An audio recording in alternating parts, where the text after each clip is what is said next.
Alrighty there. Cool. Alright, hey buddy, welcome in. Yeah, welcome in, Affinity Lee.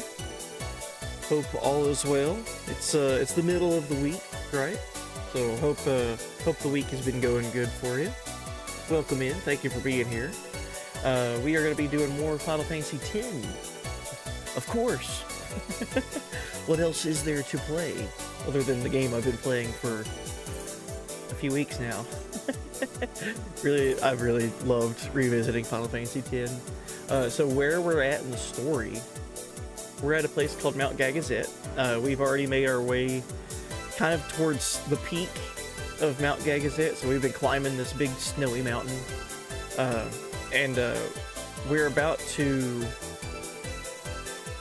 reach the peak and then start descending the other side and making our way to the next area after Mount Gagazet, which is called Xanarkand. The next place we'll be going to is Xanarkand, apparently.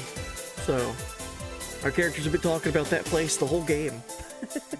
And, you know, we're gonna start seeing some stuff, man. But yeah, I'm excited. Here, I think either this stream or tomorrow's stream, we should start to reach some places and a point in the playthrough where we can start like backtracking and doing some stuff, like some missable stuff, kind of like the objective side quest things. I look forward to doing all of that. Some of it's grindy and some of it's quite challenging, so I look forward to tackling all that when we get there. But yeah, welcome in. Give everybody about another minute or two. Oh yeah, last stream we got our first legit game over. I forgot about that. So on the climb at Mount Gagazet, there's a notorious boss fight that happens. Infamous boss fight against Seymour. I believe it's Seymour Flux is that boss fight. And I was close on my first attempt without doing any grinding or, you know, any prep. Just going in, swinging, see what happens. I got kind of close. He ultimately killed me, though.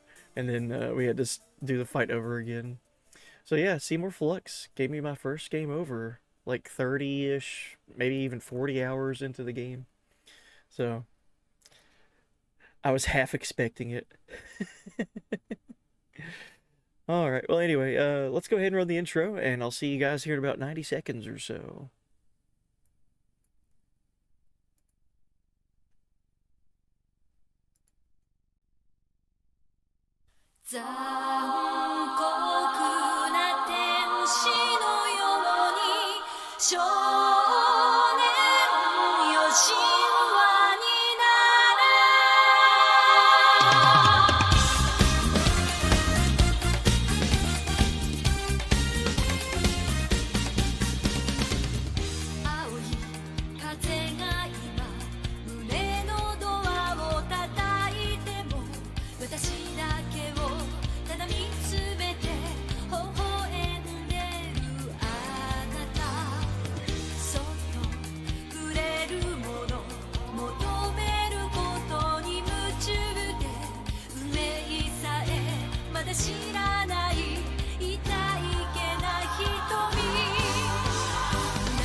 Alright, cool.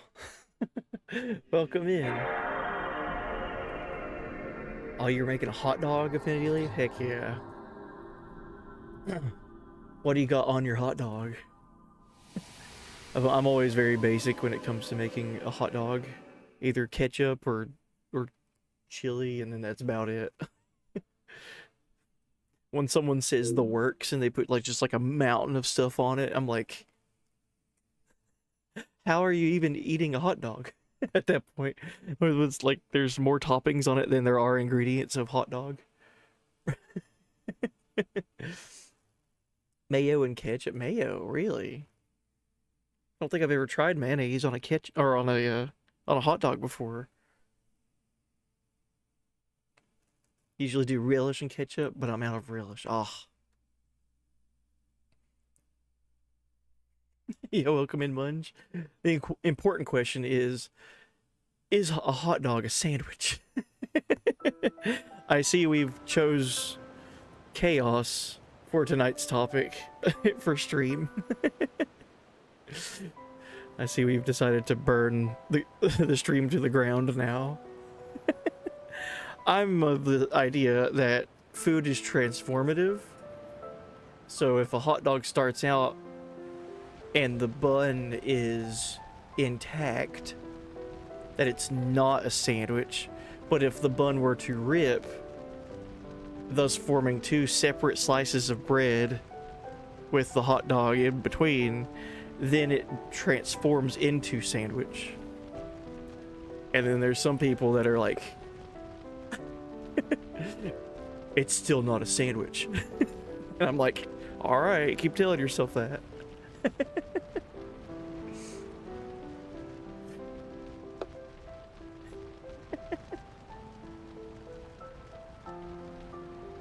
People usually use one piece of bread.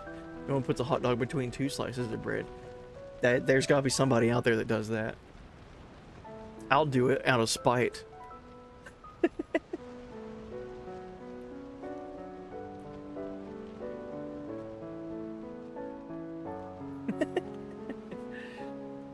An interesting statement. Call the waiter. Hey, my hot dog has transformed into a sandwich. Replace it. Yes, I ordered a hot dog, not a sandwich. And it's a hot dog, but the but the bun has ripped down the middle. You know what I'm talking about, right? Where it's like perforated already, and it's just like that little thin piece of bread that's keeping the bun together. Like if that rips, then yes, it's no longer it's no longer one piece of bread cut in a way. It's two pieces of separated bread.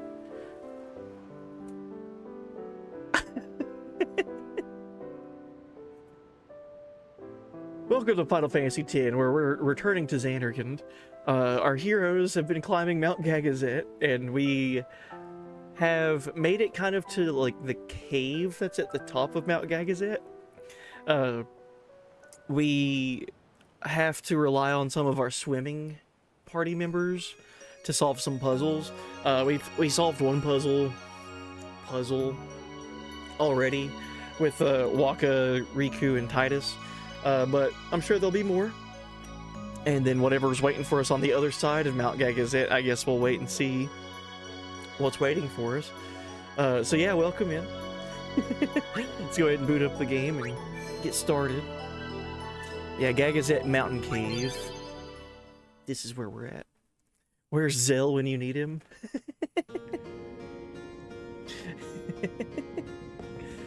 I guess another question would be, like, if a hot dog is not a sandwich, then what is it? What are you gonna call it? I mean, I know it's a hot dog, but, like, identify it. Like, what is it?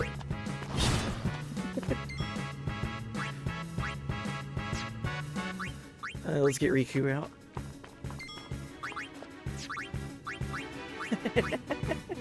Damn it, not again. You're welcome in, Reed. Yeah, stream started out hot with the questions. It's a taco.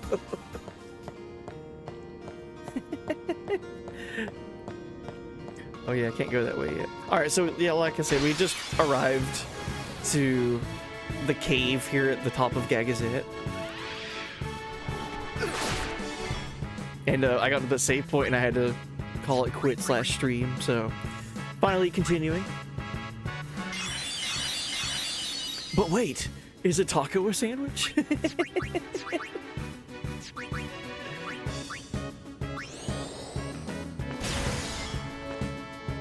if you like I said, I'm of the opinion that food is transformative. So like if you were to eat a taco, like a hard shell taco, and then instead of eating it normally, like if you were to just eat it at its crease to where the shell is no longer intact, and then now you have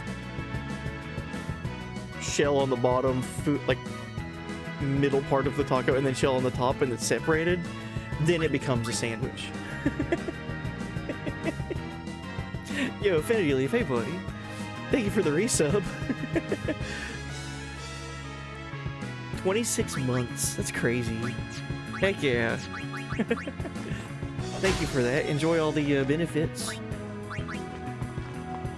So is this... This is a Mandragora in Final Fantasy X, by the way. They look a lot different in the later games. I never realized the Mandragora in 10 was just an Ochu reskin.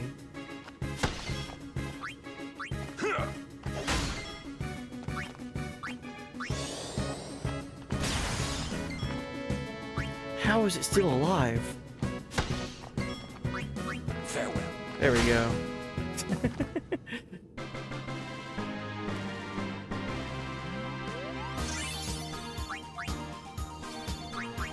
Oh, Riku got a new weapon, the Poison Claw. Let's look at that. I'm sure it has Poison Touch. And Strength plus 5%. Nice. Yeah, welcome in, Big Jim. Hey, buddy. I will derail this stream for cube theory. Don't test me. the bread cube theory.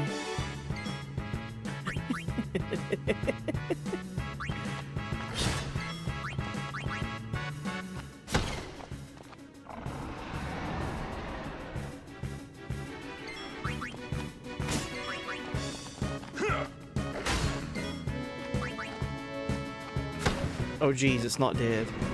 Oh, come on. It's not horrible. Yeah.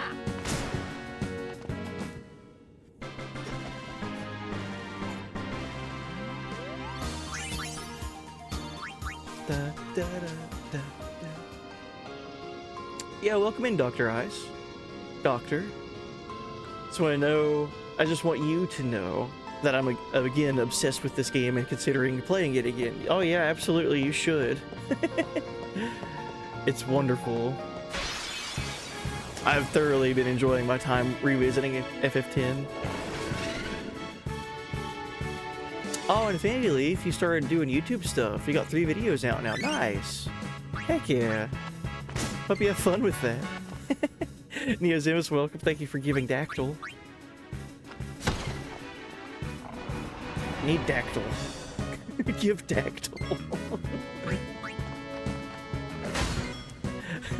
Considering playing through 10 again and it's entirely your fault.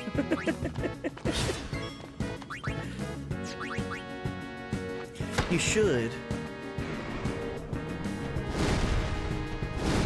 But yeah, welcome in everybody. Hope everyone's doing good this week. See ya. We're getting closer to the weekend, right? Doing no commentary videos, but it feels like home. I like it. Currently playing Rebirth. Nice. Heck yeah. We got a new weapon for Kimari. Heat Lance. Piercing and Fire Strike. Cool. Let's heal everybody, because we're getting ready to go into water, and when we go into water in this cave, we lose our healer. Alright, so again, we'll now only have Riku, Waka, and Titus.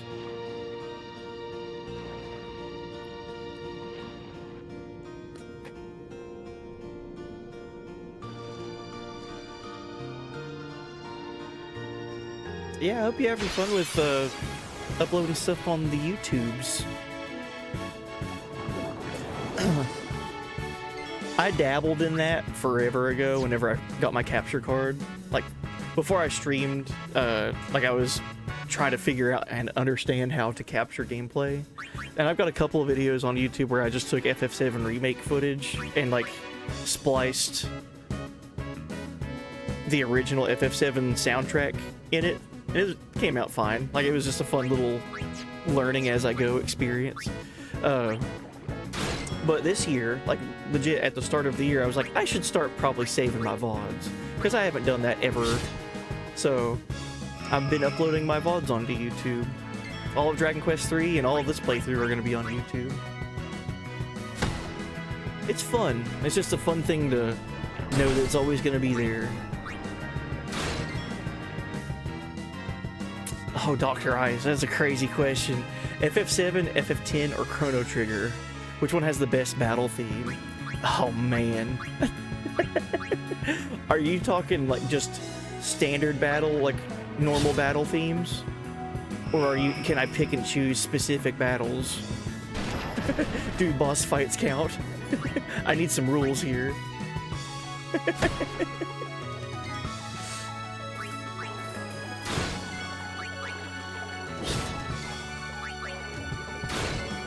That is a very tough one.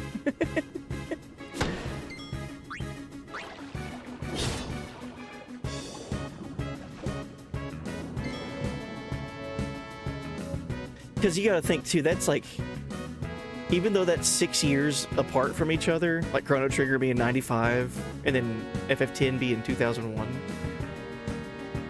that's going from Super Nintendo to PS1 to PS2, and that's a huge leap. Like, this has like so much more space to play instruments and everything.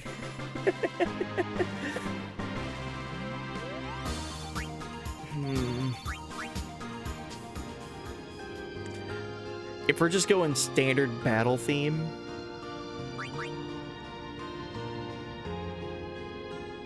I guess I would have to go with the one that I would want to listen to all the time. Generic battle theme for each, please. Okay, so like just like the random encounter. That's so difficult. See, I think the tone and the mood for the battle theme in this game is perfect for this game, but I don't think it comes across as like battle. Like, does it make sense? Like, when I think FF7's battle theme, I'm thinking like, oh, this is gonna be an intense like fight. This comes across as like just fun to listen to.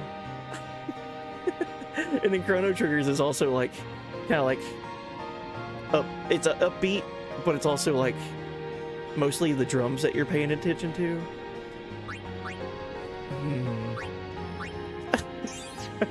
I'll say Chrono Trigger because I speedrun that game, and I've heard that soundtrack more than any other game, and I still love tapping my toes to that battle theme. That's the only reason I'm gonna go with it, is because I get to listen to that song a lot.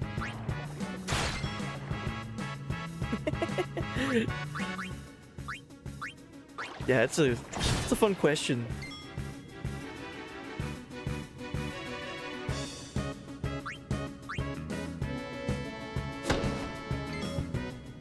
Oh, thank you, Dr. Ice. Yeah, I've just been uploading VODs. I have had some ideas of making some videos and uploading them, but the whole thing is just setting aside time to make them.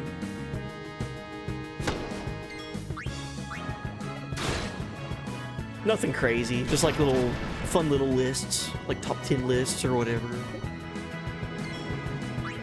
Titus is almost dead somehow.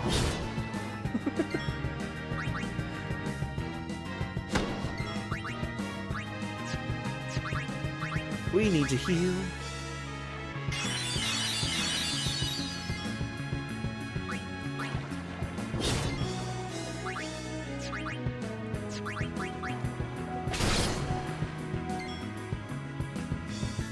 It's way more work than people realize. There's so much.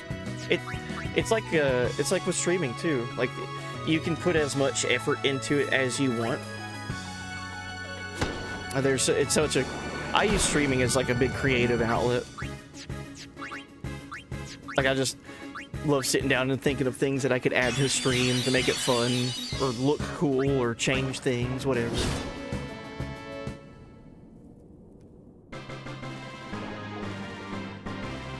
Oh, Reap, if you had to choose, you'd say FF10 battle theme. PS2 was able to have full sound chip and production put into it, right? It's a longer loop that really pushes me to listen to it more than the others, but like, I'll listen to any of them on repeat, right? That's what I was saying, man. Like, it's crazy to think about that. 6 years. In 6 years' time, we had Chrono Trigger, FF7, 8, Tactics, 9, and FF10. Was FF6 then too? Or was 6 before Chrono Trigger? I always get confused on those. But regardless, all of them, there is no wrong answer. Alright, the second trial of Gagazette. Hit the 3 panels simultaneously. Check each size before deciding who to send. Oh, Riku. Riku's sphere grid is green. Waka's is red, and Titus's is like this blue color. So I think I'll send Riku to the red spot, right? This is the hardest puzzle in this game.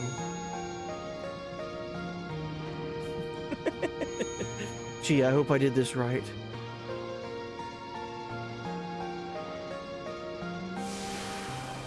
Oh, I just thought of something. That this, like, having Riku always be able to fight underwater and constantly be, like, present underwater battles makes you wonder, why wasn't she available to play Blitzball for you?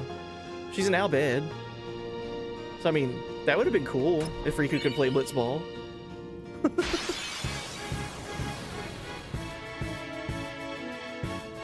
And that would make sense, like, lore-wise.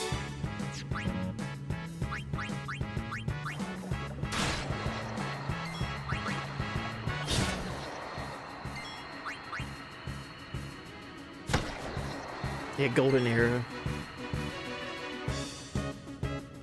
I don't even know if you drink, but you look like a dude I'd just love to have a beer with and talk retro games with. I don't really. The only time I drink is, like, if I'm watching the Super Bowl. I've talked about that before.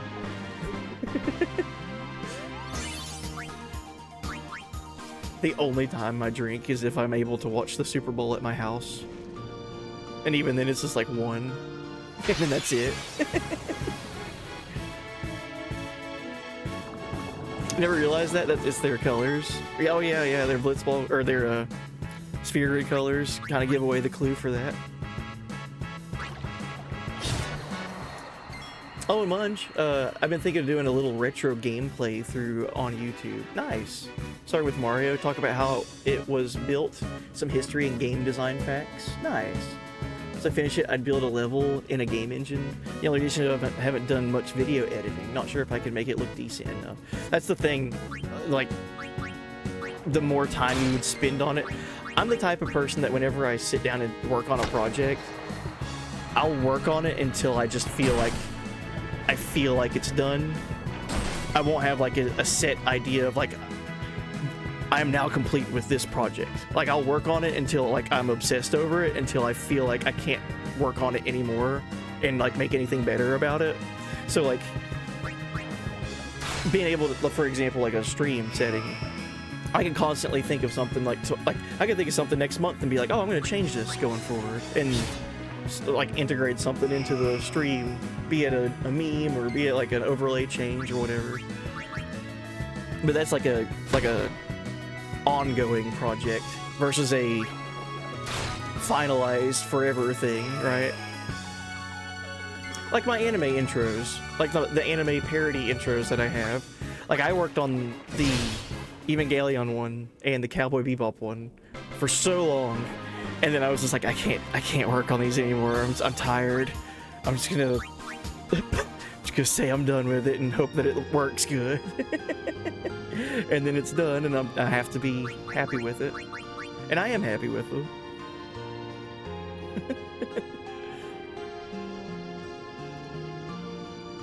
Yeah, it's a constant learning process. I'll always say that. Anything video editing or image editing too, you'll learn something. I'm the type of person myself, whenever I'm working on something that I've never, like, I have an idea behind an idea, like a project, but I've never really tackled it before. Just dive in, because you're gonna learn from mistakes, and Project 1 isn't gonna have as many mistakes as Project number 10. Like, you're gonna run into more mistakes as time goes on, so that's more opportunity to learn from them and build on those mistakes. So by Project 10, it'll probably be a lot better than Project number 1 was for you, if that makes sense. So look forward to making mistakes, that way you can learn from them and know what to do next time. Like, I've ran into that so much with streaming, with audio glitches or things not displaying properly and having to fix ratios and things like that.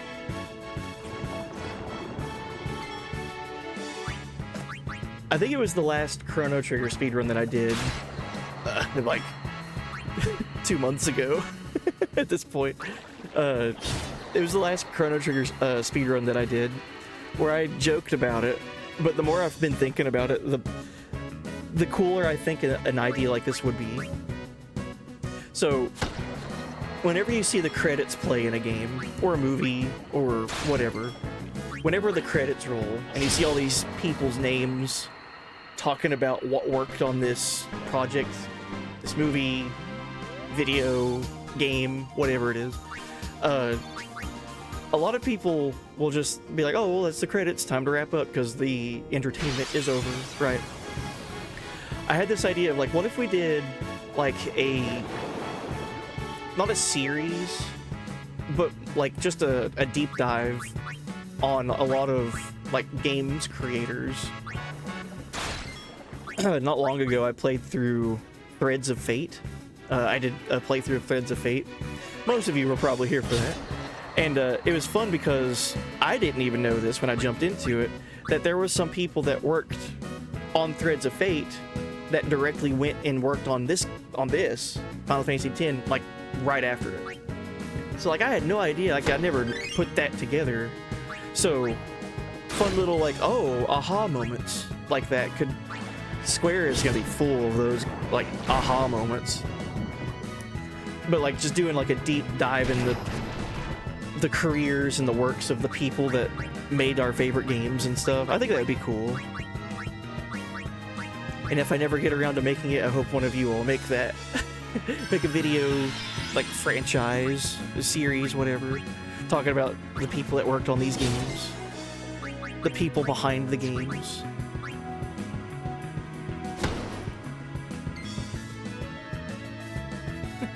You're welcome in, Greggles. I'm a VIP, I can do what I want. You're welcome in, Lech. Hey, buddy. We need to heal.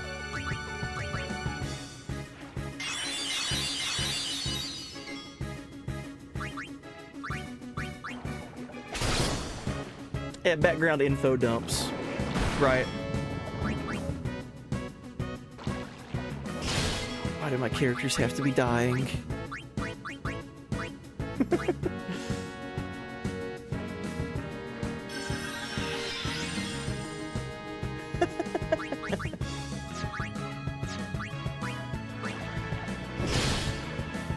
Nice crit. Thank you, Titus.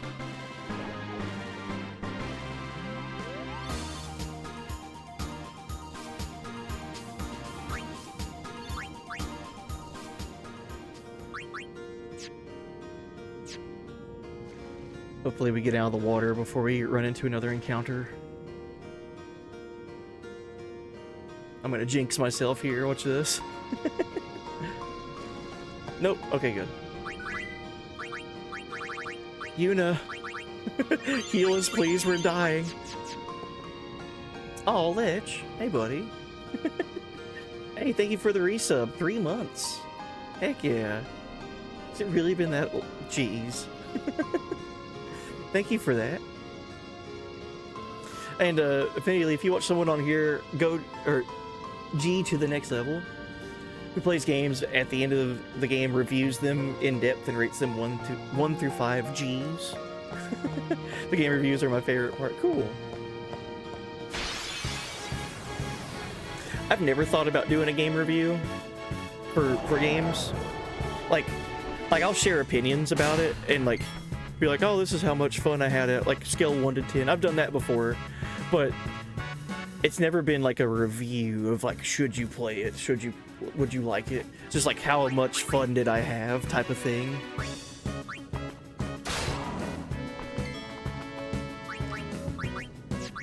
This behemoth is gonna absolutely destroy me. I know it. Oh, it's immune to a delay buster.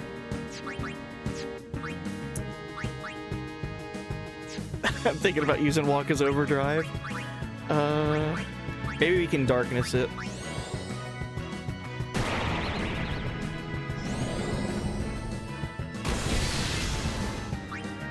You used to do game reviews on Tumblr. Nice. Just text, no videos. I've shared with y'all before the moment that I realized that game reviews were just from like bigger publishers or journalists. The moment that I stopped caring about what reviewers said. Like people that it's their jobs to review games. I've talked about that before. Do you guys remember G4 TV? Take that. Wildly popular in the mid to late 2000s. I would even say early 2010s. G4 TV was pretty popular. Yeah, Reap knows where I'm going with this. I've talked about it at length. It's just so funny, like, looking back at it. Crisis Core review sealed the deal on that for me. So, Crisis Core FF7 was coming out on the PSP at a 10-year anniversary mark for Final Fantasy VII. Long story short, X-Play, which was their video game review show, did a review on it and reviewed it kind of, I mean, critically, or they were critics, but they reviewed it in a way to where it was just like, yeah, you shouldn't really play it. It's not worth playing. And they gave it like a score of like, I think it was like 2 out of 5 or 4 out of 10, however they did their review marking. Oh my gosh. Yeah, thank you guys for the hype train. Phantom hype train. But long story short, their review on the game was kind of more on the harsh side than the fair criticism side, to my memory. And they got a lot of backlash on it. Like, this was at the time when you weren't like commenting on a YouTube video. It was like, if you wanted to let like a TV station or a show know that, hey, this is our reaction as a fan base or as a viewer base about whatever their topic was, you had to go on their website and like go to their forums, right? Oh my gosh, what are you guys doing here? Yo, Reap, thank you for the gifted sub. But like I said, long story short, they got a lot of backlash on their review on Crisis Core, and so they decided to take the feedback from their viewer base and re-review. Thank you, Reap. They decided to re-review Crisis Core, and instead of doing a re-review, like they built up the whole fact that they were going to re-review Crisis Core for one of their shows, instead of actually re-reviewing it, they just took their initial like video review of it and spliced over the audio to make it sound like they were making Crisis Core out to be like the greatest thing in the world, and ended up giving it like a 12 out of 10 or something silly like that. And it was just like a big middle finger to anyone that was just like had a problem with the way that they reviewed the game. And I'll always remember that, because I was like, oh cool, they're going to talk about Final Fantasy on here. I'm excited to see what they have to say. Oh, I'm kind of disappointed on their review of it. Whatever, I'm still going to play it and love it and enjoy it. Oh geez, they're not going to let this die, are they? They're going to re-review it. Okay. And then they turned it into the biggest meme. Adam says he really hated RPGs. Well, it's interesting, because a lot of the gaming industry at that time was like leaning towards like Xbox Live and shooters and things like that. Like if it wasn't a shooter, it wasn't gonna review as well as a shooter would. But, like they were given games like I can't remember which game. It was one of the Call of Duties that were out that year. Like saying it was like perfect. Like this is the greatest game ever made. And then they were giving like RPGs like Persona and Final Fantasies at the time like kind of lower reviews. All because it wasn't fitting that like what's selling well mold, I guess.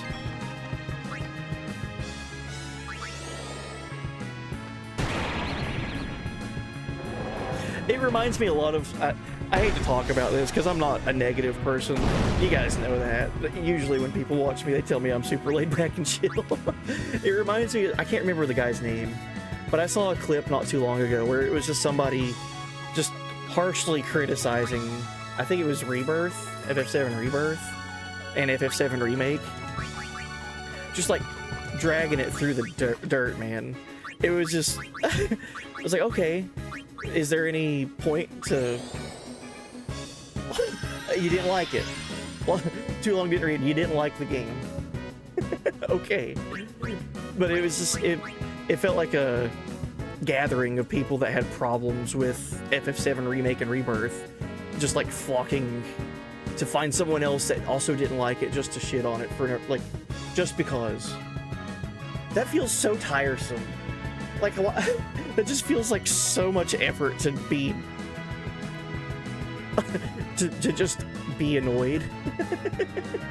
I don't know.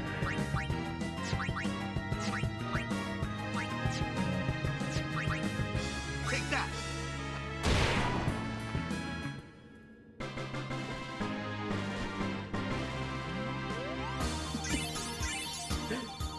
Hirite brings a giant bag with a $sign on it. I know, time for the obligatory bribe.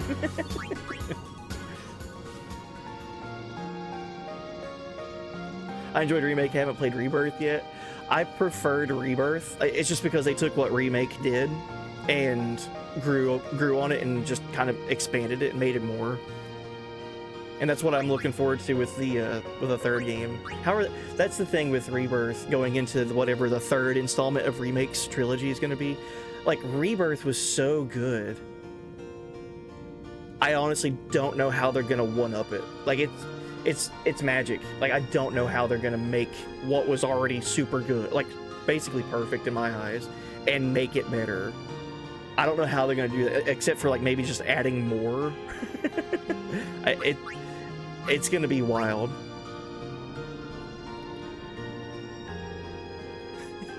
Well, thank you guys. I just now saw that. Thank you for that hype train. That was very kind of you all. Stream just started. I haven't even made it out of this dungeon yet.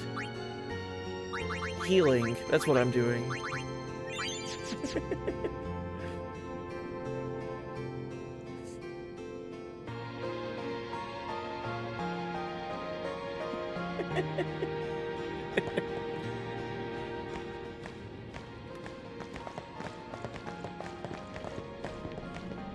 They'll be upon us soon. She has sent fiends to test our summoner's strength. Who is she? Oh, we're getting story here. Yunalesca. Lady Yunalesca. In Xanarkand, she awaits the arrival of the strongest. She is still alive? As much as Micah and Seymour. I see. Lost your nerve? No. Nothing frightens me now. Braska would be proud. Then, I must not let him down. Alright, so Lady Yunalesca is in Xanarkand, awaiting summoners, and she's testing us by throwing all these fiends at us. Interesting. I like that Yuna's response to that was like kind of like awestruck in a way. She's like, Lady Yunalesca? She's alive? And then when she realizes just as much as Seymour and Maester Micah are, she's like, oh, I see.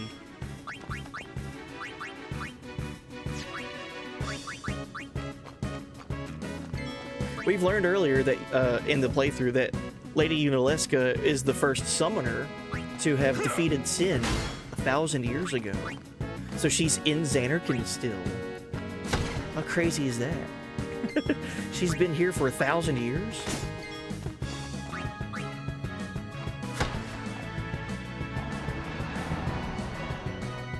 Come on now, I'm in the middle of Dragon Quest II HD right now. Quit talking about these other good games. Enough. I've already said whenever they announce or show off anything for FF7 Remake Part 3, whatever they call it, I'll be doing a serious playthrough of the FF7 stuff. So I look forward to that.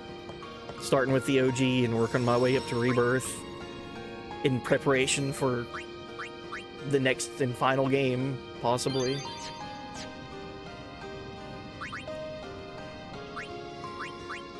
Oh my god, Titus.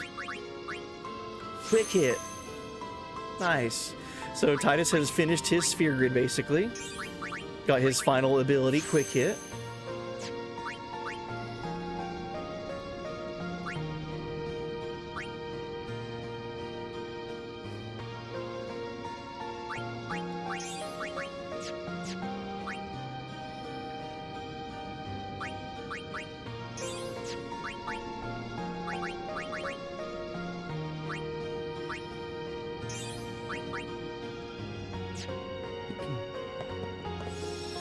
Alright, let's save.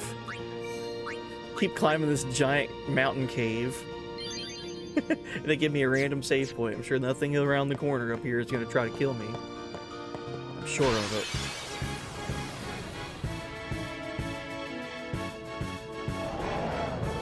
Oh wait, there it is. Alright, let's see what quick hit does. Strike quickly with reduced recovery time. So if I would just normal attack, Titus wouldn't go until after Orin, up there at the top right. Quick hit makes him go after Wako before the enemy goes. It's so good. Now imagine haste and quick hit on Titus.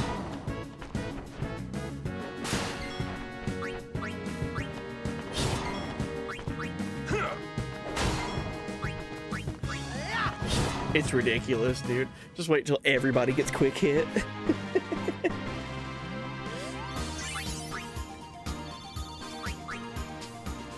Well, I just used a bunch of MP, so let's go back here and get healed back up. Oh, and has people been talking about another Persona game? A new Persona, maybe? Persona 5 has been out for so long, man. I remember when that came out on PS3. When was that, like 2013 or 2014, something like that? I remember it was after the PS4 came out, because I was confused. I was like, why is it coming out on PS3? They might be in the middle of remaking Persona 4. Oh. Oh yeah, that is right. Persona 4 Golden, right?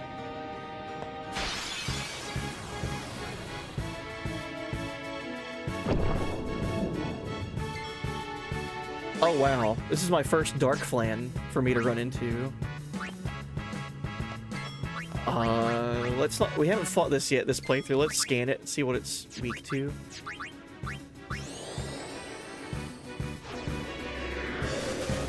How much health and all of that? 12,800. Kimari can learn White Wind from it. We have already learned that. Good. It has half damage on all elementals. Good. Resistant to physical attacks and cuts all elemental damage by half. Casts non-elemental magic like Bio, Flare, Osmos, and Drain. Okay. It's immune to Poison, Confusion, Berserk, Provoke, Sleep, KO, Petrification. Okay.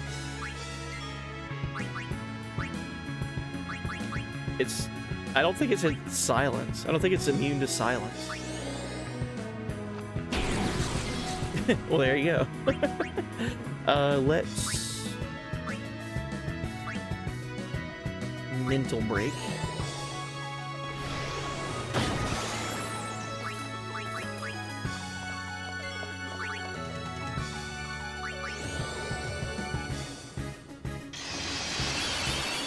Am I capturing for the monster arena? Yeah, I'll be capturing everything in the monster arena stuff.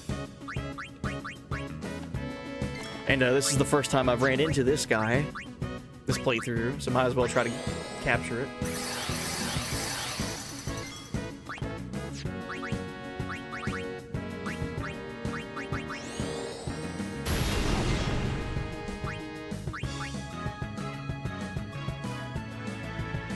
Gonna take a shower, BRB. Good deal, Reed. Hey, thank you again for the gifted sub earlier. Hey, buddy.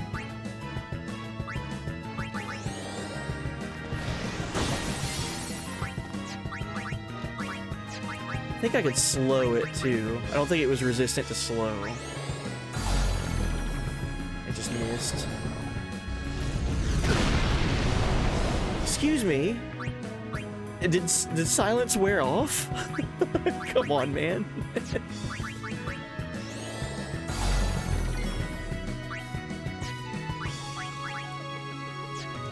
Well, we need to heal. Wow! Say, is that edible? Wow, is that edible?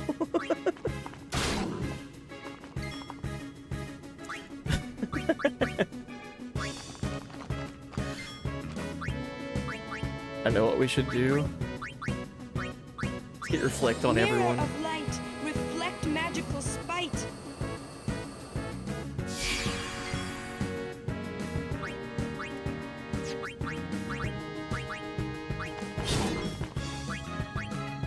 Oh, well, we'll just use quick hit.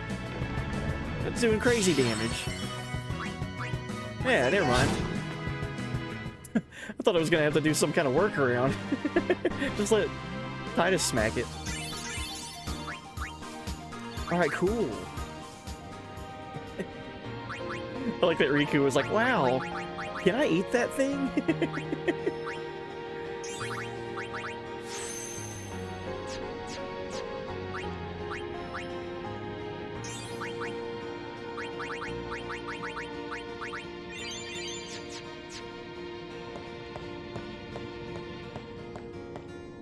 Reminds me of Persona 4's Valentine's Day meal from Nanako. Hopefully I said that right.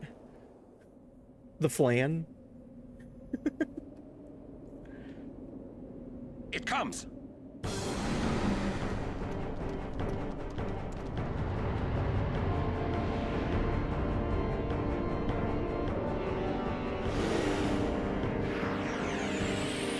Look how cool this thing looks. Look how cool this thing looks, man. Alright, Riku, let's mug from the Sanctuary Keeper. High physical and magic defense. It also gave me a turbo ether. Yeah, welcome in, Rabbit Doll. Hi, this is the PS2 version of FF10. It sure is. Yeah, we're playing this on my PS2, celebrating the 25 years of this game being out. I don't mean to make people feel old, but I mean, facts are facts. Yeah, we're playing this on PS2. This is my childhood copy of it. Just felt like celebrating it a little bit early before its anniversary. It technically turns 25 in the summer. Oh, and Stephen Angels, welcome in. Thank you for the follow.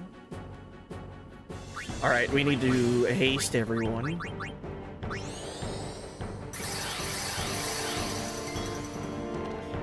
Yeah, we're playing this on PS2 with an HD upscaler. So play it on OG hardware and all that. Let's protect Titus. Yeah, welcome in, White Rabbit Object.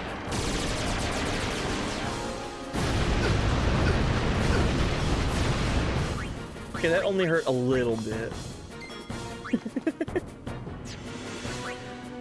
Let's go ahead and scan it.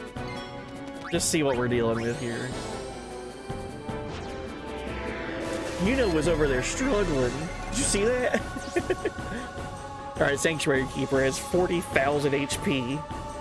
Its photon wings attack causes confusion, sleep, silence, darkness, and curse, and other status effects. Tail Sweep negates haste and delays target's next turn.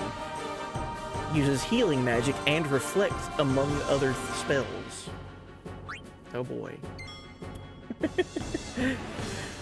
Alright, so both Titus and Yuna are cursed.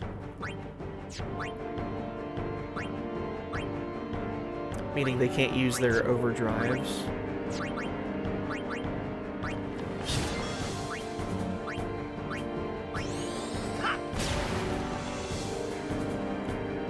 Tail Sweep negates haste. Wonderful.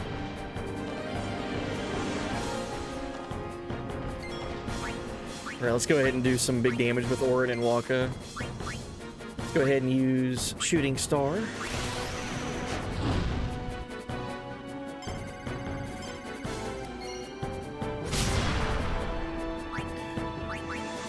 And Waka will go ahead and use attack reels because we have been playing Blitzball. Isn't there some super janky trick to this guy? There might be.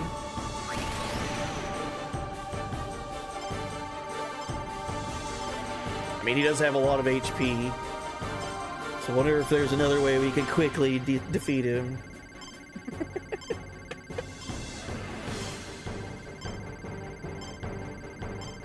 He uses healing magic and reflect a lot. Maybe it has something to do with that. I mean, 40,000 HP is a lot to deal with, right?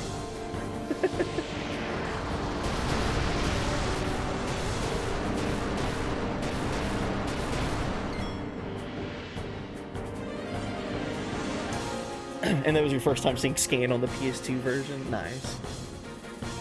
It's good the PS2 version is better than the remaster version. I'm so nostalgic for this version.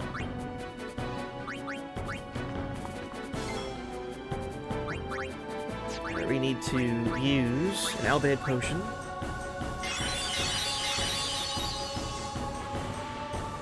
I didn't get rid of Darkness or Curse on Riku. Riku has learned Overdrive Mode Comrade. Good.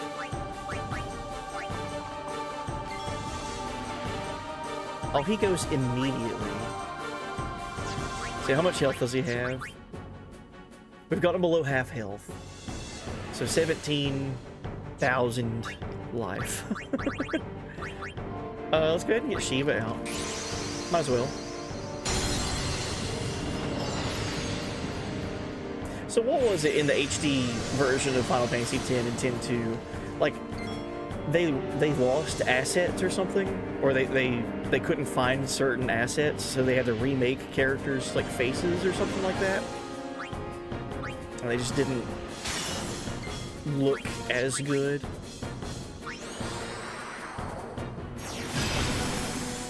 There's a lot of games like that where Square like lost assets for them, and that's why a remake or a remaster was such a long time waiting for them to come out. Same thing with FF8. I think that's why FF8 took so long for like a remaster to come out. Jeez.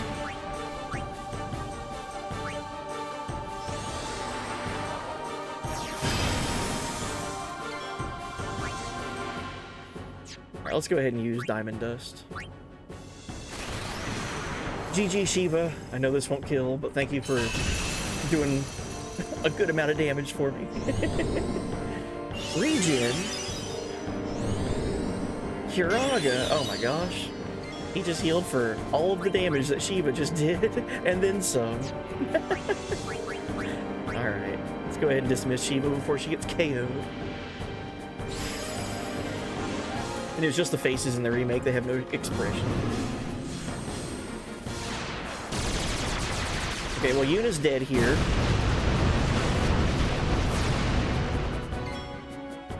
Orin is confused.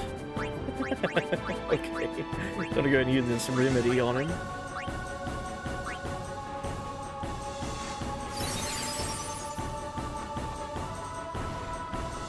So he remains cursed.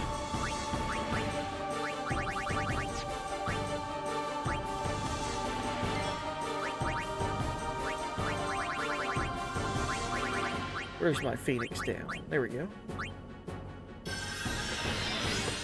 Another thing with comparing FF10 to the 10 HD remaster, just a different time era.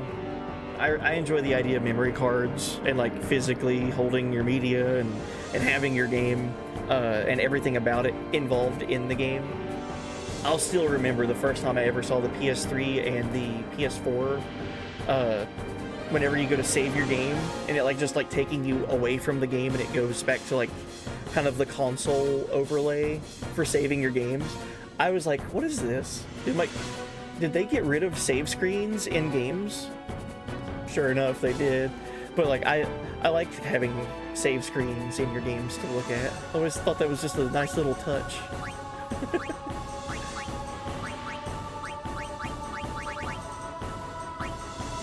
I don't want to use a Mega Elixir. Let's go ahead and High Potion on Yuno. So he has Regen and he has Kiraga? Oh geez, what am I to do? Let's see, was he weak to zombie status? Let's try that with Orin. Oh, he is immune to zombie. Thought I was onto something there.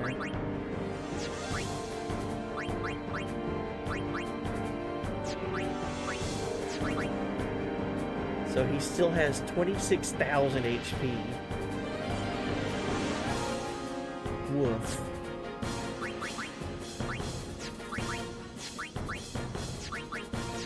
Alright, let's go ahead and use Lulu's Overdrive. We're going to start doing overdrives now with everyone. He wasn't weak to anything, was he? No. Okay. Time to break my controller.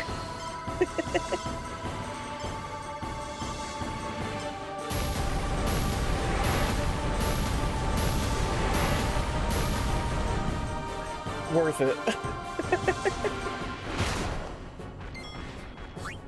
Alright, let's Grand Summon Bahamut. Get Mega Flare online.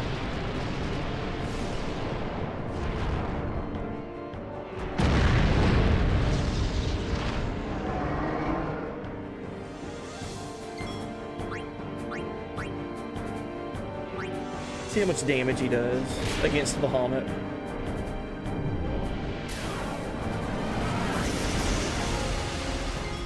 Okay, that hurts.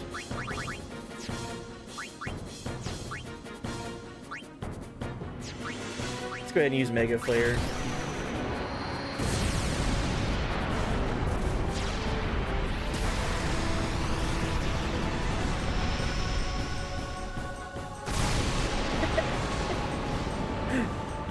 $22,886 damage. Got him so low.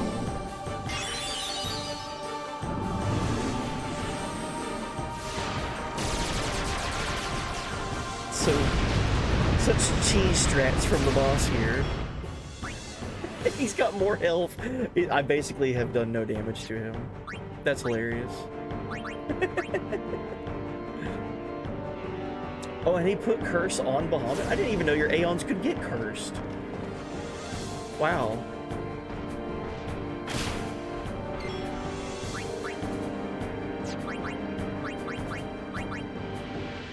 Titus is still cursed. Riku could go. Let's scan him again. I know he's back to full health, so like, this is kind of like a Hail Mary attempt here. See if I missed anything here. Alright, he's immune to KO, Zombie, Petrification, Confusion, Provoke, Sleep, Silence, Eject, Doom.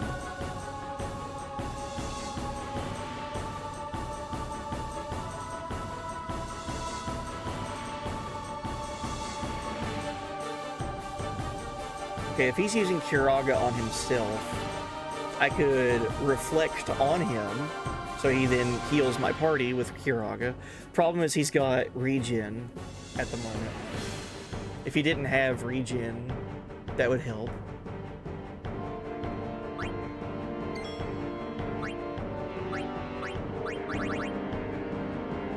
I could dispel the regen. I'll have to dispel him first.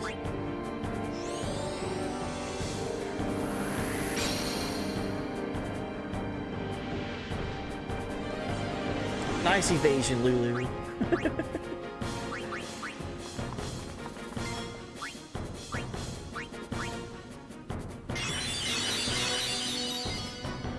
Heal some. Okay, reflect on him. That kind of makes Lulu useless at the moment. Unless I put reflect on her and then she bounce magic off of her onto him.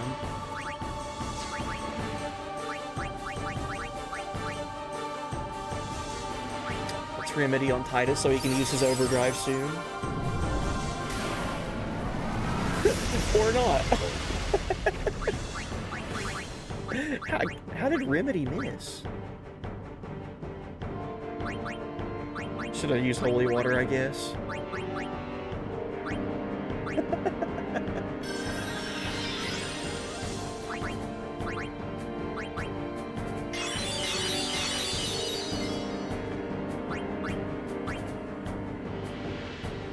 Okay, this will get Titus to full health.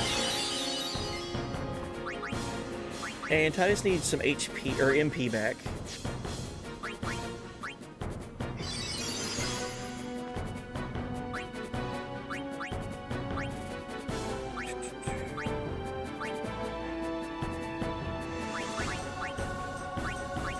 I guess that, like, magic cannon that he's doing is, or mana cannon, whatever it's called.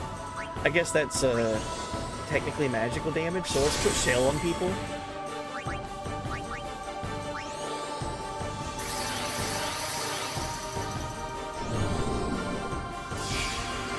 Okay, he put reflect on Yuna, so...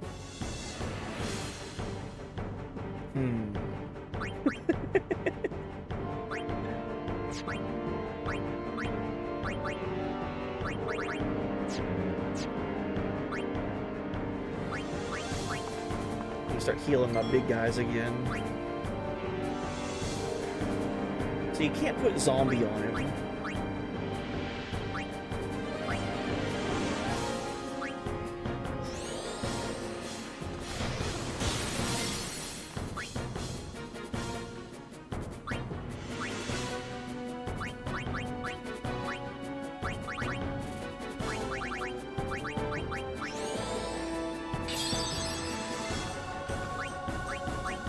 Slice and dice on him.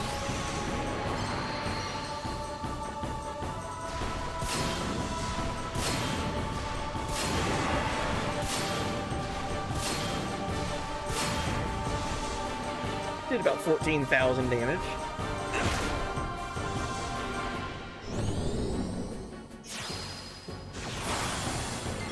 All right, he's doing the reflect strats. He may have played this game a time or two. Alright, so Titus still has haste.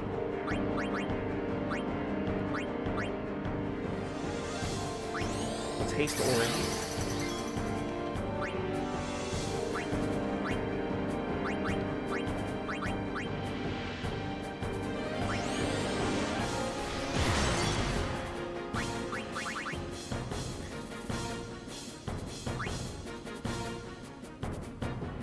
So if he has reflect,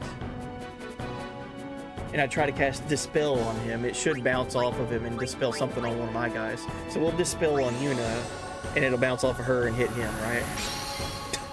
No, it doesn't work that way. Darn it. I figured Dispel would bounce.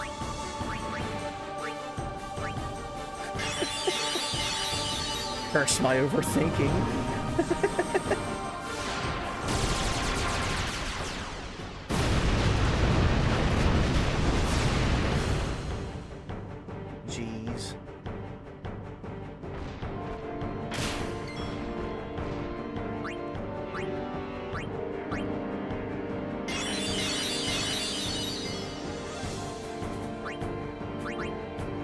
So he's back down to half health.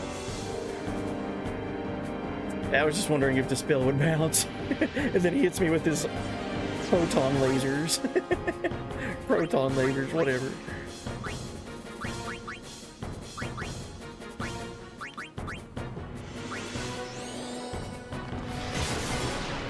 I forgot that he had darkness on.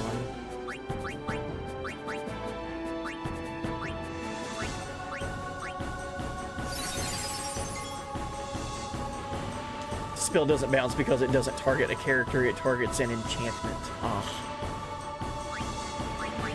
Well, he still has Reflect on, but he has Protect on, is the thing.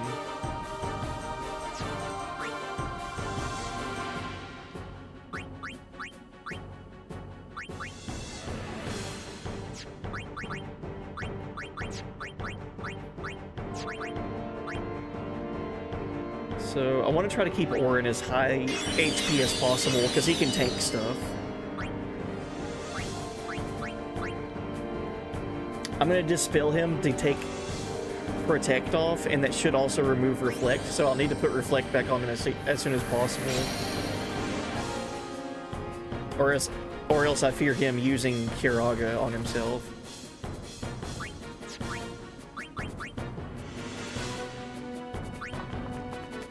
What can Kimahri do? Raise magic defense for the party?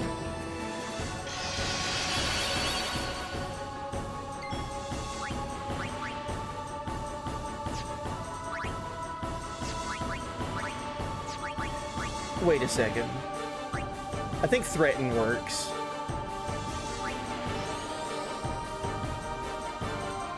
Oh, it missed. Okay. Well, let's go ahead and put Reflect back on him.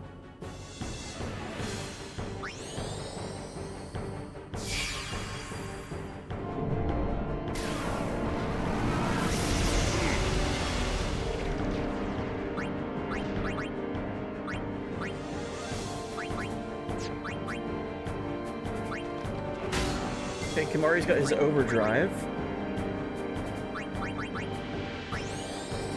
Yeah, it's a big amount of damage. Big number. No good.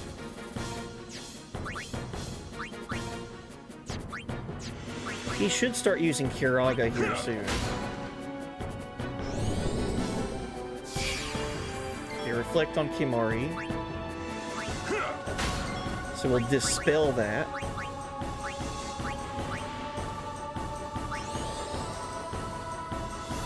Because he's going to try to bounce Kiraga off of Kimahri and heal himself.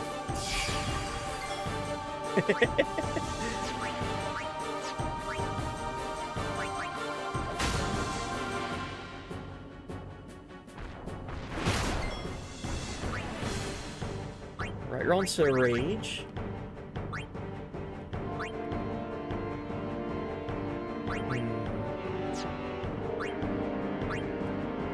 I don't know if his overdrive would get reflected. That'd be super weird. If Kimahri's overdrive is blue magic could reflect off of the enemy. Kill myself with Kimahri. That would be such a me thing to have happen. I could totally kill myself that way and just accept it. I'm like, listen. I should have tried it for science, just to see what happens.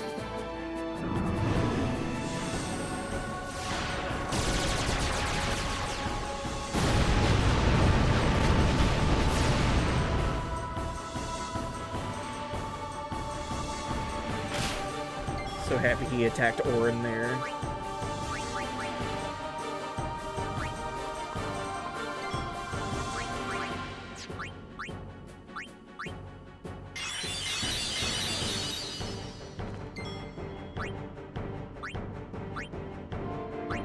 Heal everybody.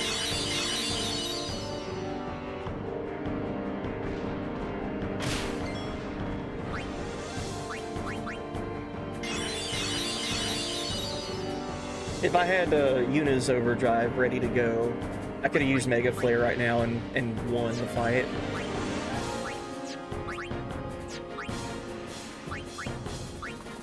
Sadly, I do not have that.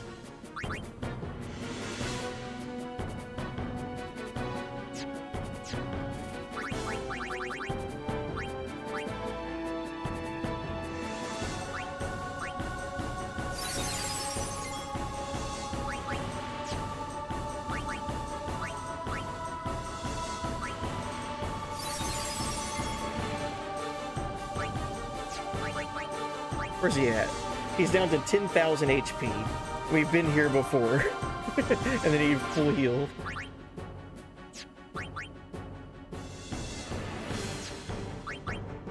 I'll go ahead and get... Ooh, let's get Ifrit down here. I'm thinking like a heavy damage deal, like physical damage dealer right now.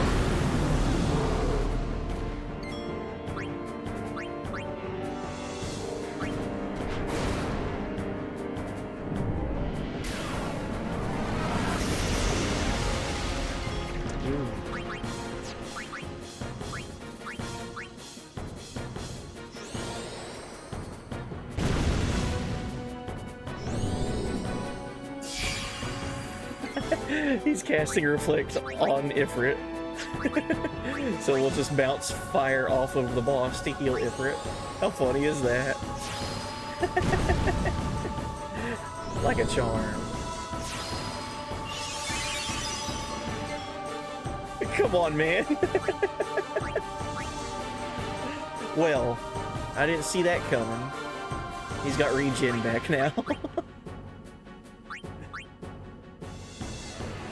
We might get Ifrit back out after we get that regen off.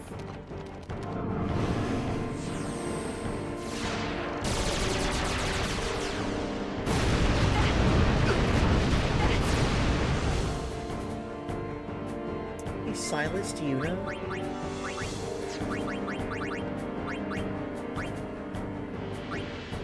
Does regen ignore Reflect? He casts it on Ifrit. He cast Reflect on Ifrit, so I couldn't heal normally. And then he cast regen on Ifrit and it bounced off and stuck to him. Of course.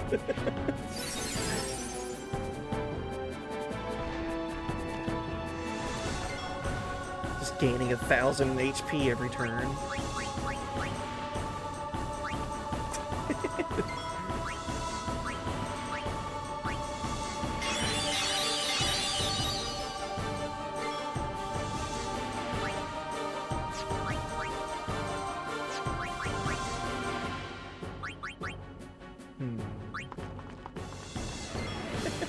Yeah, I've got him down to his last 90% of health. We're doing fine.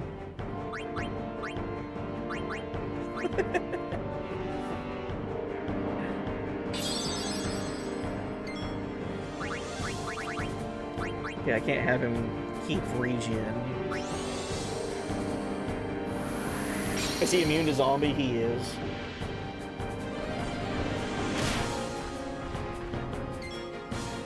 Jeez. Alright, so he doesn't have regen anymore. Yeah, I tried it. It didn't work. Okay,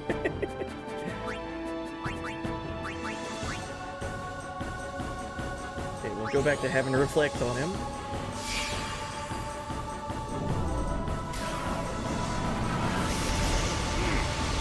Yeah, good.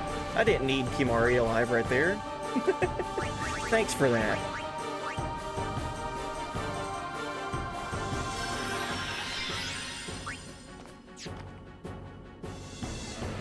So he has Reflect on.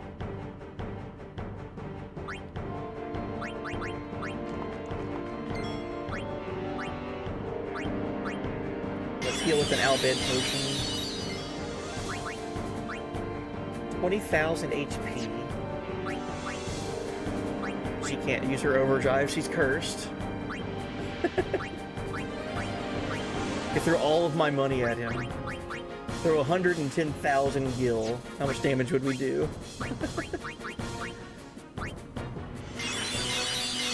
Keep healing. Time for the Reflect battle. Everyone gets Reflect. Feels that way right now.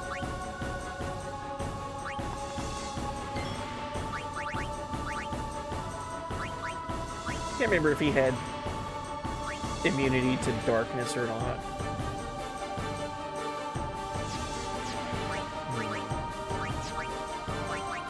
Dude, Kimari's so slow.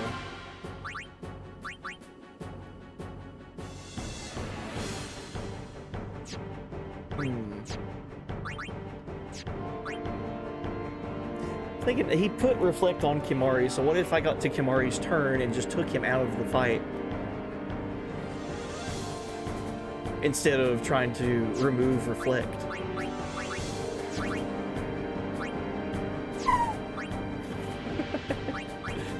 I don't think Delay Buster works. We'll try.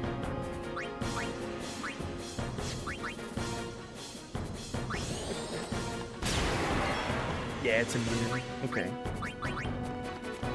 Alright, we'll dispel reflect on Kimari. Ardo, welcome in. Thank you for the coup, the Chocobo coup. Alright, we could Ronso Rage here. 18,000 HP. Aloha, fellow human people. Yes, that is what us humans say to each other. So if I have Reflect on Yuna, and used Mighty Guard, right? That's where my brain is right now. Like, I want to try to put Mighty Guard on everyone, but I think that might give it to the boss.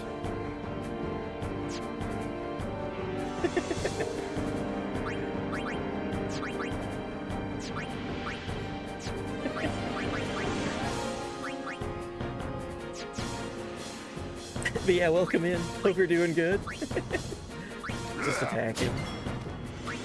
I need to try to put haste on everyone. Yuna has reflect though, of course. So we'll just haste on only Kimari. Dispel on Yuna.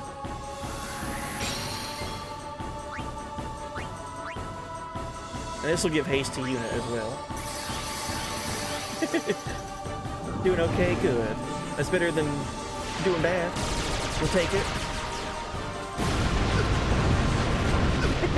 Greetings, fellow humans. I too am human.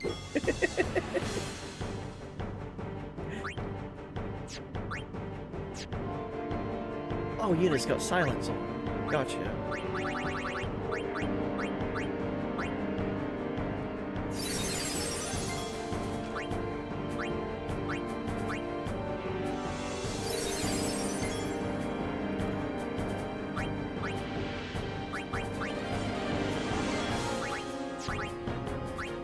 So we've already power break, armor break. That stuff wears off though. So we'll armor break again.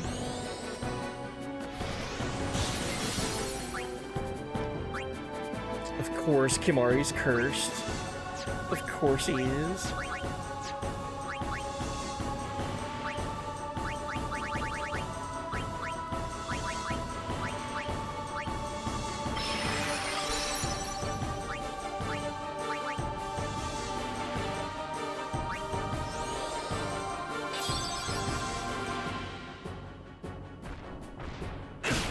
Yeah, just smack people. Just do physical damage. Don't worry about doing magic.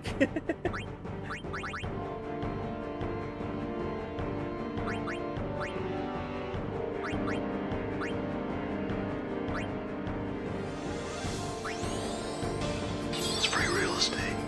It's free real estate. That soundbite kills me, dude. Everything that Tim and Eric does is just so funny to me. Alright, now we can do Ronso Rage. So now my question is, should I do Ronso Rage for offense? Or for preservation?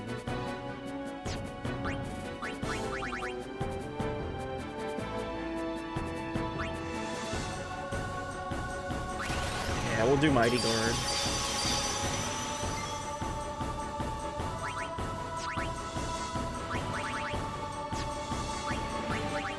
Let's see.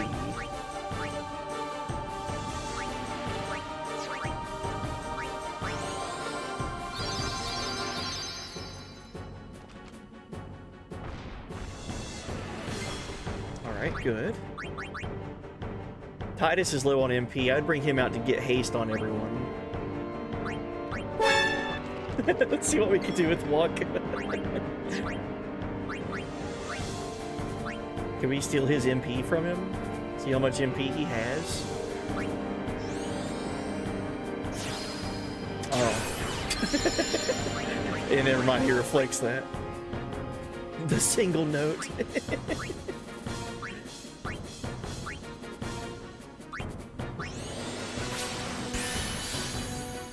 Can we just drain him of his MP? That'd be so funny.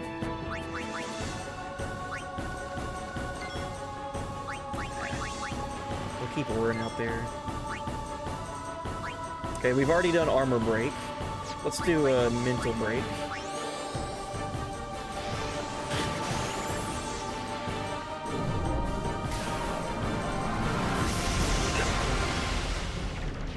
Oh, we living.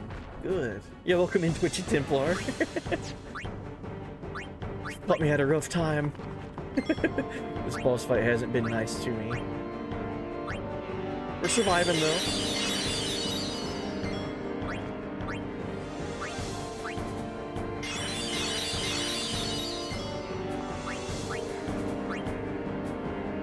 Dude, all these Al-Bhed potions are so helpful.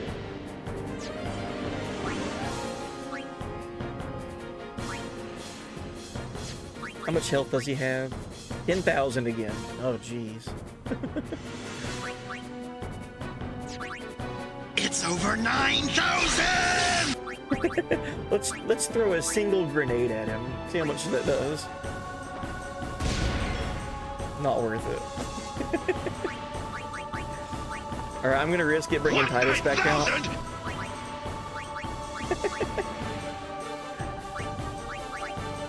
He needs MP back so I can haste everyone.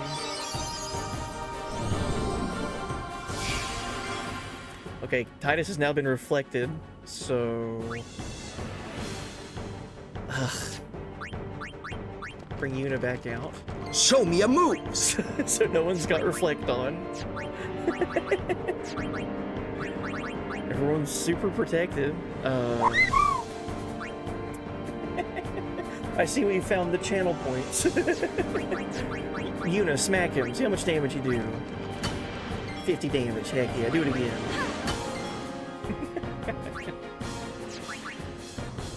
We've got him below 5 digits now. Armor break and mental break. No one has reflect on, so except for him. So, yeah, welcome in. Hey there, princess. Hey, buddy. Let's do power break. Oh, we're so close.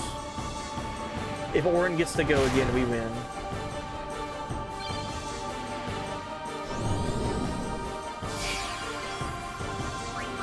Okay, he put reflect on Yuna, so we need to dispel that on Yuna.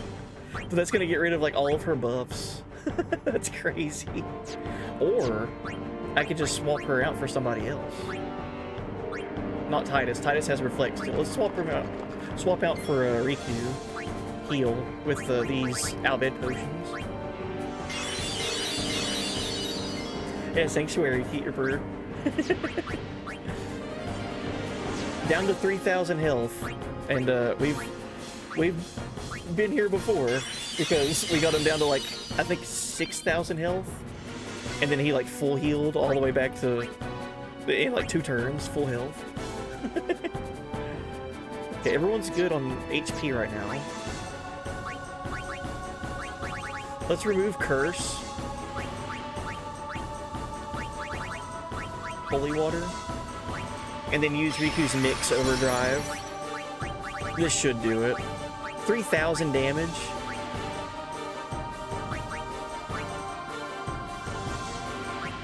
I mean, this has to do it, right? Flash Flood.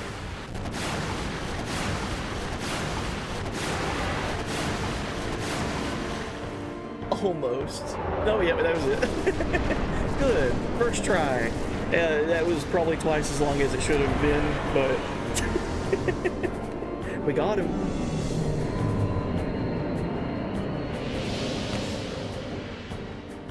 Congratulations! And more importantly, everyone was alive at the end of the fight, too. Hey, can't we rest a little? No need. We reach the summit soon. I know. That's why I want to stop for a bit. Soon means that there's not much time left. Riku, Fine. I'll think on the way. Jeez. 11,000 AP for everybody. Nice. Oh, that'd been so funny if there was no AP for that boss. Alright, we got one return sphere and a magic targe. It's over 9,000! Come on, let's go. We are. We're almost there, aren't we? Thank you for the GGs, by the way, everybody. We've come a long way. What's so funny? You remind me of myself. Before, the closer I came to Xanarkand, the more I wondered. When we arrive, Braska will call the final Aeon. He will fight Sin, then die. I thought my mind was made up long before. But when I stood here, my resolve wavered. Never would have figured. Legendary Guardians choke sometimes too, yeah? Legendary Guardian. I was just a boy. A boy about your age, actually. I wanted to change the world too. But I changed nothing. That is my story.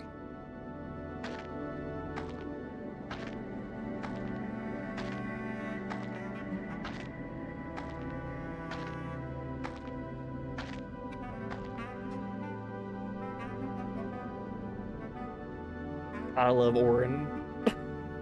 He's so cool. This music, man. I talked about it at the beginning of the playthrough.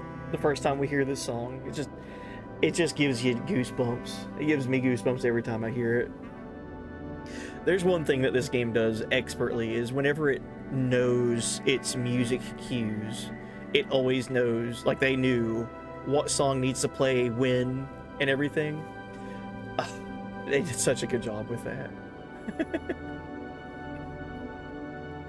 Orin's so real for that one line, dude.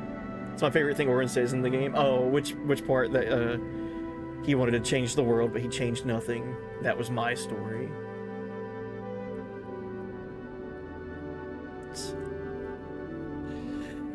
Alright, let's make sure everyone's got full health, because we just got beat up a bunch.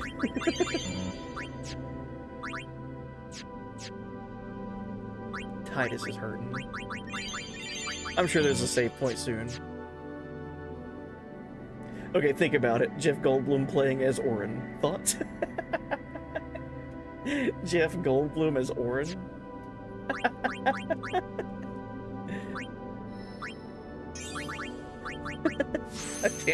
I can't not think about that.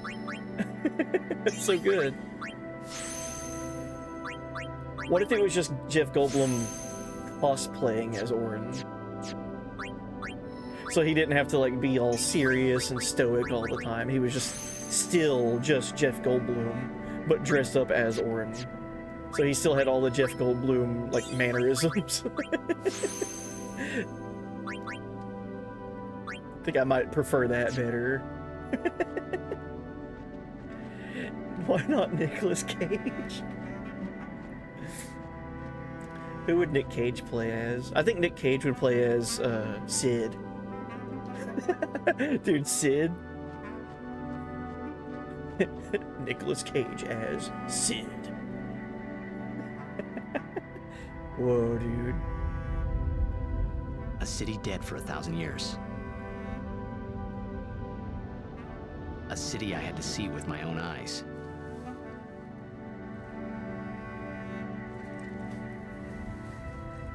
The end of Yuna's journey.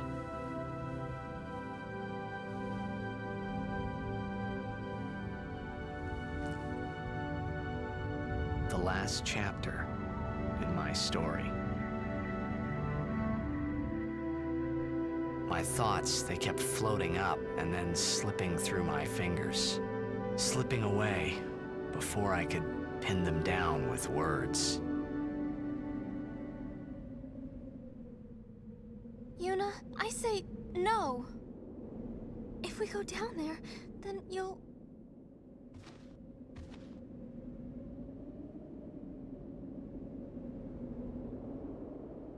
Riku, you're a true friend, and I thank you, but I must go. Down to Xanarkand. I'm not saying we shouldn't go. But should we think about it some more? There's gotta be some kind of way we can save you, Yuna! All my life, I knew this moment would come. Uni... Thank you, Riku. Thank you for everything. Don't say that, Uni. It's not over yet.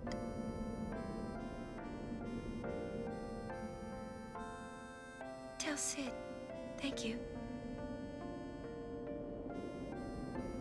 No, you can tell him yourself.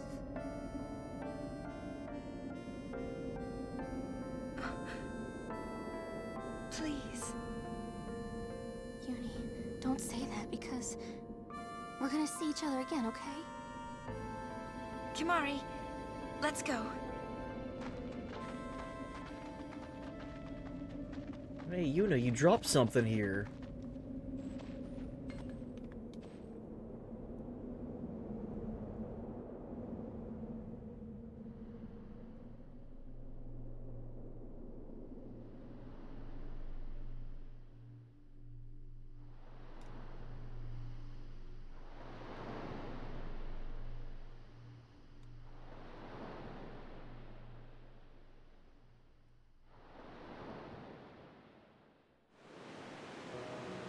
Sir Orin, Kimari told me, when my father wanted me taken from Bavel to Besaid, it was you who told Kimari, right? I had always wanted to meet you someday. I am truly glad that I had that chance. Having you as a guardian was so great an honor. I don't know how to thank you. Perhaps, if I defeat Sin, that will be my thanks to you. That's what I'll do. Yes. I will challenge Sin. I will defeat Sin. If you are all there watching this, then I guess Sin is already gone. And so am I. I suppose. Anyway, I just wanted to say, Sir Orin, I thank you. Kimari, do you remember the first day we met? I was only 7. My father had defeated Sin, and all Bavel was celebrating. Everyone was saying what a hero my father was. I was so happy. But when night came, it occurred to me. My father had defeated Sin, and now he was dead. Now, I was all alone. I couldn't sleep. So I wandered into the town, away from the celebrating crowds. I stood on the bridge in Bavel, where my father and I had parted. Standing there, alone, I could see the fields where he had fought Sin. Then, you appeared, Kimari. You said you were looking for the daughter of Braska, remember? At first, I was so scared. Until I realized what a gentle person you are. You weren't used to talking to children. When I told you that I was Braska's daughter, you said you would take me as far from Bavel as you could. That it was the wish of a man facing death. I think I cried then, because that was when I knew my father was dead, and I would never see him again. You just held me, without saying a word. I cried after we got to Besaid, too. When you tried to go, after leaving me in the care of the temple, I held on to you crying, "Don't go, don't go!" And you listened, Kimari. You stayed. Kimari, thank you. Thank you so much. Forgot you could move the And camera. I've always liked your broken horn. You could move the camera around Waka, there. Whoops. Lulu.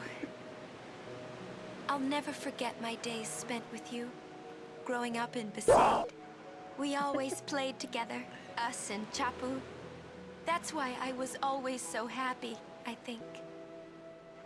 And when you refused to let me become a summoner, and I did it anyway, I'm sorry. I've always wanted to apologize. You know, when you tried to stop me then, really, I was happy.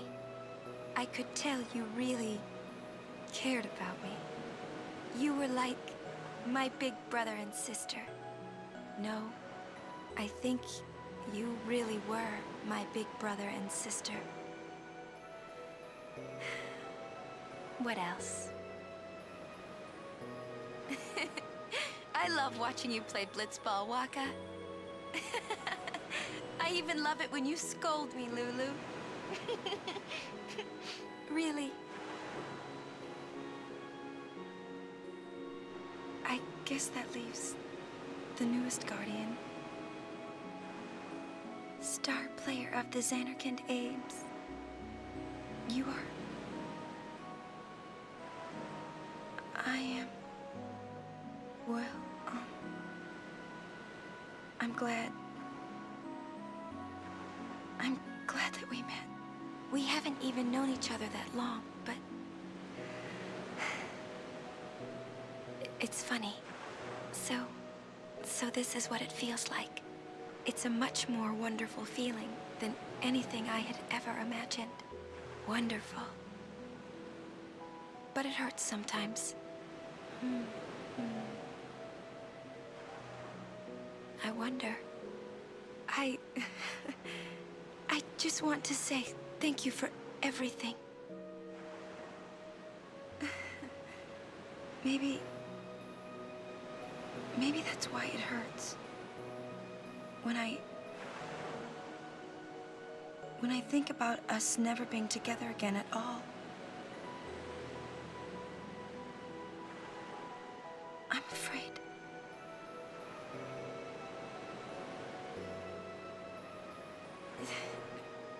No, I shouldn't say that.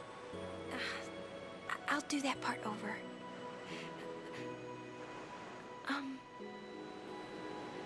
What you up to?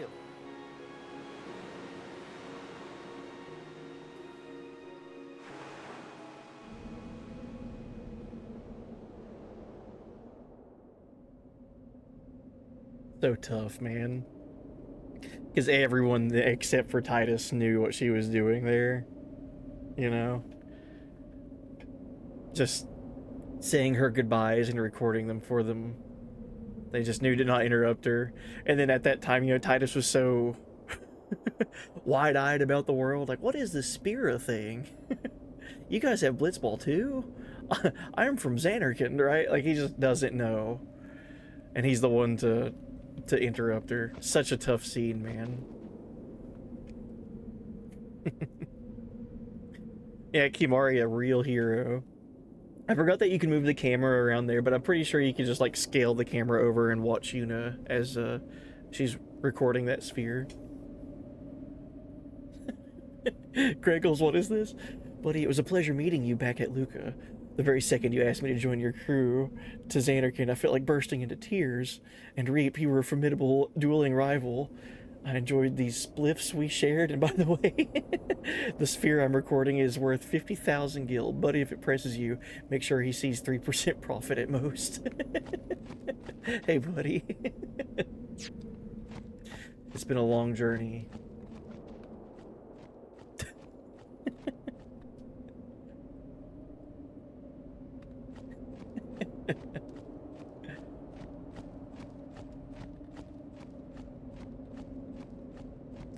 They call them spheres, but they are hemispheres. Domes would be more accurate. I think it... Are they called spheres because of what material is used to make them? Because it's, like, made of the same stuff that the spheromorph was made of?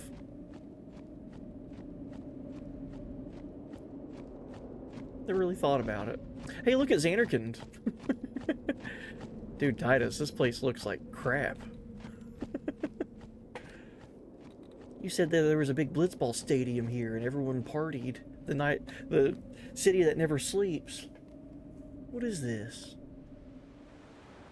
Butlet the Savior. Welcome in. Oh, thank you for noticing the beard. You know, whenever I was younger, I never really liked having a beard, but then it grew on me.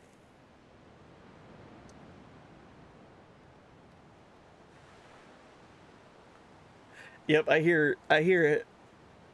The thunderous round of applause for that wonderful joke.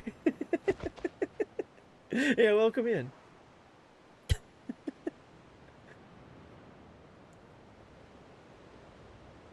Nifri, welcome.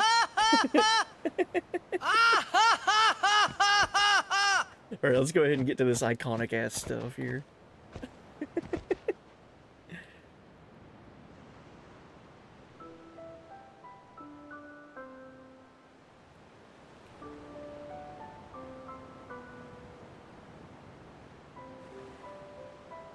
Uh-oh.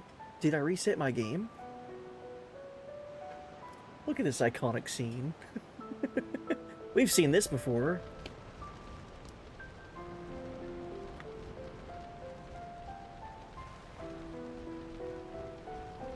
I'm new here. You could try harder. Butlet, welcome. Welcome in. Love the username.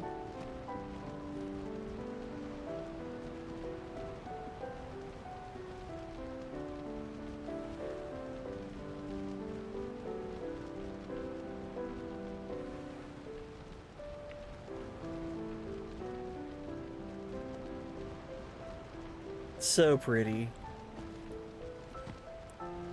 Really made the PS2 work.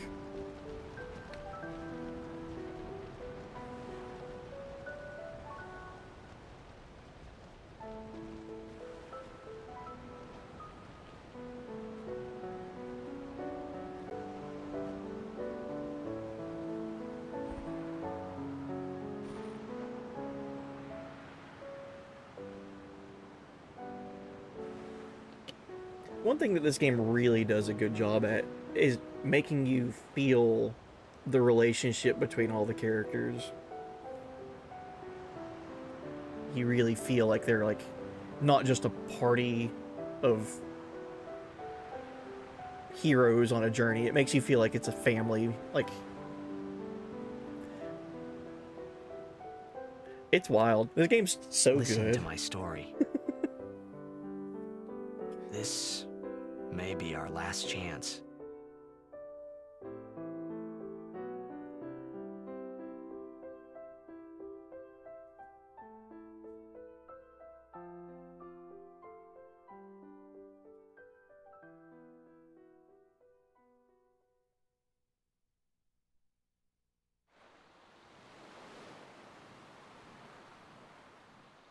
So wait, this is Xanarkand? Hey, there was more, right? Yeah, I mean, like that time. Anyone? I think Yes? that we should stop. Maybe. For now.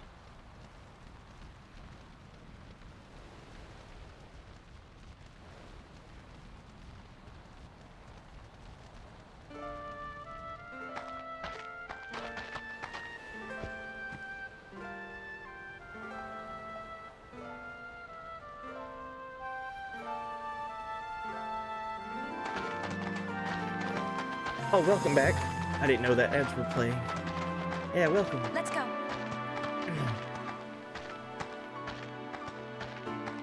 Maybe the real Final Fantasy X was the friends we made along the way.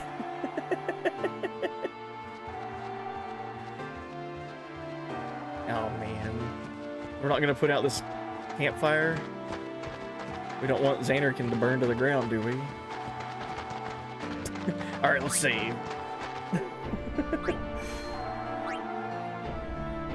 I'll make a new save file, just because if I ever want to load up my PS2 and watch that scene again, I could fight fight the boss fight and watch all that again. Yeah, we can't play Blitzball right now. Why? I wonder why.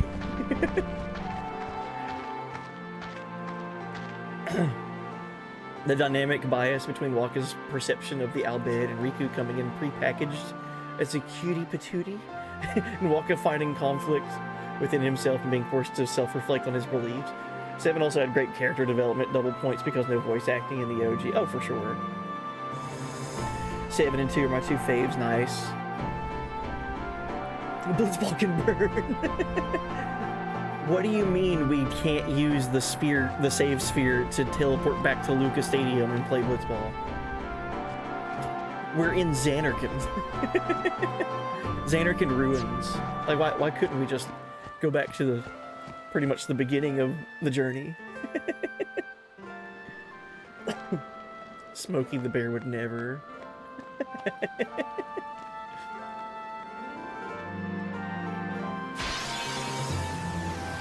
Oh, cool. No battle theme here.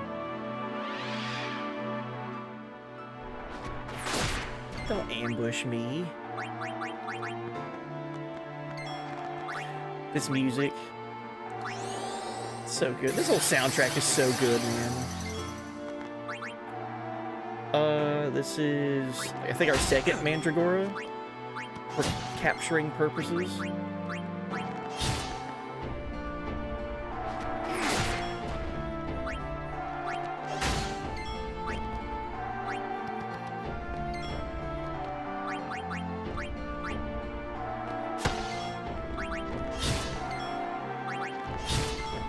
Why can't it be dead yet? Please. Yeah, we'll just hit it. There we go. Forgot that we got quick hit with Pydos.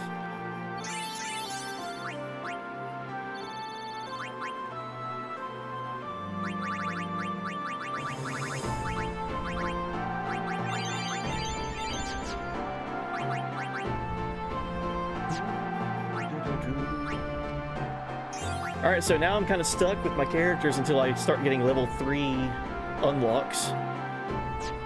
Darn. Same thing with Auron. So Tidus and Auron are still stuck. We'll get Auron close to this level 3 lock. That way he can go up here, and I think this is his final ability, Entrust. Is it weird that I pronounced Firaga like Firaga? Firaga? Fireaga? I don't know. FF7 was my first Final Fantasy, so like I'm so used to it being called Fire 1, Fire 2, Fire 3. And then FF8 came out and it was like, what is Fyra? It's Fire 2, right? Oh, okay. Just trying to understand what am I reading here.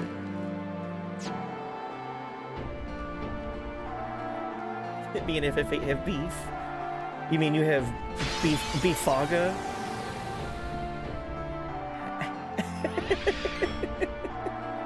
Yo, welcome in, Jorky. Hey, buddy.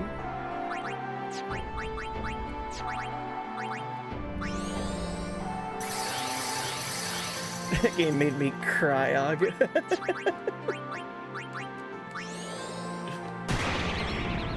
What is it? Is it in a Final Fantasy or was it Kingdom Hearts?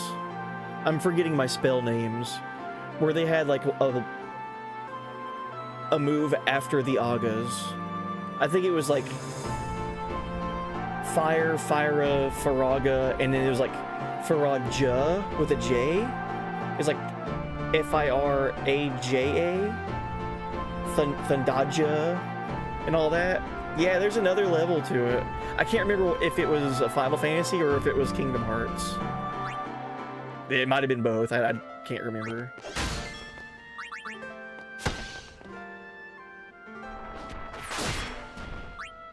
At that point, it's just like, come on. What are we doing here?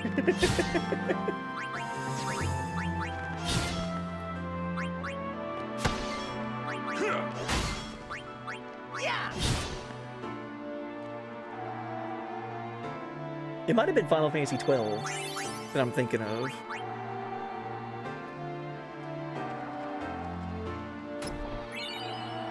We got a fortune sphere. Nice.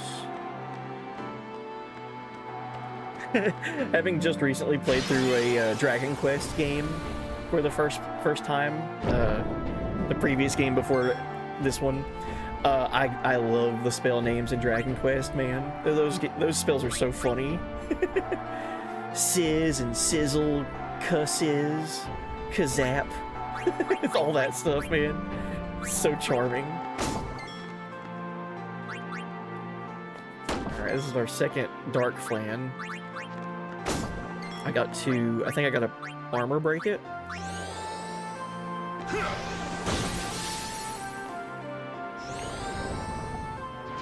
In one of the 10 mods, Ixion uses Thundaja.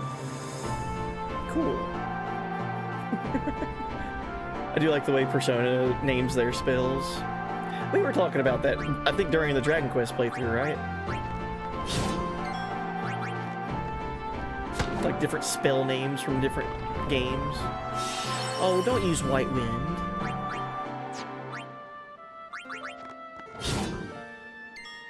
Booyah!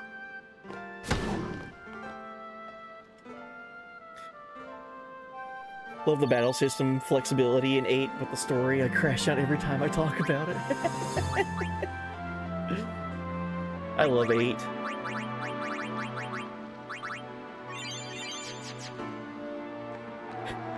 Booyah! Booyahja! Come on. Oh, there's gonna be things that happen here, by the way. Looks like the VOD plane. Close enough.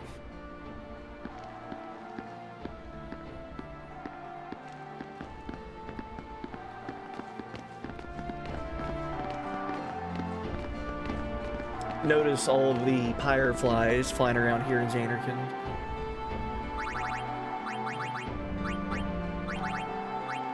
Oh, everyone's fine on health. Good.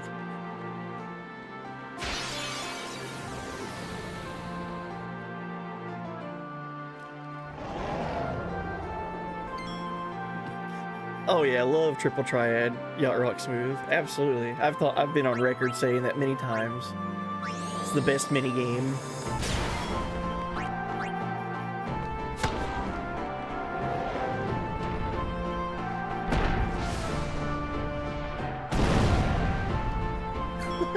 that attack is so good. Eve.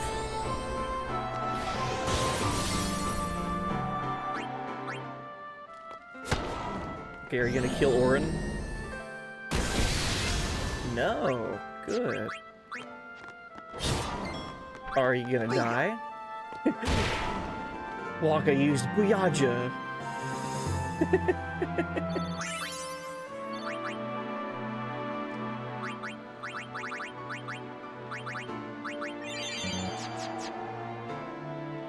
Can you junction before junctioning my junction to junction? When you junction for junction or after junction? Genuine question. You can. You just have to make sure that you do the tutorial first. Also, pay no attention to me typing on my keyboard right now. Definitely not doing anything in chat.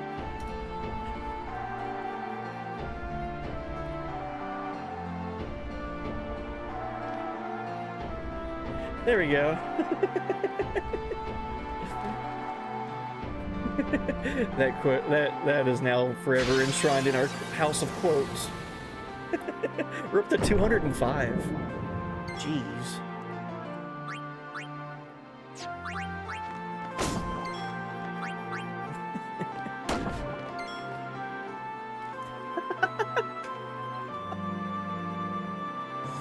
Of course, the next quote that's quoted is me talking about how many quotes we have.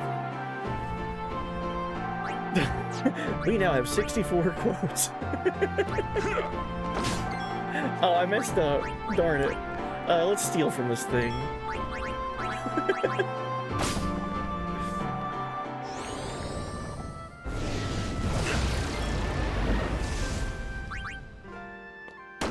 Oh, it just uses Demi. That's not that big of a deal. However, I am doing like no damage now.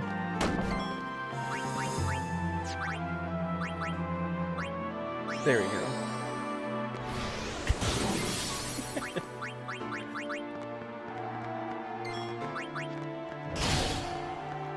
Damn. Titus was pissed. He gave me a crit for 8,000 damage for no reason. Yeah.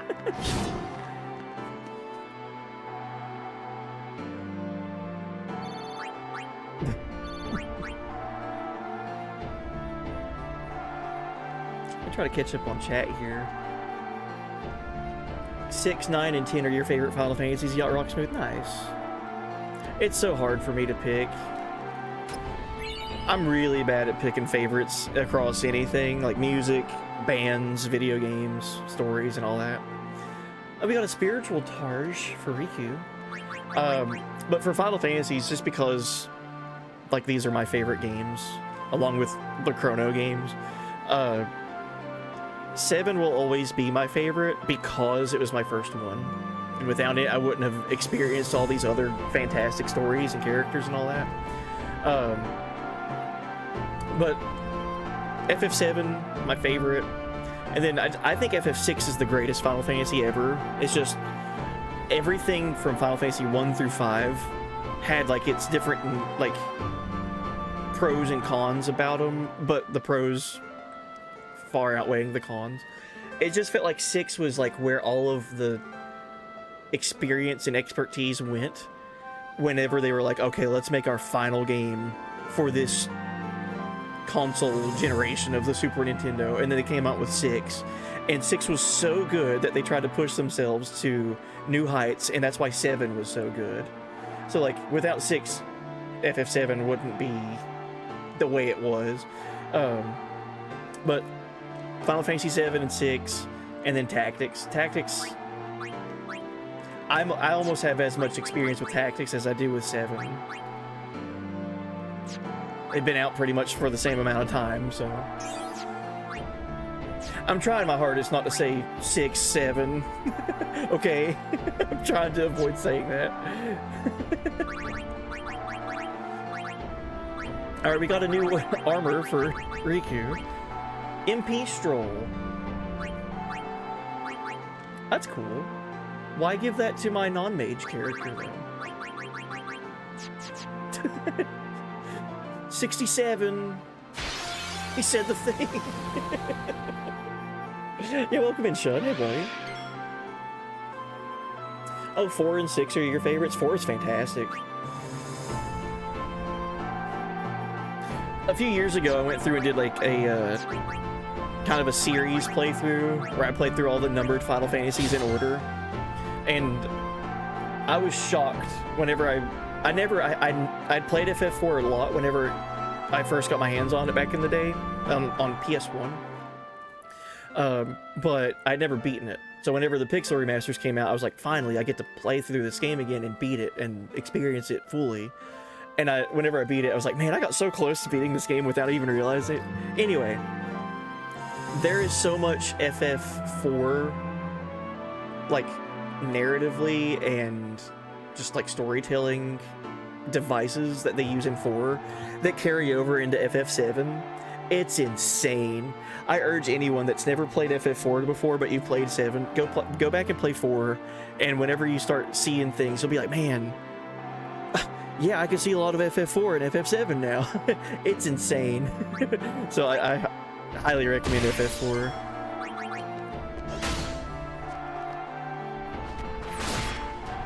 Did you face the Dark Aeons? So that is in the HD version and in the international version.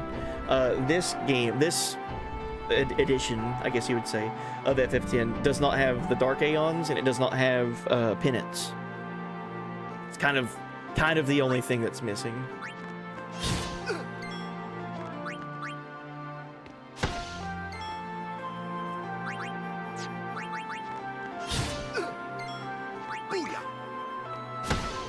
Yeah, there's a couple Final Fantasy games that did that, where they added in stuff in the international versions, or different regions when the game would come out.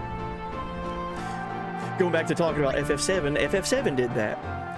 The original launch of FF7 did not have the super bosses in it, but then the release of 7 in the West, which was just what I knew of, you know, Final Fantasy 7 when it came out in the States and everywhere else, it included 2 super bosses that weren't in the original version. The Emerald and Ruby weapon.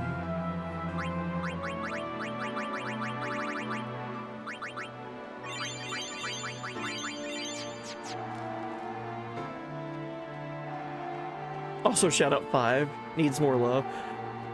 I would say FF5 is one of my favorite games to play. Like, the gameplay and the battle system in that is so good. Story, characters, the world, the music. Yeah, it's a Final Fantasy, of course. It's good. I'm gonna like it.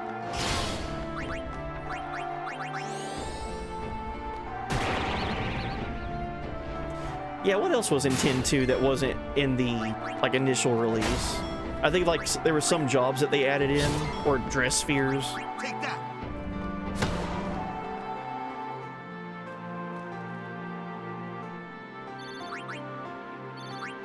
Yeah, Arda, we're of the same mind with that. 7's my favorite, but I still think 6 is, like, the best Final Fantasy.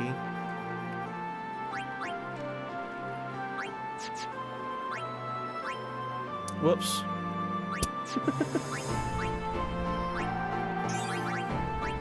This game, though, right?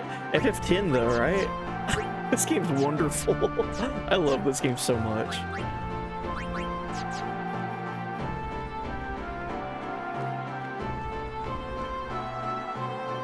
Oh, is the arena not in the original version of 10.2? That's interesting.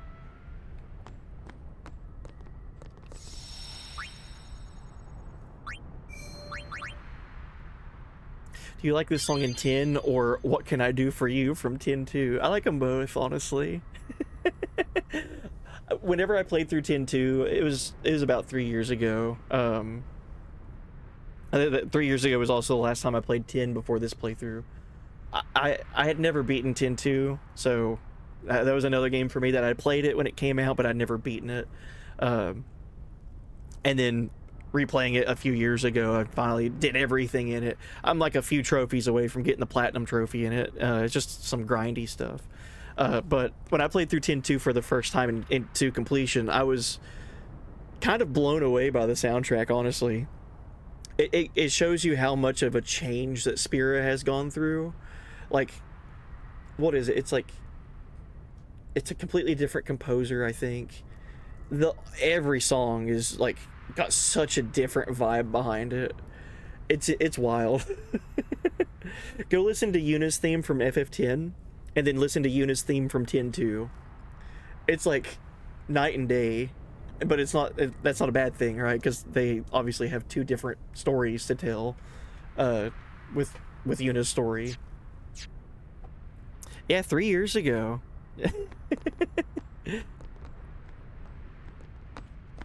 2023. Journeyer of the long road, name yourself. I am the summoner Yuna. I have come from the island of Besaid. Your eyes, my dear, show me the long road you have traveled. Very good. You have journeyed well. Lady Yunalesca will surely welcome your arrival. Go to her now, and bring your guardians with you. Go. I love it.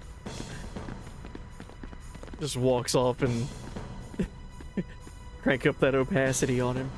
You guys recognize this, by the way? Where are we at? It makes sense with the music that's playing.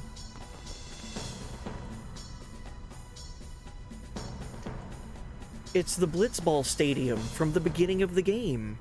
When Titus was getting rushed by all the fans and he's like, I gotta go. It's also playing the Blitz music.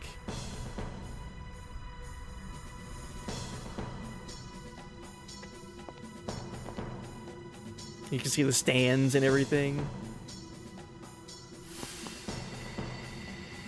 If it might benefit the future of Spira, I will gladly give my life. It is the highest honor for which a guardian might ask. Use my life, Lady Yoken, and rid Spira of sin. What was that?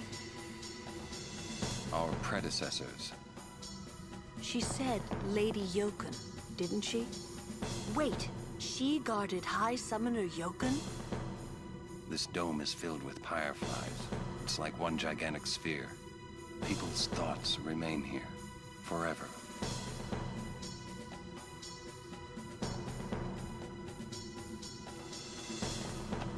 So that was a vision of the past. Some previous summoners and guardians.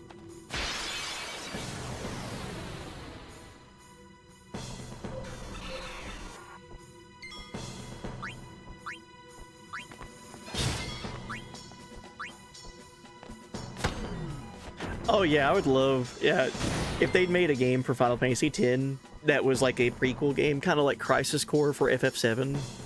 Just like a game of building up to FF10's story. I think that might actually become like my favorite Final Fantasy if they did that. Just do the Nebraska, Jecht, and Orin pilgrimage as a game. Because you already know the story, because if you played 10, you know the story that's going to happen. But you get to experience it all, and you get to play as these characters that were always like kind of like legends. Or you know, regarded highly after their pilgrimage was over. How cool would that be?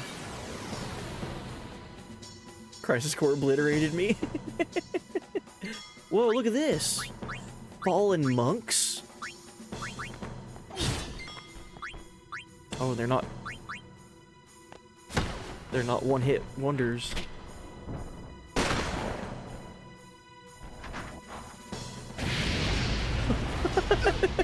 The fact that they have flamethrowers, dude.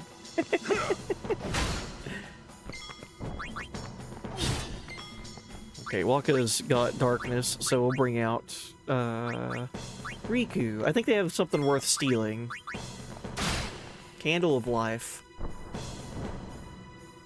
Well, that's a new item.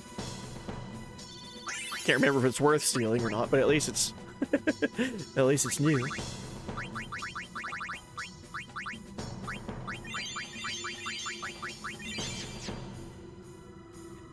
Yeah, only 3 characters might be tough, but they could make it interesting.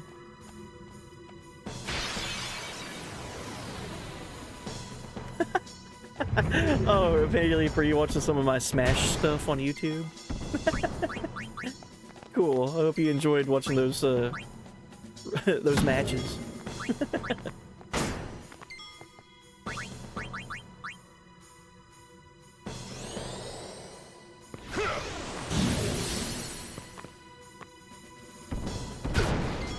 Jeez. Defender Z.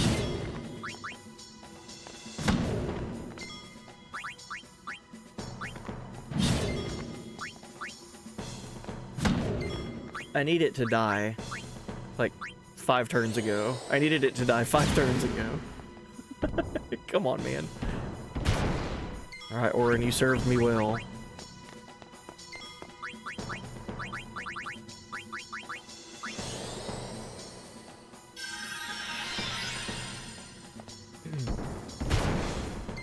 Jeez, man. What's up with the enemies wanting to kill me? Don't they know that I'm here to destroy Sin? Mental break works well. Thanks, game. Rip Yuna.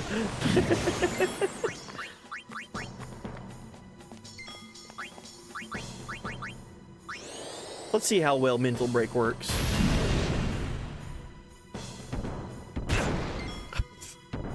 Jeez.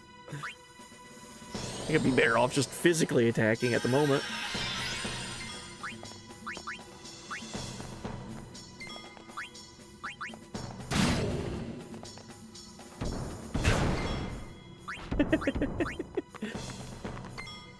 That indeed was a haymaker. It was.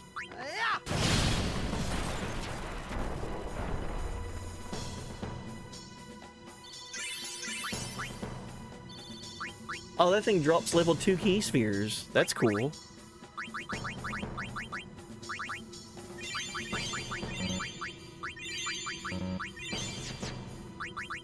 Is there anything I could immediately unlock for my characters?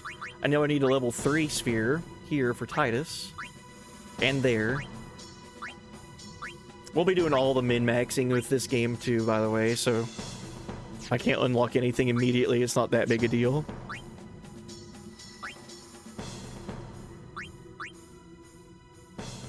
Oh, she's about to get... What is this, Demi? Yeah. Lulu's about to get some gravity magic.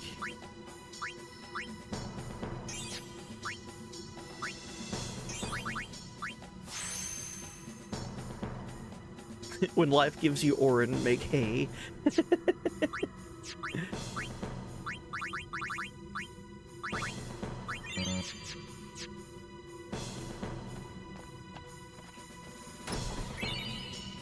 $10,000 gil. Nice. Min-maxing. One of my favorite activities to do in Final Fantasies. That's me with just any RPG, really. Just finding ways to break the game wide open as efficiently as possible, or as early as possible.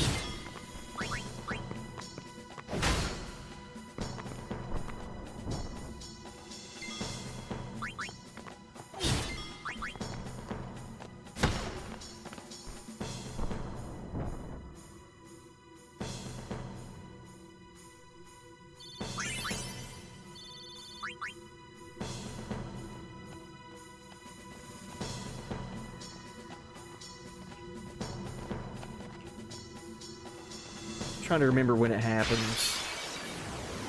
There's a thing that happens. I don't remember when, but it's soon. There's a thing. That always brings up a good talking point.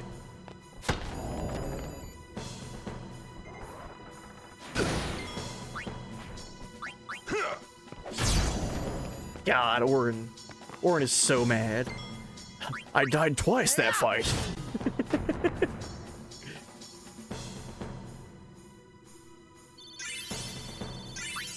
It's over 9,000!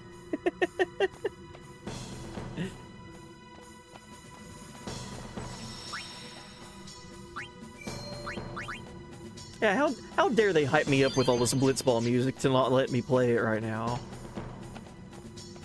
Oh, here it is. I was like, I know it's coming up soon. Let's put haste on everyone.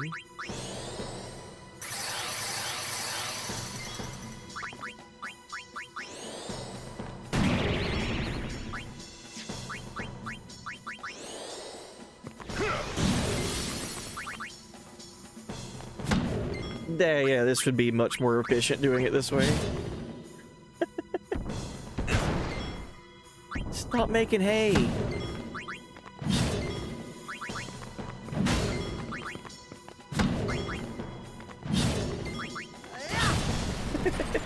That was a lot easier than last time.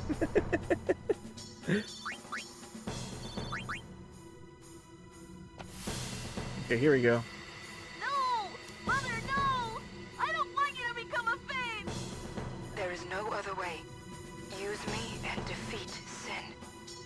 Then will the people accept you. I don't care about them! I need you, Mother! No one else! I don't have much time left. Hey, wasn't that... Seymour?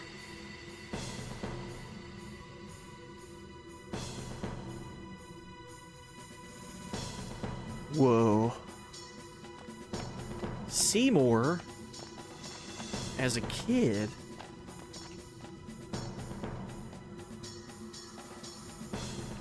Use me to defeat Sin.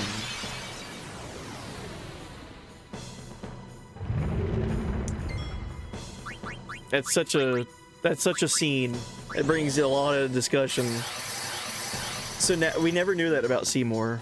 We always knew that he had this really crazy looking Aeon that he could summon, Anima, that just does like the craziest attacks and is just so powerful and everything. But we've never... It's a faith, right? A faith somewhere to summon the Aeon. We've never ran into that across our journey through Spira.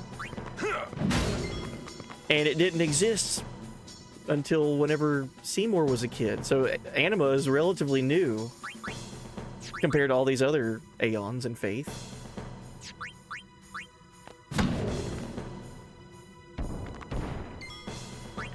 I don't care about the people of Spira. I care about you. So tough.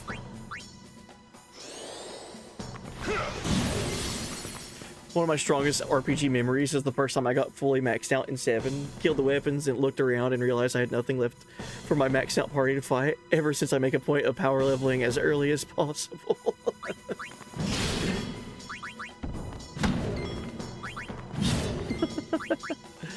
I feel like that's one of the reasons why I like this game so much. Enough. Because the sphere grid is so fun to just look at whenever you're like coming up with strategies and who do you want to go where and learn what abilities. It's all up to you as the player.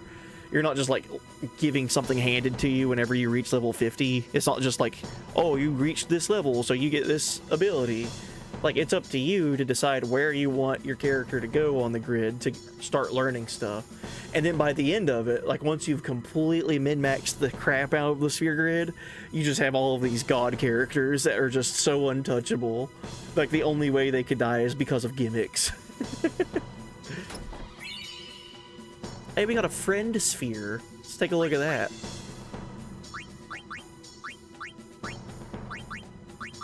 A friend sphere. Move to an ally's location. So we could go and just hop immediately to anybody else's spot. So that means we could take Titus to Orin's sphere grid and go in reverse. Since he's at the end of his sphere grid. Same thing with Waka. And we'll hold off for right now.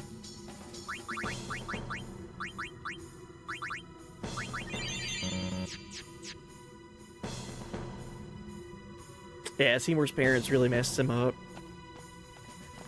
Well, they were still of the belief of the Hugh Gibbons teachings and everything, right? This is just the way it is.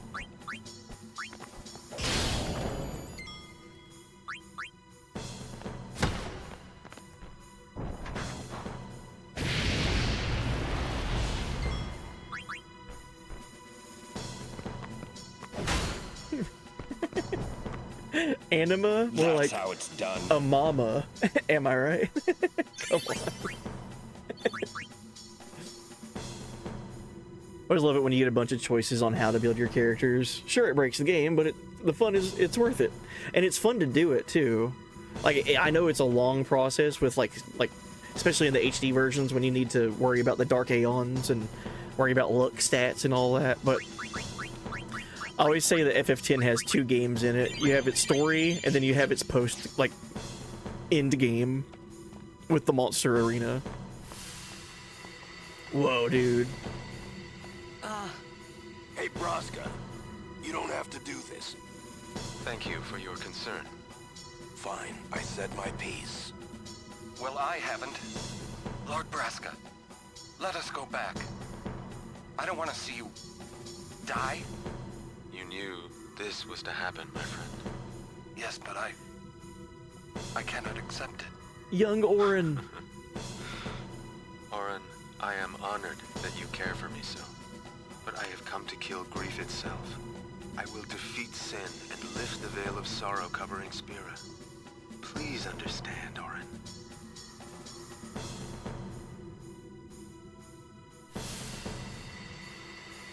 Before the sunglasses. Dude was always dripped out.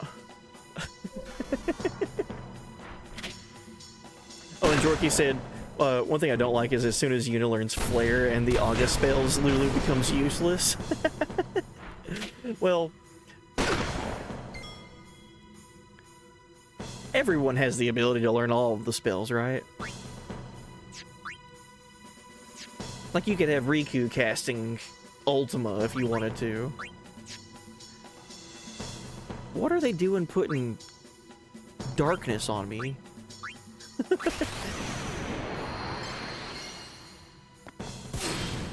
But if you were to, like, earlier in the game, use, like, a black magic sphere on Yuna and have her learn, like, black magic, I could see how that would feel like it would replace Lulu in a way. It's over. Who's more of a crybaby, Titus or Seymour?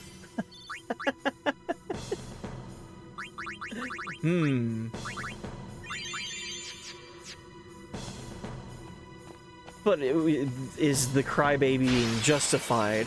That's the real question. Who has the more justifiable crybaby behavior?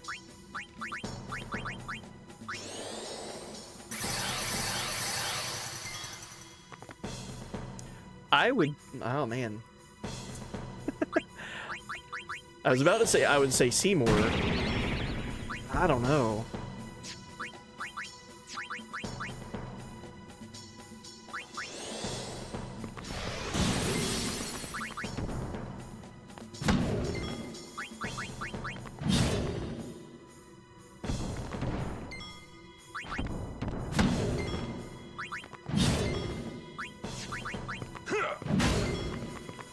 Yeah, they're both justifiable, but I'd say Seymour is more justifiable, but both situations are horrible. I agree.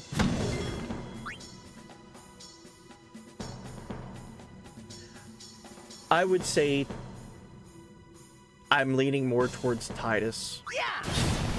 Because even in the face of all of what he's gone through in his life, he's still not trying to take that and go down the dark path that, like, kind of like how Seymour has.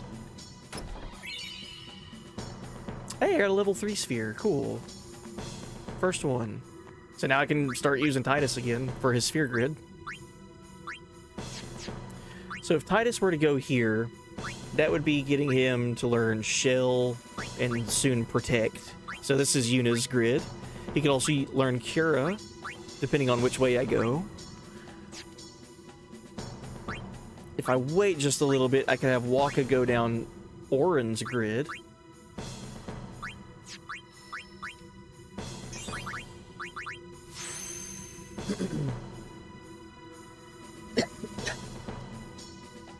Funny story about how I fought Emerald Weapon. Oh geez. Here's what I did. Speed shoes on everyone, as well as Speed Plus and Mime Materia. Mastered Knights of the Round, alright. W Summon, alright. Mastered Magic Plus on Cloud. I think I used Preemptive Materia too. I took out Emerald before he even had a chance to attack. Nice.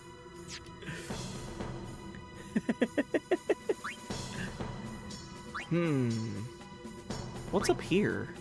This is Titus's grid, right? Yeah.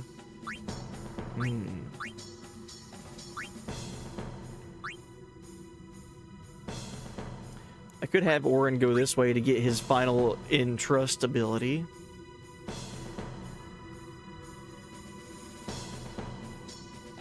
Titus is quite the crybaby.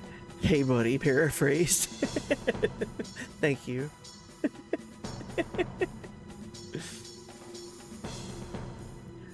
Oh yeah, Reap has a really great strategy for beating Final Fantasy V.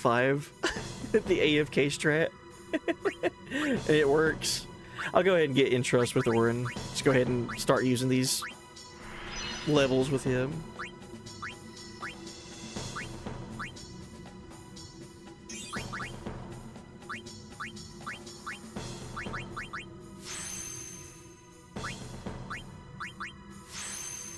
Oh yeah, welcome in, Christian Cool. Hey buddy. Hope you've been appreciating the wonders that is Spira, friend. Also hope all's good. Yeah, absolutely. Yeah, hope you're having a good week. How have you been? Hope everyone's been having a good week. Looking forward to the weekend.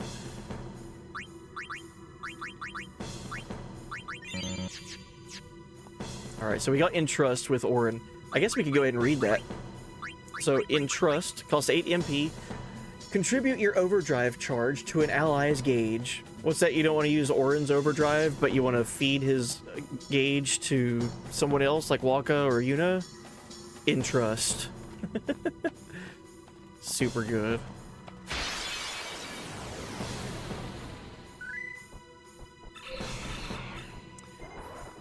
Ambushed? Oh, geez. Kicked in the head. Yeah, welcome in, Neo versus the world. Welcome. It's in-game time. Keyblade wielders and Borderland players rise. We are here to protect you. Hey, welcome in. Welcome, welcome. Thank you so much for the raid. Hope stream was good. What were you all into? Oh, and thank you for the follow as well. Hey, buddy. Yeah, hope you're doing good. Hope stream was fun.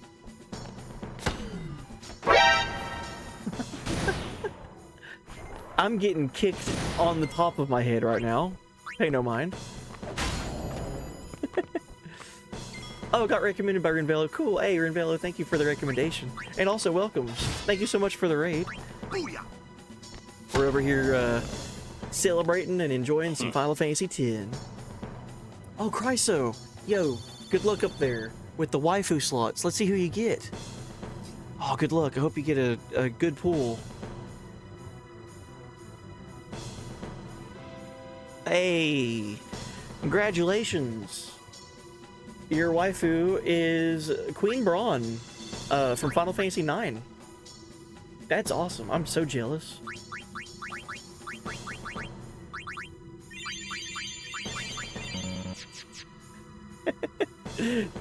At least she's wealthy.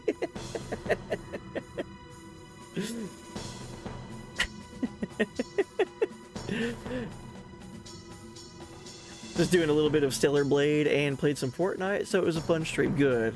I'm glad it was a good time. Yeah, welcome in. I don't know if you've ever played Final Fantasy X before. I'm assuming you have.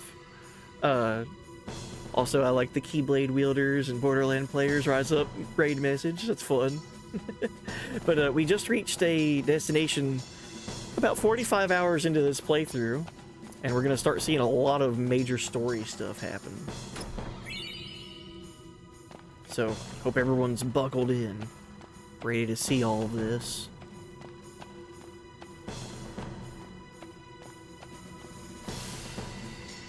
Are the trials ahead? Probably. Here too, huh? Give me a break. I was expecting, you know, parades and fireworks. You can ask for them after I defeat Sin.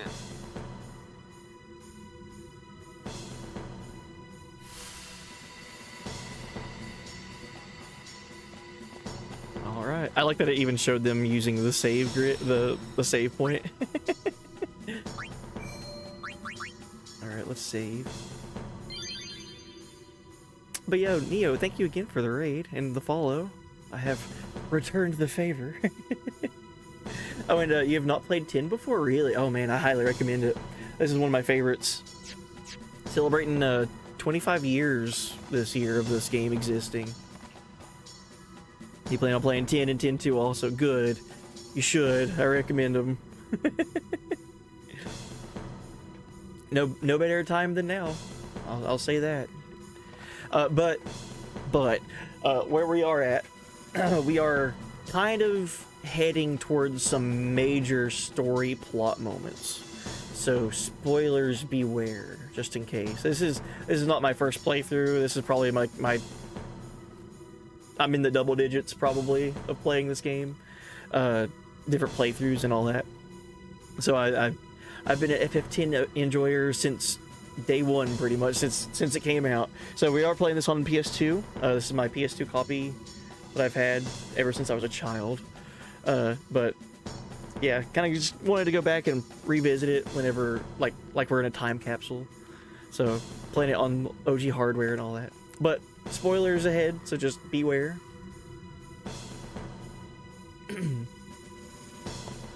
Oh boy. Puzzle room.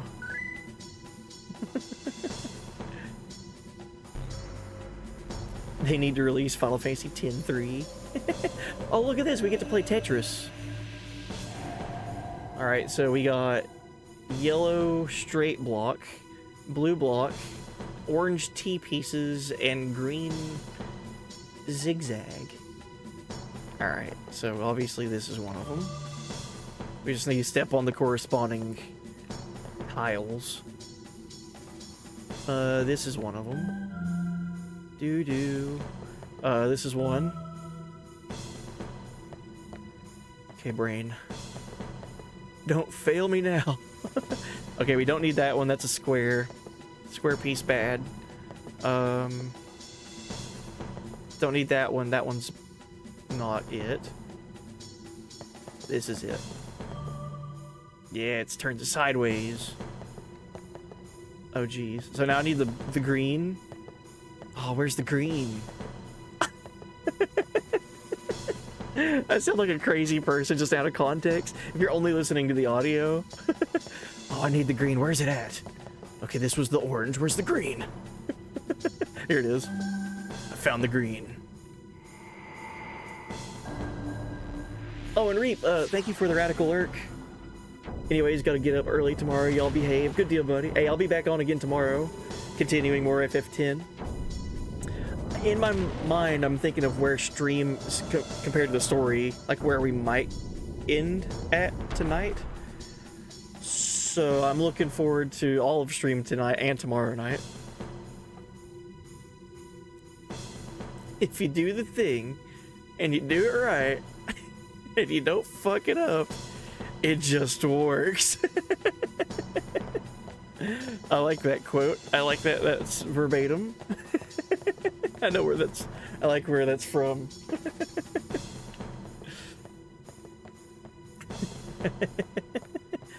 Flex tape. Or was that the flex seal? I can't remember. You do the thing, and you do it right. Alright, after we solve this puzzle, I should go back and save, I think. There's a Killica here. Let's take it. We turned off the lights. That's no problem. We didn't need to see anyway.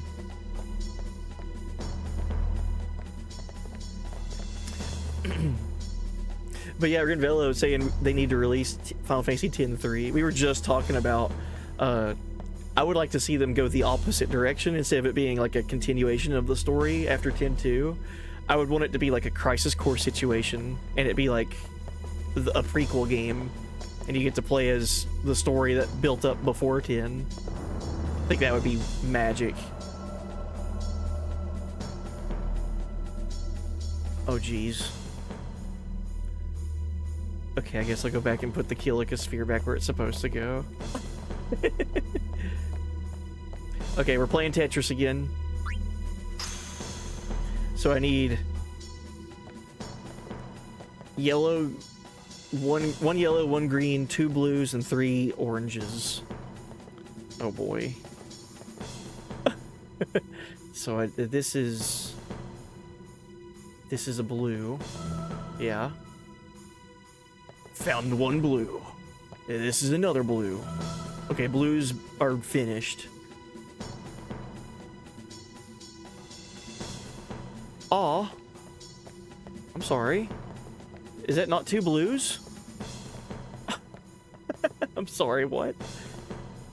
Maybe they have to be in the right angle. Okay, so now I need to have the blue that's rotated 180 degrees from that one.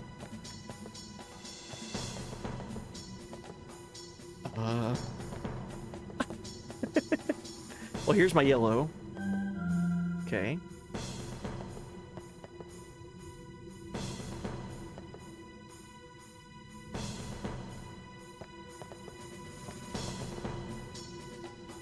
Here's my green. And one of my oranges.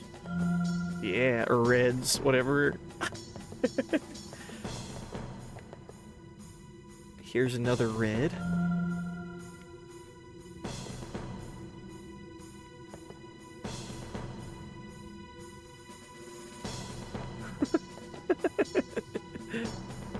What reds do I have? Okay, I need one more that's kind of angled, pointing up and to the left.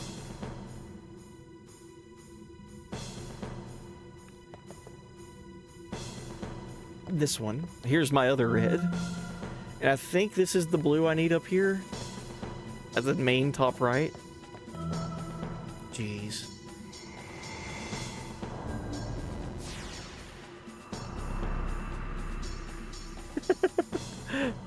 Only 5 more of these to go.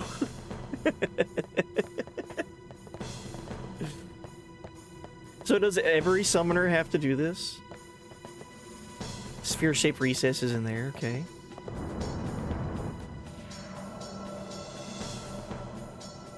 Color vision isn't fantastic, so this puzzle sucks for me. It helps me out a little bit is that the tiles around the glowy points are kind of a different color than the tiles around them. Like the tile that Titus is standing on right now is kind of like a different shade than this one. But then you have to be like, okay, there's a cloister of them here, so what are they? You gotta figure out like, okay, if this is the steppy point, then that means only the two, but one beside it and below it are gonna glow, so that's a red. So I know I need that one, and then I need this one. Okay, those are my reds. So I need 2 blues and 2 greens.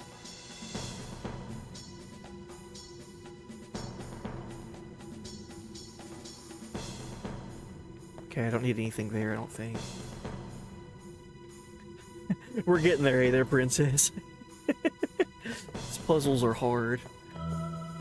Okay. After we complete this puzzle, I sure hope nothing shows up to try to murder me.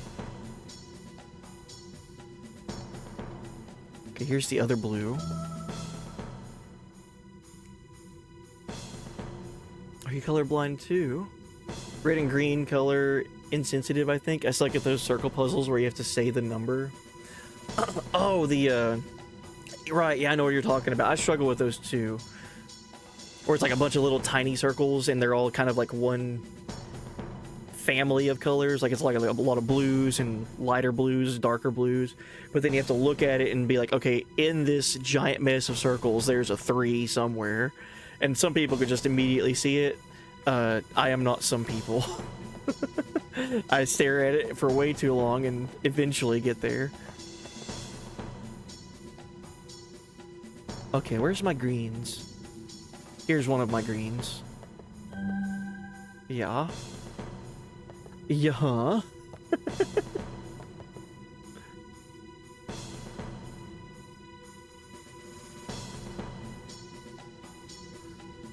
Oh, I forgot what I needed. Oh, and is stream okay? Did stream have a hiccup or anything?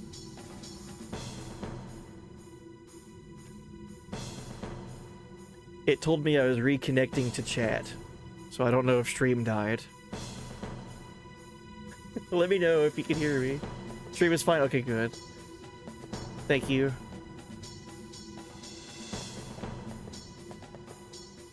Okay, I'm done with the blues. I'm done with the reds. So I need one more green. I need the green that looks like a Z, sort of.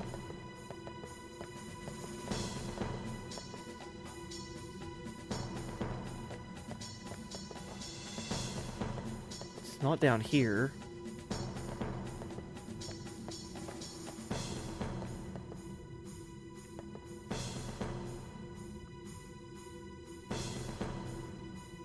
Oh, I have no clue.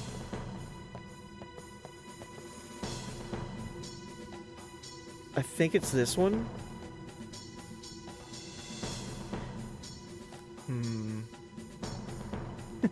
Weirdest version of Tetris.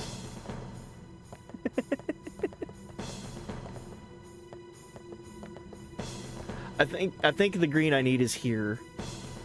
It's not down here at the bottom. I think it's this one. Oh my gosh. So stressful, because yes, if you mess up, you have to start the puzzle all over again. Alright, only a million more to go. I would still much rather do this puzzle over and over than revisit the Bevelle Temple. The Bevelle Temple is the low light of all of these trials.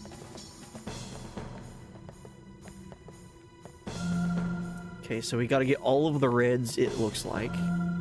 So there's 2 of them. I got to get this green again.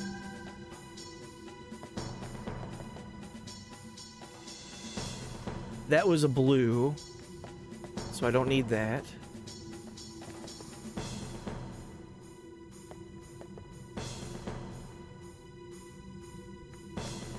Oh, jeez. This is a red.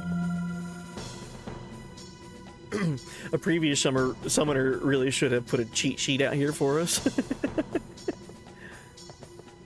If they wanted to be homies.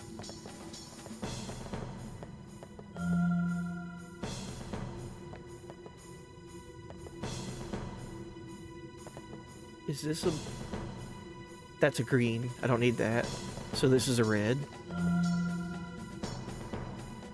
Yeah, warning future summoners like in the Souls games or something. I've heard about that. I've never played a Souls game, but I've heard about like how you can leave messages to other players, like kind of like on the map as they're exploring their game. I think I've seen like a few clips of that before or something. I need this blue.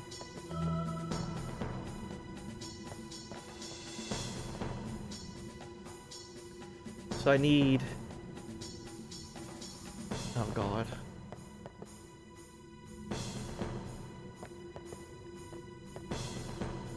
I need one more red.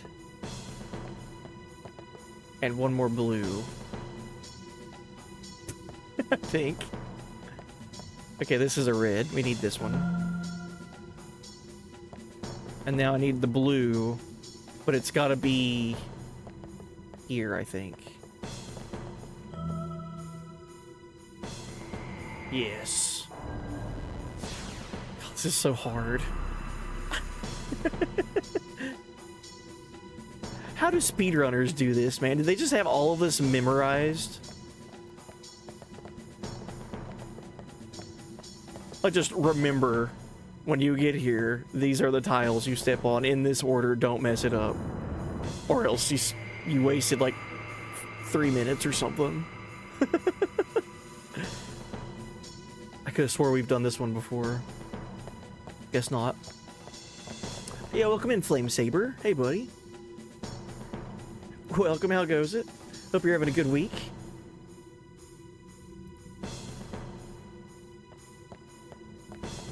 We are currently playing Tetris Final Fantasy X Edition.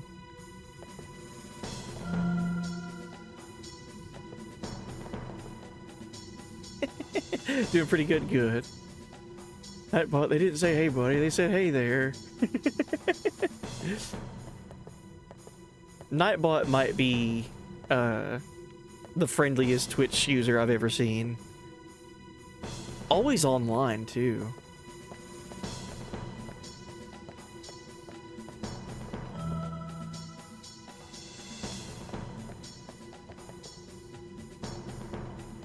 Remember when you got Bahamut in Bevelle? Oh yes. I still, like I was just saying, I would still much rather go through that Cloister of Trials, or I'm sorry, this Cloister of Trial with all these Tetris puzzles. I would much rather do this 100 times than go through the Bevelle Trials again.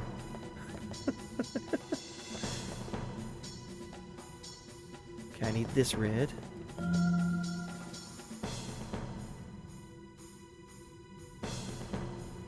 Do you believe the party could have resisted getting arrested after getting Bahamut?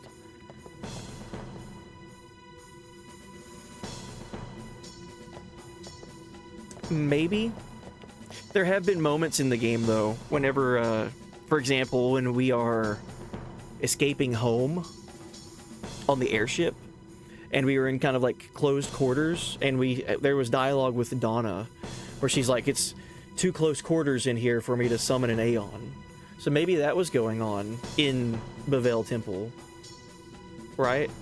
Because Yuna summons Valfor outside of Bevelle Temple when she's doing her sick, like, escape during the CG, like, cinematic stuff. But when we were in the temple getting Bahamut, maybe that was considered to be too close quarters for her to be able to summon Bahamut. I still use a walkthrough for Babel Temple to this day. It is, it's something else, let me tell you.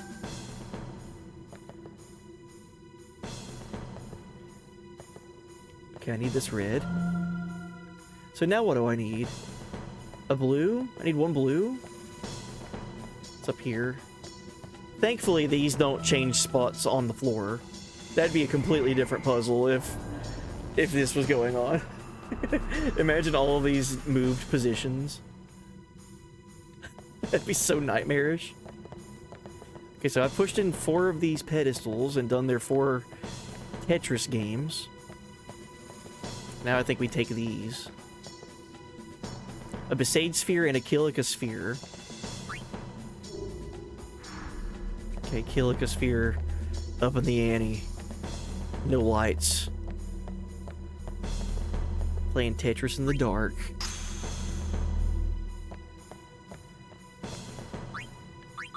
Guess I'm put that in the wrong spot. No problem.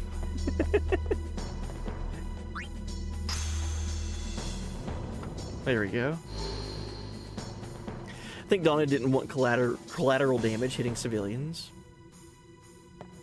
Well, the way she worded it, it was just the other stream. She was like, it's too close quarters, or too much confined space, I think is what she said. It's too confined in here to summon an Aeon. It was something like that.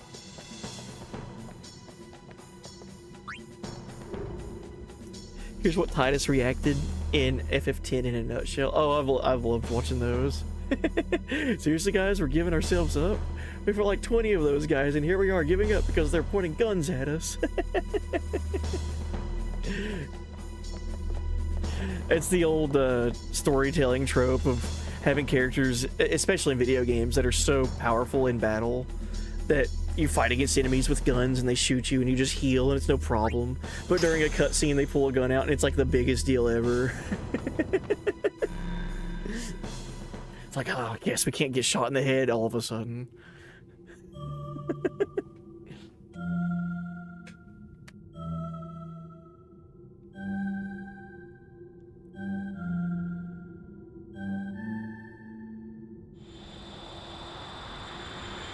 I know it's not, but that's gonna be. I'm gonna claim that was a Chrono Cross reference that just happened there. I know it wasn't, but I'm just gonna start spreading misinformation. Did you know in Final Fantasy X, when you go to Xanarkand for the first time and you do all the Tetris puzzles, there's a Chrono Cross reference that happens? Oh my god.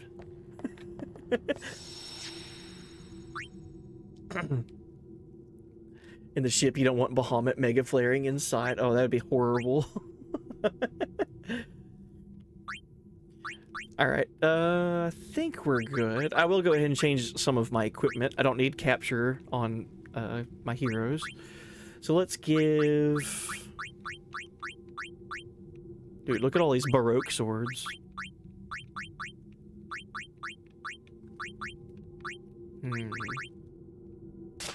Sensor to Titus.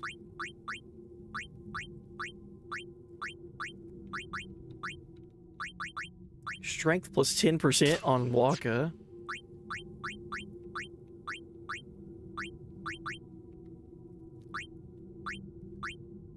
We need to keep piercing on Orin. It just makes sense for him to have piercing at all times. Stone Touch, Water Strike, Lightning Strike, Ice Strike, Fire Strike, Initiative.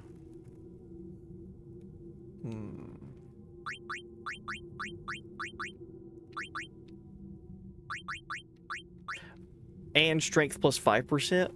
That's pretty good. Piercing and Strength buff. That's fine. Kimari doesn't have piercing with the Night Lance.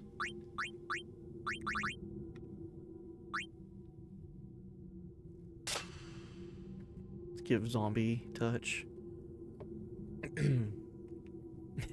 Oh, you always think that too. Oh, the Chrono Cross joke I made.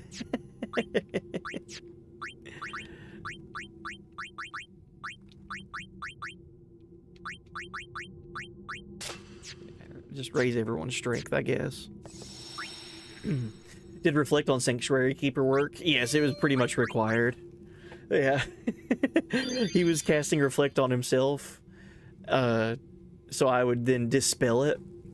So then what he would do, he was casting reflect on my party members to try to heal himself by using reflect on my party member to then heal himself. So it was just, you know, it's pretty much the strategy there. You have to make sure that you're reflecting him so he doesn't cast regen on himself or Kiraga on himself.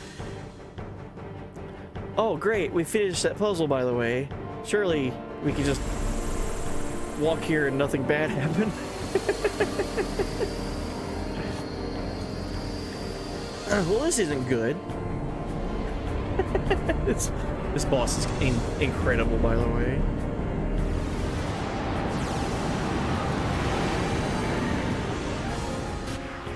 Oh, it's so cool looking. Alright, so we have trigger command move, and then also we have Spectral Keeper. Something targets when hit, use command move to get out of the way. Attacks all frontal targets when hit. Okay. Alright, so we're gonna haste. Hastaga. Hastega.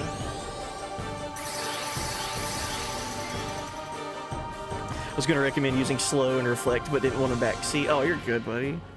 So wait, did you dispel the reflect on your party member, or did we knees it? No, yeah. Anytime reflect was active on my party member, that's what I was dispelling, and I was making sure to keep reflect on him. That way he wasn't healing himself. Is reflect recursive? If you both have it, do spells bounce indefinitely? No. They just bounce once, basically. Hey, Dark Arachno. Hey, buddy. Welcome in. How's it going? Hope you're having a good week. All right, so let's start moving some folks.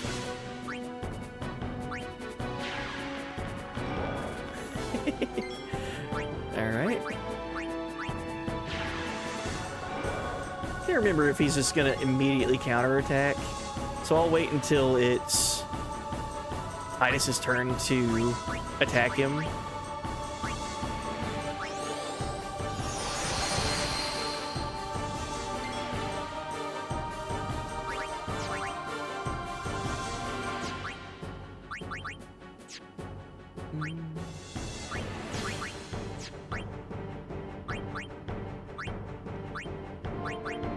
Let's put Protect on Titus. That's a way to break it. Break the game in FF7. Oh yeah. Let's reflex with Lulu.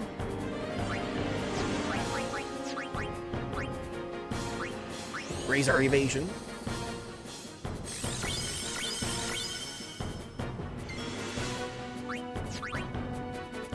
Alright, and let's try to quick hit, see what happens. 2,000 damage. Okay, and he does immediately counterattack. Good to know. He puts Berserk on us. That's great. So now we're gonna get immediately counterattacked again with Titus.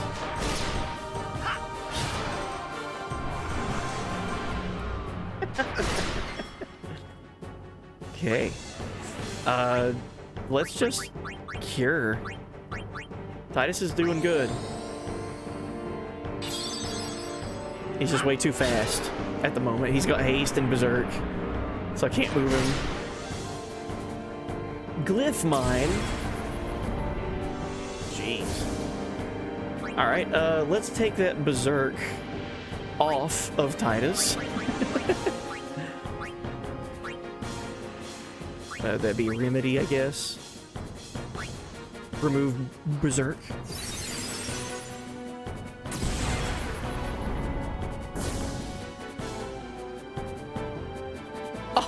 Oh. Well, that can happen. Alright, Waka, let's go ahead and use your overdrive. Counter hit? Yes, every time. Also, he berserks those camping in the rear wisely, not getting hit. Thank you, Mocha Man. Hey, buddy. Week is going shitty. Sick. My nose and throat's full of gunk. Oh, I hate to hear that. Hope you feel better soon. So did he only put a glyph mine in one spot? I thought it was underneath Yuna. Like the spot beside Yuna to the bottom left of the screen. Oh well. Alright, attack reels.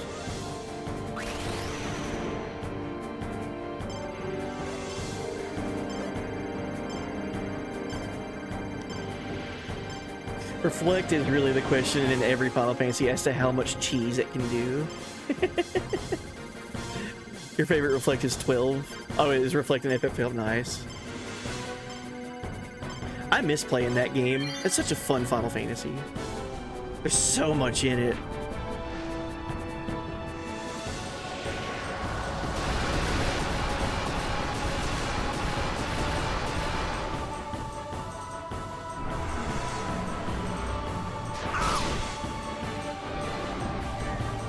Okay, Wakko's probably dead.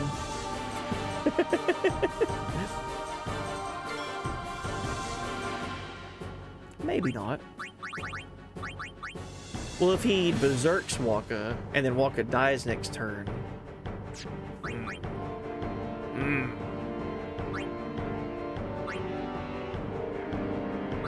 Yeah, let's remove Berserk.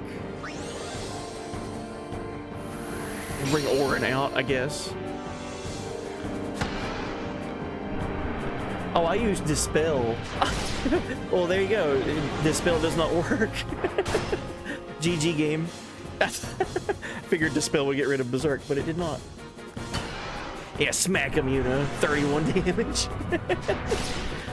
Oh, that evasion.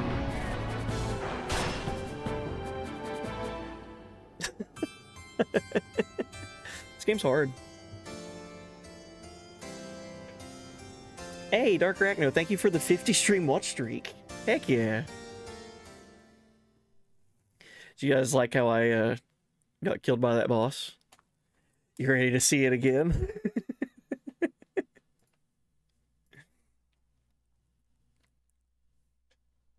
It's cumulative. When you got a guest and put reflect on the party, every time you cast a spell on yourself, ARE or otherwise, it'll reflect all 3 or 4 times. Quadruple it damage when it reflects onto the boss. Oh man. I remember the most time that I would grind in FF12 was whenever I had a guest party member.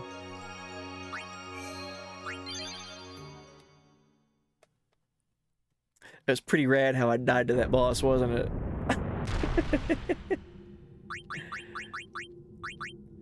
I don't have any Berserk proof, do I? I have got Berserk Ward. Let's see if I got any more Ward. Lucid Arm Guard. Serene Bracer.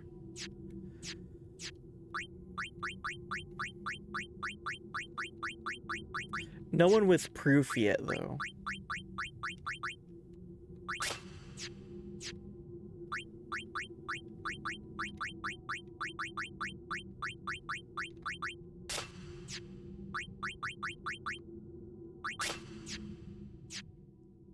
Can we craft it? We might be able to. It's a good question. So let's see. Berserk Ward.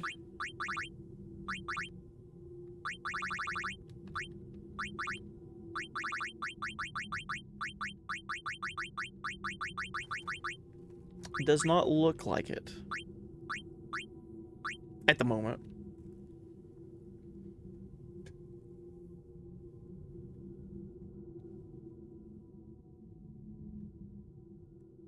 Pretty rad how you didn't see the mine under Lulu and forgot how to cure Berserk. Pretty rad of me, I know. Listen, I wasn't born this good at gaming, okay? I had to work really hard to get to this point to where I can die to bosses that I've at least killed, I want to say 10 times over before in my life. It's more of a passion, really. Everybody can do this. But thank you again, Dark Arachno, for the 50 stream watch stream. In theory, you could get Berserk proof, but it would take weeks worth of streams to do that. That's fun.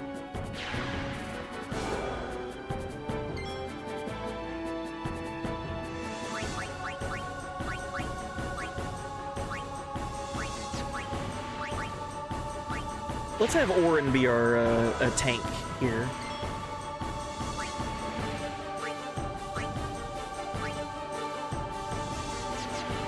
Instead of doing damage with overdrives, let's armor break first. Never mind, he's immune to it.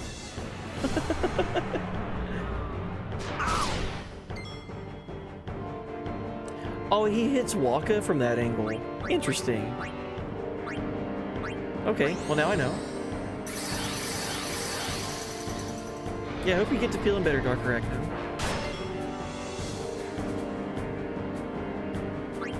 Okay, let's keep Riku out for healing purposes.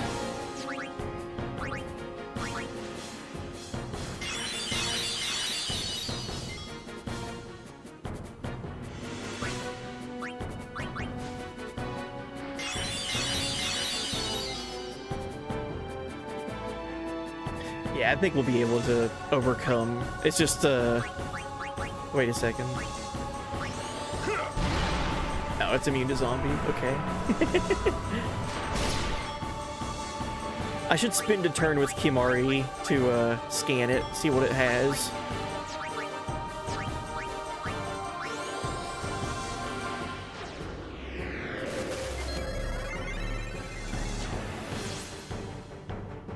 Immune to KO, zombie, petrification, poison, power break, magic break, armor break, confusion, berserk, threatened, sleep, darkness, slow.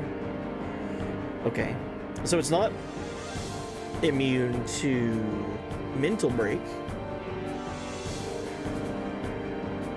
Attacks all frontal targets when hit. It will plant a glyph mine upon a circle, causing instant KO when detonated. Use the trigger command move to transfer to another circle. 47,000 health remaining.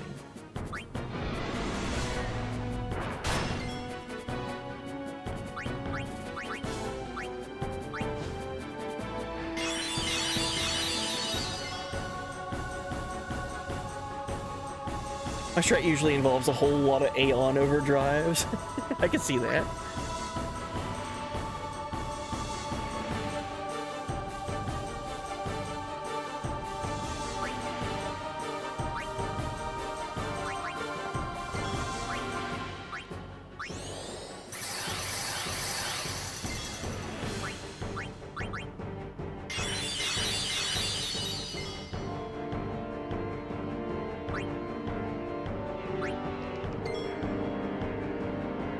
So he would hit Kimari and Orin from this angle. So let's move back left, back here.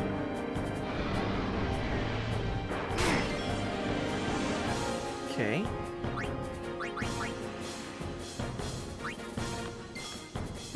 I'm fine to go ahead and use attack reels right here.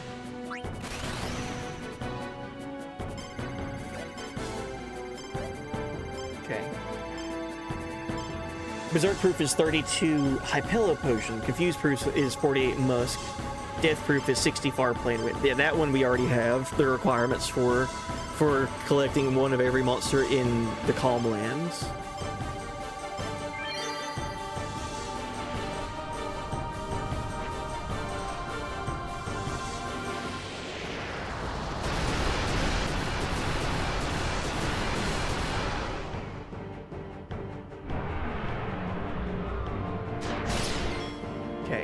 So I expected that. Let's go ahead and raise Waka.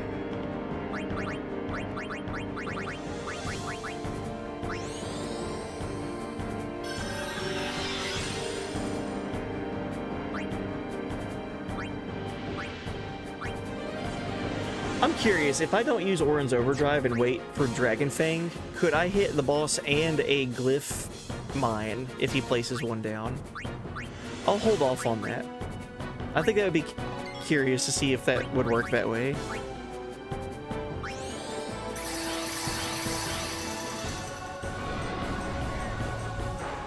Oh, Shreds in the Calmlands have high pillow potions. Up for a trip back to the Calmlands? Nah, we got this. We're sticking it out.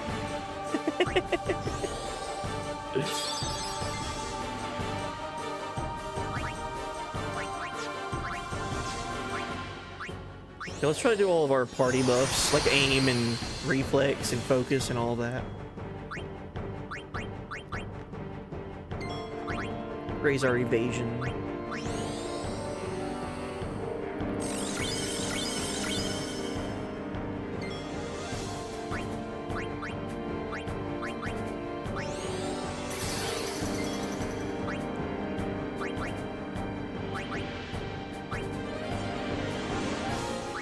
We could raise luck stat with Riku.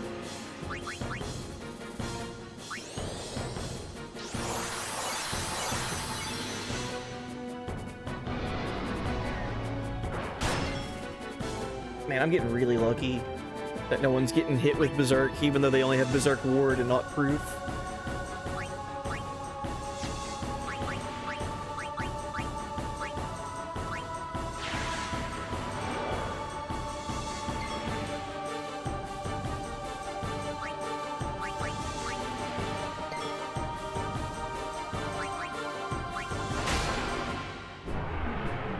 Yeah, I think it's 3 misses.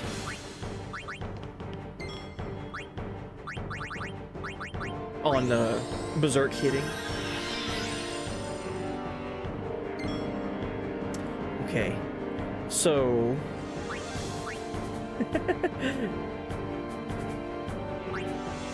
how do I know which mine is number 4 and number 2? Or will it say?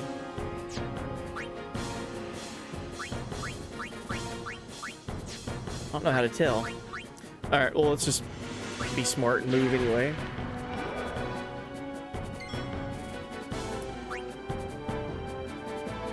Let's try this Dragon Fang strat. Damage all enemies. I'm assuming this would hit the mines too. Okay, I guess you don't damage the mines to get rid of them. You just have to be out of the way. Okay.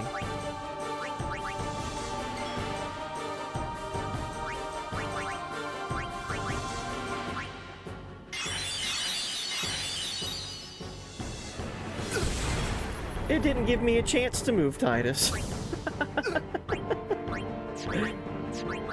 Yeah, who needs to move your characters when they're gonna die anyway? Thanks, game. Yeah, the difference between Proof and Ward. Proof means it just doesn't affect you. Like, you are guaranteed safe from Berserk. Ward is you still have a chance of it hitting you. It's a lower percent chance, but it's still active. Now let's go ahead and Shooting Star.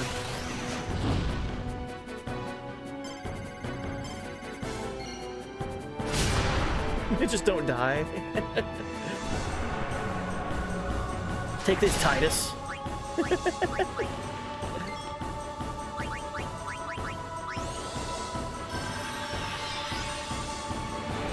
Oh, is it a true 50% gamble?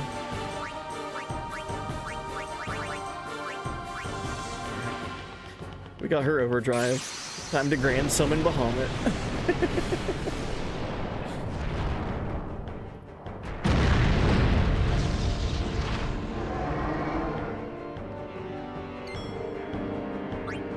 I like that the whole mines situation over there is like has nothing to do with an Aeon now. Mega Flare.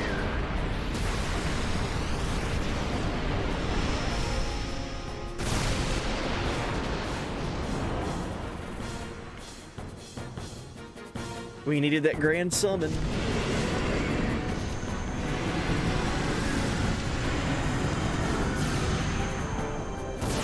Overkill.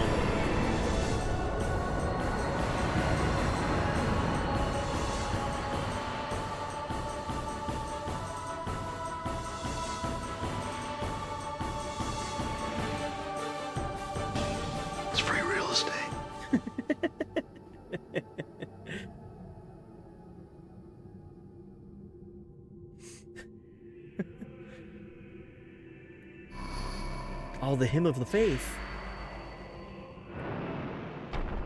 Oh man, what faith is down here for the final Aeon? Yuna, we're here.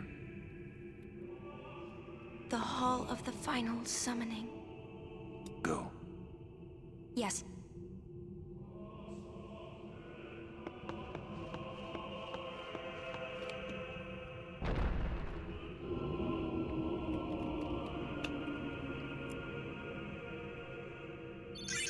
Hey, everybody got a turn.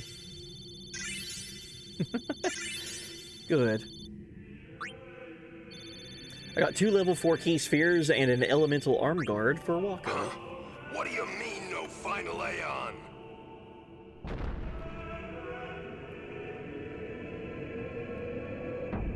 Sir Orin! Everyone!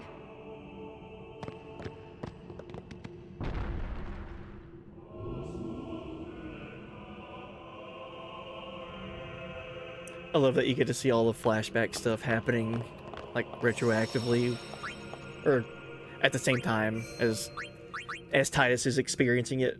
We're getting to watch the Braska pilgrimage because of the Fireflies. It's so good.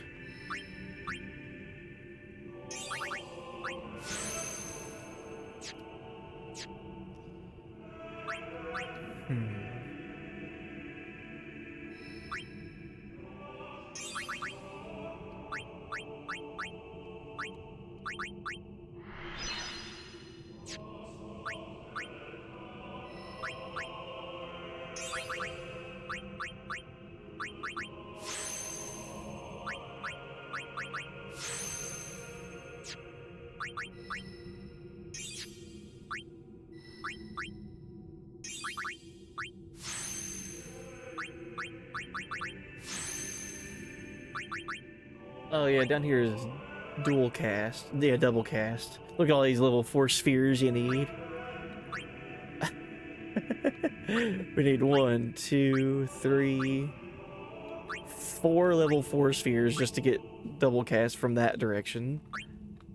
But then if we go through here, get all the level 3 magic for Lulu, we'd need just 1. Jeez.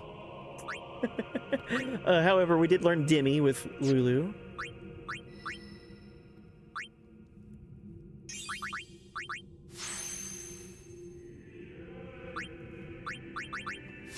My mind wonders what future summoners would see if this pilgrimage fails. Ah, that's an interesting take. What would that look like?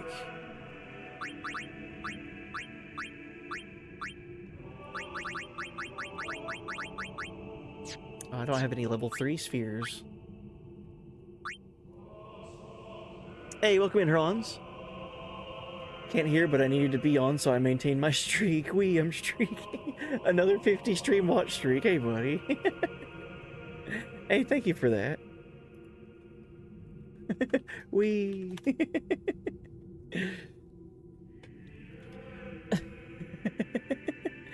Have you ever tried the thing speedrunners do?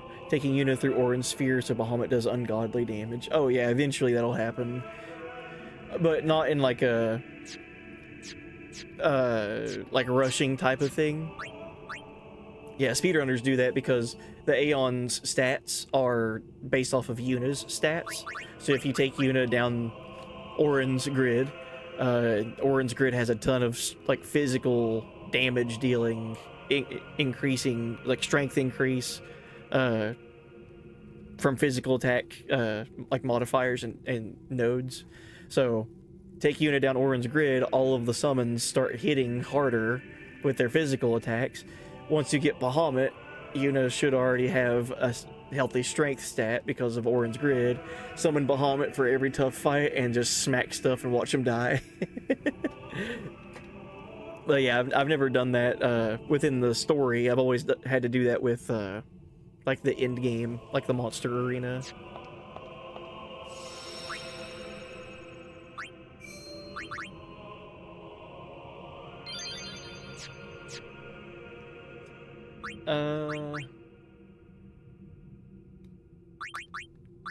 Okay, give me a second.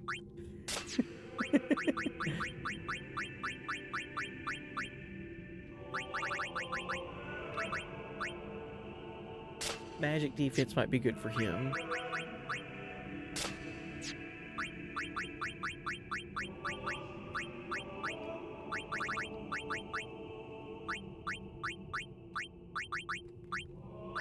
See if I have anything that I could put on this glorious Targe for Riku.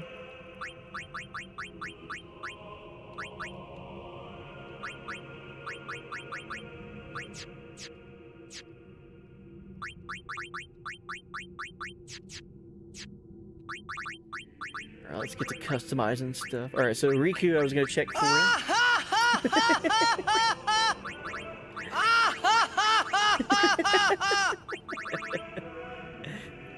Oh, there we go. Lightning proof and waterproof for Waka. So proof that they don't get hit by lightning or water with that equipped. Yeah, welcome in Dragoon Knight. I need to sort my items and equipment.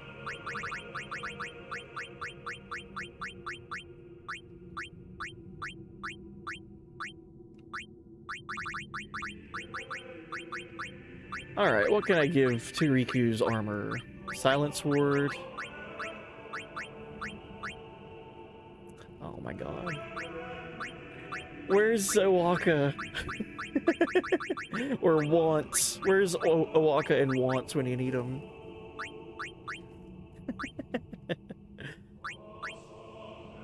Oh well, I guess I'll just give her some basic defense stuff.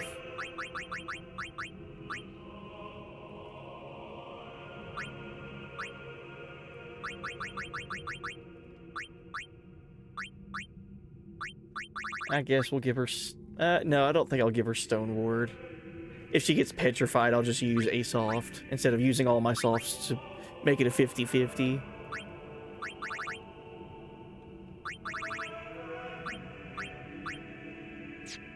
Okay.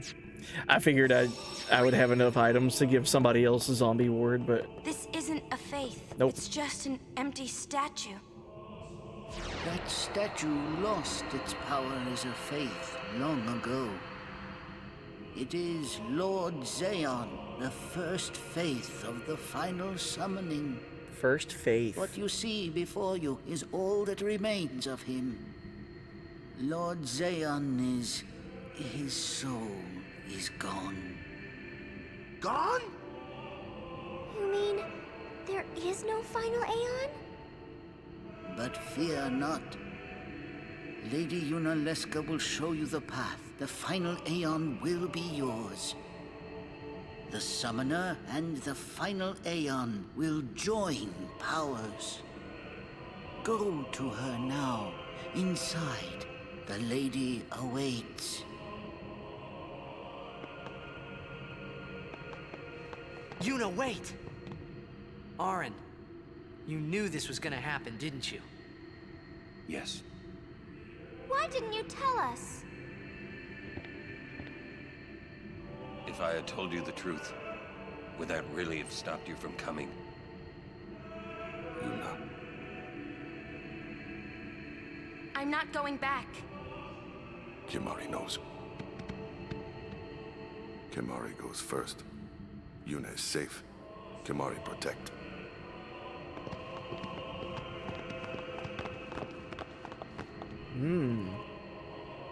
The plot thickens.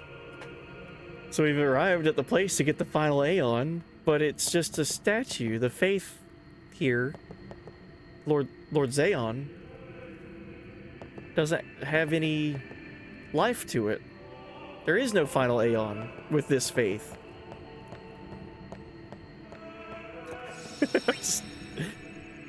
What? Really quick too, I'd like to point this out because you don't really see it in a playthrough unless you're like exploring all your items. But we have an item called a map. No one really like looks at the map in this game, I feel like. So let's look at it really quick. Notice anything really cool about the art design on it? I've always loved this. So this is the map of Spira, and you can see where we're at. We're at the top of the all of the continents there in Xanarkand. But look at the border around the map. On the left side of the screen, you have female character Yunalesca, and on the right side you have Lord Zeon. That is the faith of that guy that's been here in Xanarkand for 1,000 years, and then Yunalesca is going to be on the other side of this door waiting for us. This map is with you from the beginning of the game, just so you know. And if you ever play through this game again, keep an eye out for any like temples like that have statues of previous high summoners in them.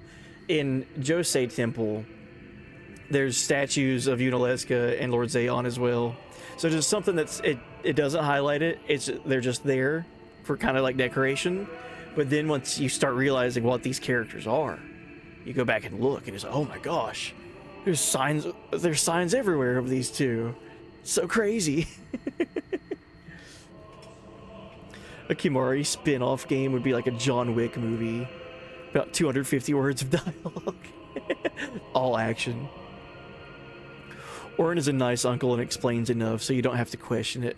Instead of answering all your bickering questions, he gives you his morsel of information and shuts up for his own peace of mind. Because in the moment it didn't really matter. This isn't his first time here, right? I feel like that's another thing right now too with Orin. To kind of prepare everyone, he's letting them go through this discovery the way that he went through it. Except this time, he knows what to look out for. Let's go see what Orin's doing.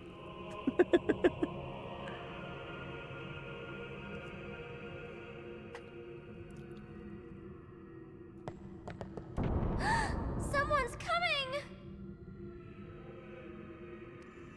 Lady Yunalesca. Welcome to Xanarkand. I congratulate you, Summoner. You have completed your pilgrimage. I will now bestow you with that which you seek. The final summoning will be yours.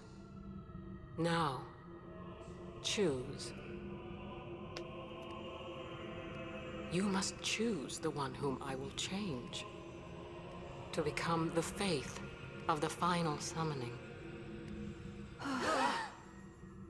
There must be a bond between Chosen and Summoner, for that is what the final summoning embodies.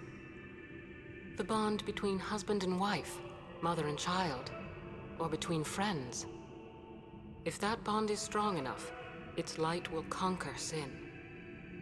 1,000 years ago, I chose my husband Zeon as my faith. Our bond was true, and I obtained the final Aeon. There is nothing to fear. You will soon be freed of worry and pain. For once you call forth the final Aeon, your life will end. Death is the ultimate and final liberation. Your father, Braska, chose this path.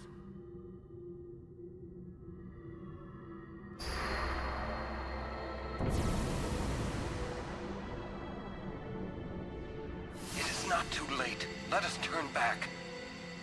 If I turn back, who will defeat Sin? Would you have some other summoner and his guardians go through this? But, my lord, there must be another way. This is the only way we got now. Fine. Make me the faith. I've been doing some thinking. My dream is back in the other Xanarkand. I wanted to make that runt into a star blitz player. Show him the view from the top, you know. But now I know there's no way home for me. I'm never gonna see him again. My dream's never gonna come true. So make me the faith. I'll fight Sin with you, Braska. Then maybe my life will have meaning, you know? Don't do this, Jecht. If you live, there may be another way We'll think of something, I know! Believe me, I thought this through. Besides, I ain't getting any younger, so I might as well make myself useful. Checked? What? You're not gonna try to stop me too? Sorry. I mean... thank you. Braska still has to fight Sin, Orin. Guard him well. Make sure he gets there. Well, let's go. Lord Braska, checked. What do you want now? Sin always comes back. It comes back after the calm, every time. The cycle will continue and your deaths will mean nothing. But there's always a chance it won't come back this time. It's worth trying. I understand what you're saying, Orin. I'll find a way to break the cycle. You have a plan? Checked? Trust me, I'll think of something.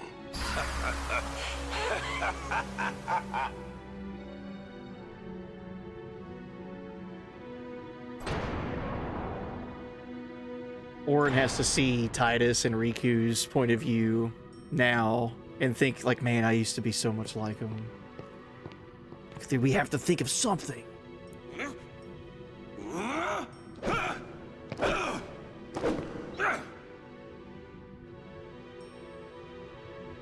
And the cycle went on. We'll break it. But how? What, you got a plan now? If one of us has to become a faith, I volunteer. Me too, Yuna. That still won't change anything, you know? You'd bring the calm, and then what? That won't break the cycle. Listen, you want to defeat Sin and keep Yuna alive. You don't want Sin to come back, yeah? That is just not gonna happen, brother, you know? If you want everything, you'll end up with nothing. But I want everything. Now you're being childish. I give up. So what would an adult do then? They know they can just throw away a summoner, then they can do whatever they like. You're right. I might not even have a chance. But no way am I gonna just stand here and let Yuna go. And what Orin said about there being a way, I think it's true. You'll think of something? Yes. I'll go ask Yuna Leska. She's got to know something. You really think she'll help you? I don't know. But I have to try. This is my story. It'll go the way I want it. Or I'll end it here. Wait. You say it's your story, but it's my story too, you know? It would be so easy to let my fate just carry me away, following this same path my whole life through. But I know I can't. What I do with no regrets.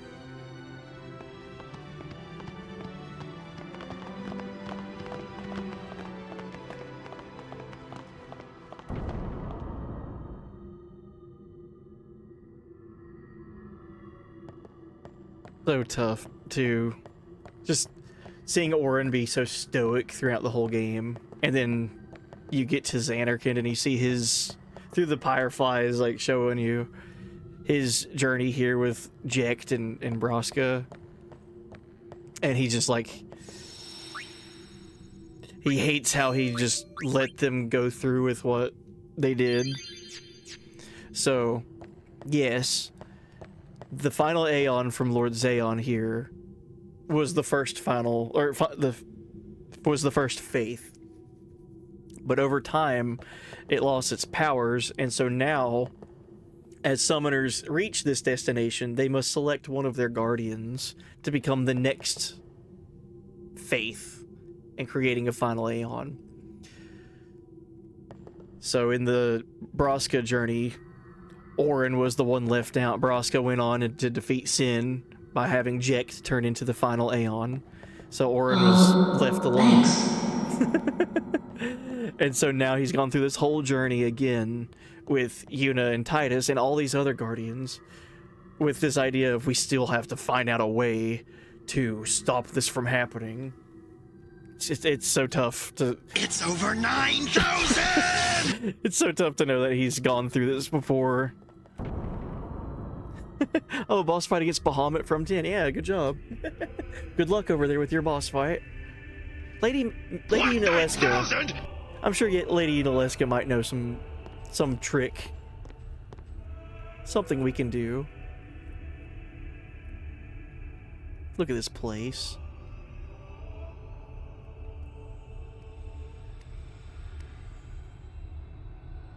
Have you chosen the one to become your faith?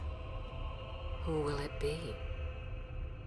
Might I ask something first? Will Sin come back even should I use the final summoning to defeat it? Sin is eternal. Every Aeon that defeats it becomes Sin in its place. And thus is Sin reborn. So that's why Jekt became Sin. Sin is an inevitable part of Spira's destiny. It is never-ending. Never-ending? But if we atone for our crimes, Sin will stop coming back, yeah? Someday it'll be gone, yeah? Will humanity ever attain such purity? This cannot be! The teachings state that we can exercise sin with complete atonement! It's been our only hope all these years! Hope is comforting. It allows us to accept fate, however tragic it might be. No! Where is the sense in all this? Braska believed in Yevon's teachings and died for them.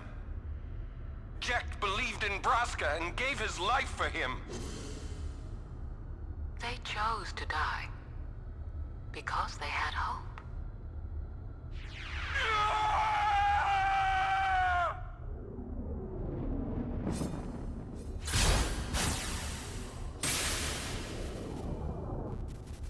Overkill.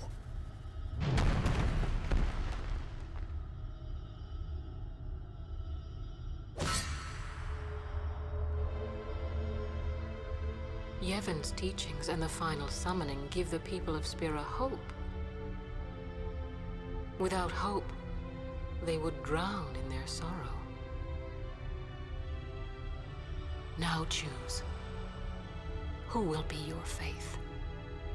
Who will be the one to renew Spira's hope?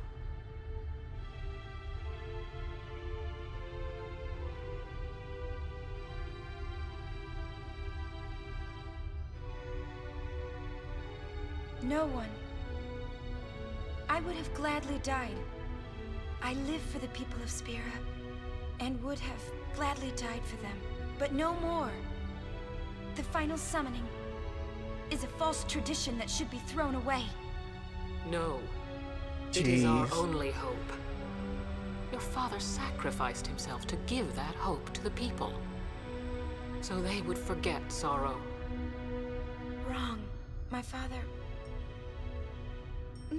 wanted to make Spiro's sorrow go away, not just cover it up with lies. Sorrow cannot be abolished. It is meaningless to try. My father, I loved him. So I will live with my sorrow. I will live my own life. I will defeat sorrow in his place. I will stand my ground and be strong. I don't know when it will be, but someday I will conquer it. And I will do it without false hope. Poor creature. You would throw away hope. Well, I will free you before you can drown in your sorrow. It is better for you to die in hope than to live in despair. Let me be your liberator. Sounds like something a good guy would say, right? Now! This is it! Now is the time to choose. Die and be free of pain. So or live and fight your sorrow. Now is the time to shape your stories. Your fate is in your hands. Yuna needs Kimari. Kimari protect Yuna. Well, I'm fighting. I can't believe we're gonna fight Lady Yunalesca. Give me a break. Walk. You can always run. Ah, I'd never forgive myself. No way. Not if I ran away now. Even in death, yeah? My thoughts exactly. Yuna! This is our story. Now let's see this thing through together.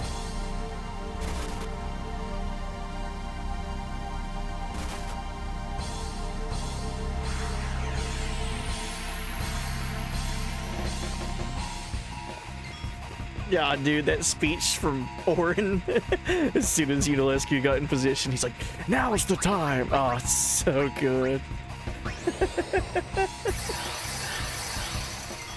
But yeah, dude, that whole moment, because it starts out with Orin.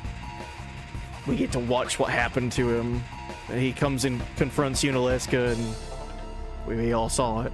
But now he's back with Yuna and Titus and everyone having their moment, saying like, yeah, let's do this.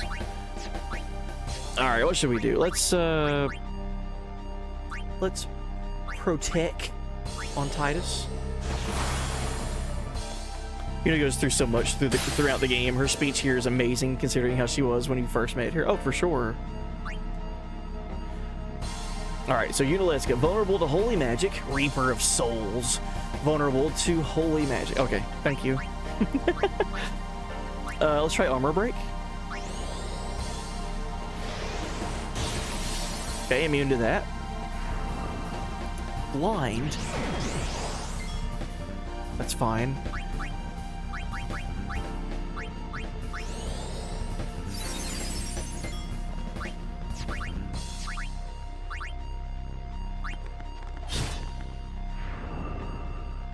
So she counters physical attacks with blind. Gotcha. Jeez. Alright, let's get Riku out here.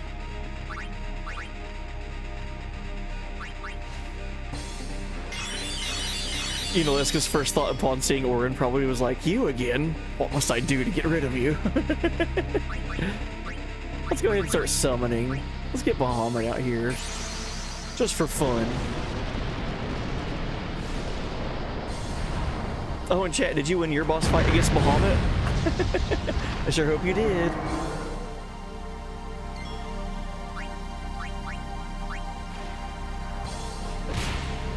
Smack.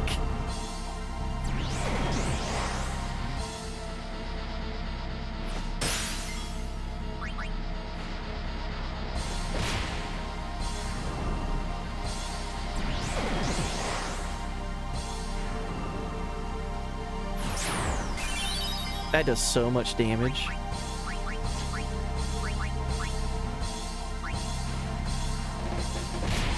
Nice crit. Hopefully we get to use Mega Flare. Probably not. This will probably kill Bahamut. Alright, let's go ahead and dismiss. Right? I can still summon Bahamut later. Use Mega Flare then.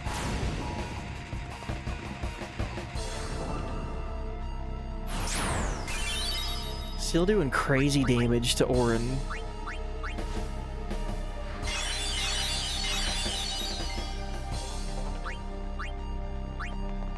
No one has their overdrives.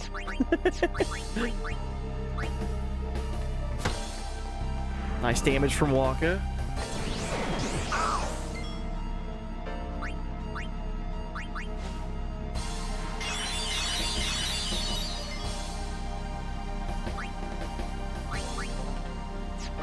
Just for funsies. Let's use Scan from Kimari. Let's see what she's weak to. I know it said Holy, but we don't have Holy. Alright, cast Curaga and Regen on zombified characters. Cure Zombie with Holy Water. Her counterattacks dispel support magic. She also curses Aeons with her Mind Blast. So she's only got 9,600 HP left. Immune to Power Break, Magic Break, Armor Break, Mental Break, Confusion, Berserk, Provoke, Sleep, Silence, Darkness, Slow, Power Distill, all the distills. Eject, Doom, and KO, and Zombie. Okay. Alright. Cast Silence. That's fine, actually. Silence on Kimari.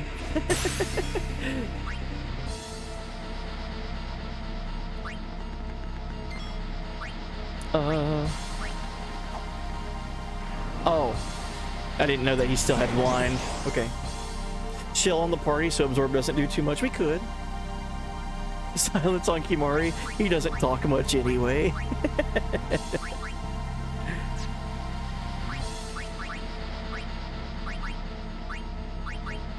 Alright, let's use eye drops on Waka since he is doing good damage. Haste on Waka and Kimari sounds good.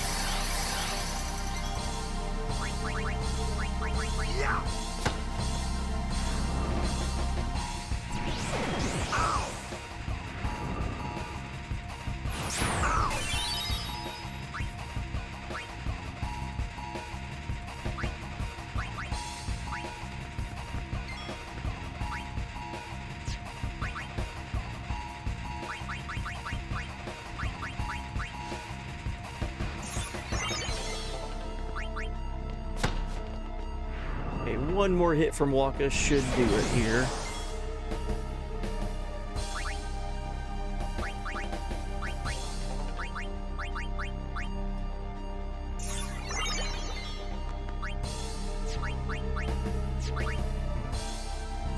I forgot to mug from her. Now we have to mug. That stamina tablet was a necessity.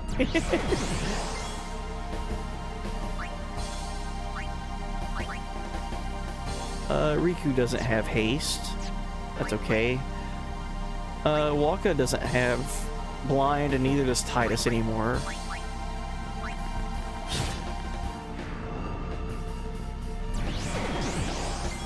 Okay, Titus got it back. Let's cheer everyone on.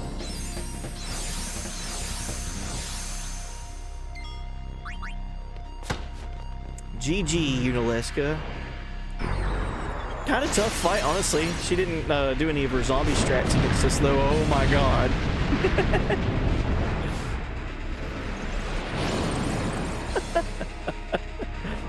Hellbiter.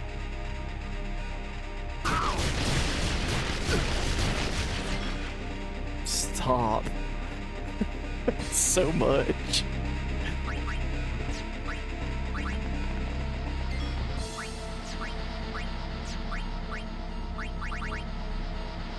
Alright, we need to... I guess I can only do it with items at the moment. Or does would Isuna get rid of zombie? I'm not for sure. We definitely need to get zombie off of our characters here.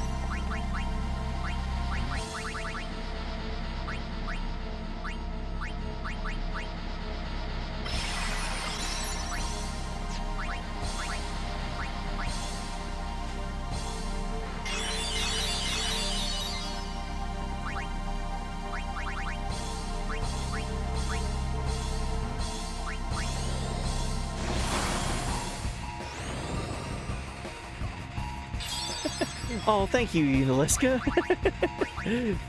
She cured Una for me. She's got 48,000 HP now. That's my big reward for doing damage.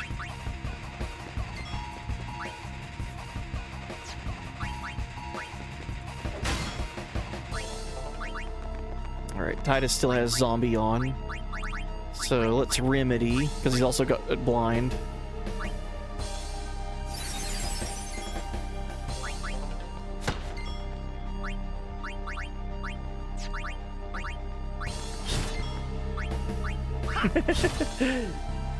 Old quick hit strat.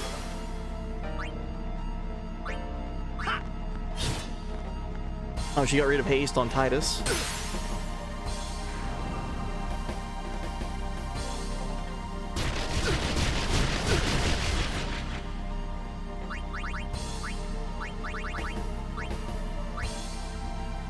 Okay, Walker and Titus got zombied. Orin, it missed him, I guess. Because he's got zombie ward.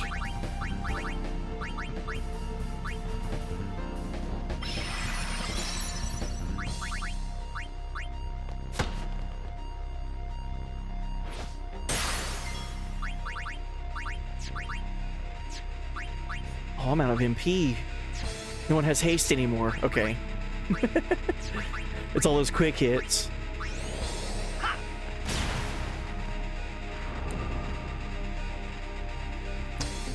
Alright, we got overdrive for Titus ready.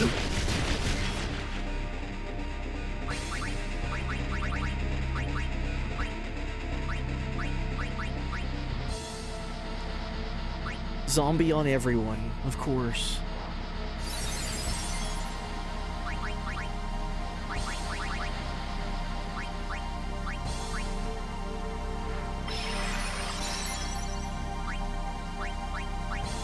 Imagine not buying holy waters or not knowing how to get rid of zombie. Oh, jeez.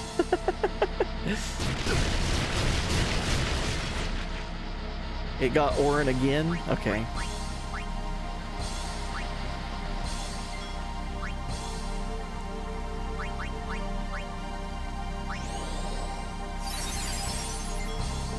Asuna doesn't get rid of zombie.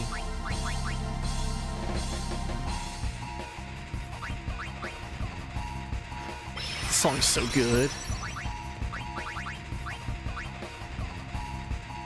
Auto remedy is a godsend in this fight for sure.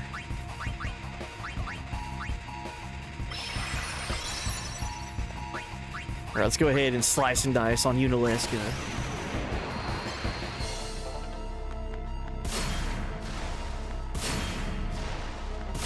Should do around 9,000.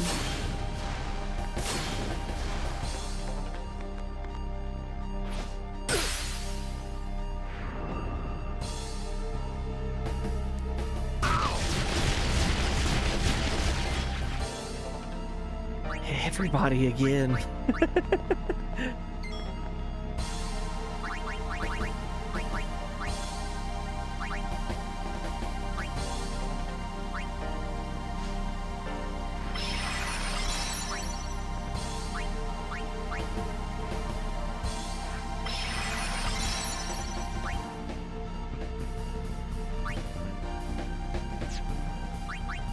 Yeah, we need to heal. I'd love to get MP back for Titus so he can use haste, or Hastega.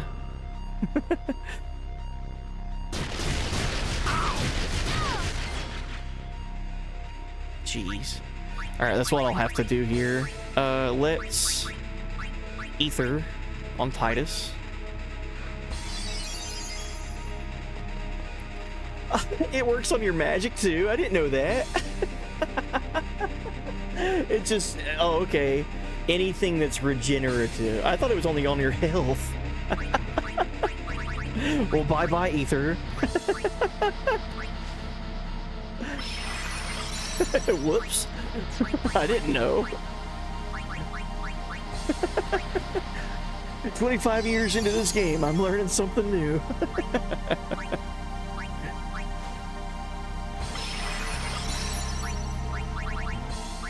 I am running low on holy water.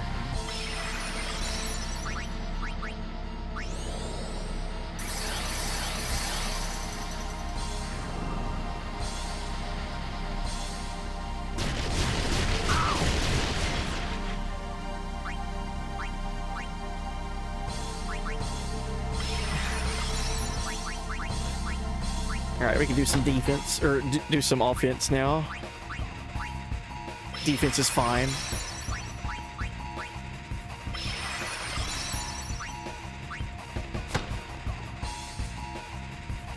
With Titus here, this might kill. Yeah, cool. Hey, there we go. We finally defeated Unaleska. GG. So close.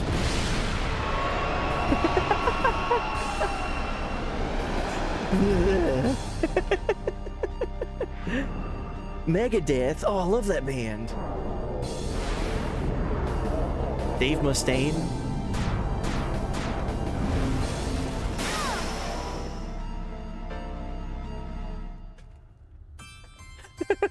Oh, that's what Megadeth does.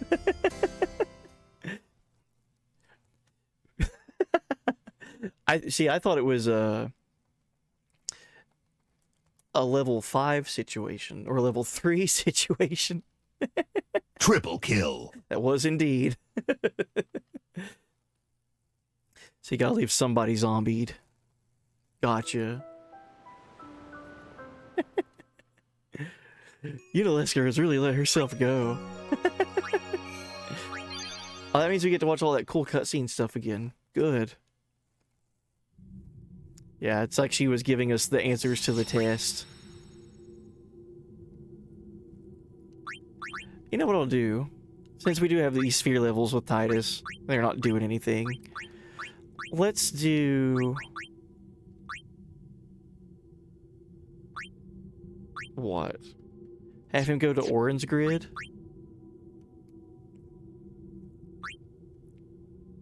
I mean, Megadeth is pretty cheap.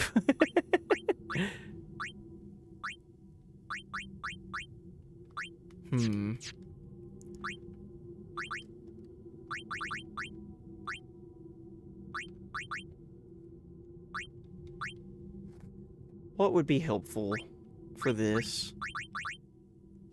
Just thinking more strength, so I could smack harder when I do get a chance on offense with Titus. Or giving him more MP would help, because I am running out of MP. Yeah, we'll do that. He's still on his grid.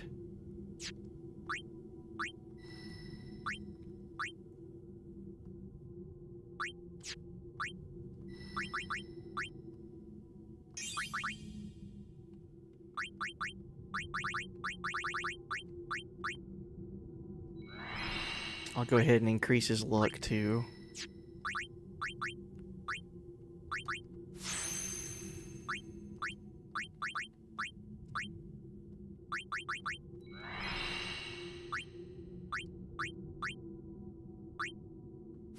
Okay, that's all I can do without him journeying to somebody else's grid.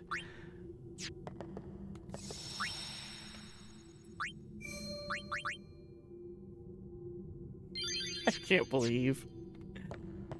So all I was excited to talk about there with that boss fight with Unaleska is the question for those of you that have played it, or if you've played games featuring a character from another Final Fantasy, do you think Unaleska's design near the end, and I mean even really like her whole design, do you think that's at all inspired from the Cloud of Darkness from Final Fantasy 3? Ads. Oh, okay. I'll wait.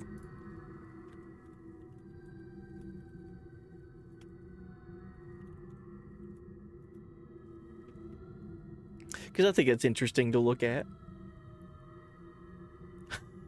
Okay. Yeah, just let me know when you're back. Well, you can't hear me. Do you think she was designed? Yes.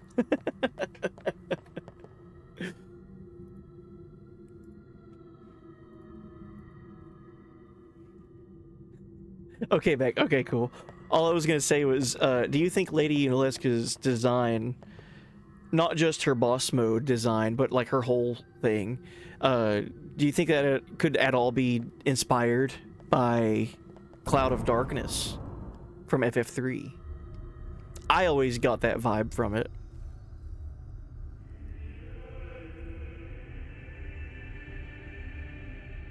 The only thing is missing is like she's not floating around with like these little chomper things like Cloud of Darkness has in like Dissidia, for example. I could definitely see like a resemblance, like a inspiration. Maybe Cloud of Darkness inspired Unaleska. Have you chosen the one to become your faith? Who will it be? Might I ask something first? Yeah, Medusa vibe. Well, Will Cloud Sin of Darkness come has back that a little even bit should I too. use the final summoning to defeat it? Sin is eternal. Every Aeon that defeats it becomes Sin in its place. And thus is Sin reborn. So that's why Jack became Sin. Sin is an inevitable part of Spira's destiny. Well, since I can't skip cutscenes, and you guys are going to watch this again, I'll be right back. Hopefully I get back before the pop-off that Orin has. I'm going to take a really quick Sin will intermission. stop coming back. So yeah? enjoy them talking. Someday it'll be gone, yeah? Will humanity ever attain such purity? This cannot be! The teachings state that we can exercise sin with complete atonement! It's been our only hope all these years! Hope is comforting. It allows us to accept fate, however tragic it might be. No! Where is the sense in all this? Braska believed in Yevon's teachings and died for them. Jekt believed in Braska and gave his life for him. They chose to die because they had hope.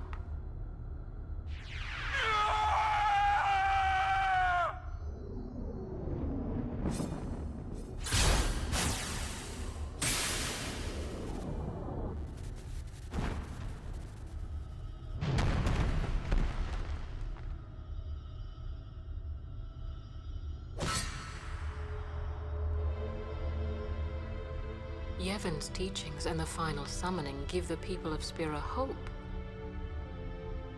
Without hope, they would drown in their sorrow. Now choose. Who will be your faith? Who will be the one to renew Spira's hope?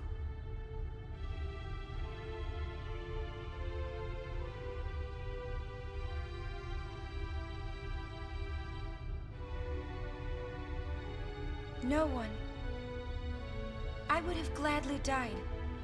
I live for the people of Spira, and would have gladly died for them, but no more. The final summoning is a false tradition that should be thrown away.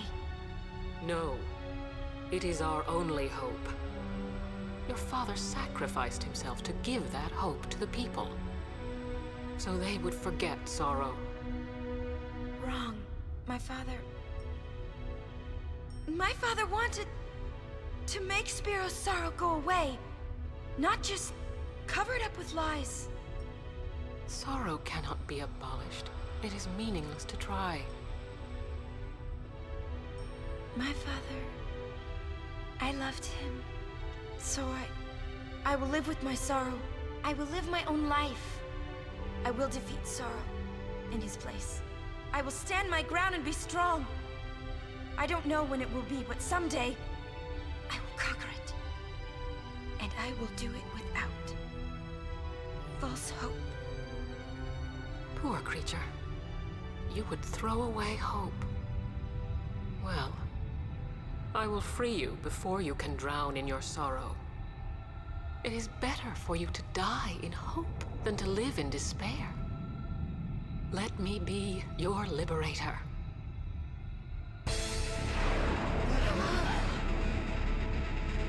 Now! This is it! Now is the time to choose. Die and be free of pain, or live and fight your sorrow. Now is the time to shape your stories. Your fate is in your hands. Yuna needs Kimahri. Kimahri protect Yuna. Well, I'm fighting. I can't believe we're gonna fight Lady Yunalesca. Give me a break. That gets me every time with walking. You can always run. I'd never forgive myself. No way. Not if I ran away now. Even in death, yeah? My thoughts exactly. Yeah, I love that speech from Orin. Yuna! This is our story. It's incredible. Now let's see this thing through together.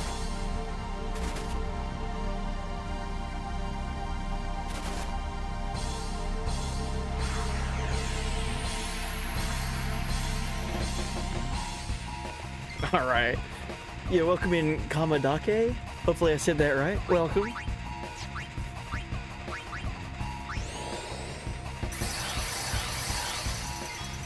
All right, let's try doing some stuff. It is Unaleska we're fighting.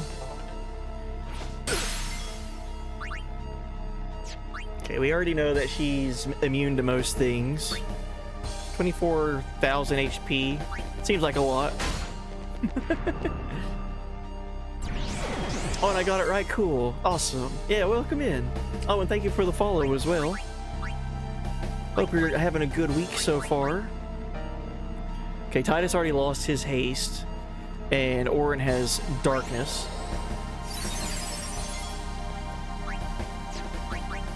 Let's bring out Waka. Waka hits like a truck.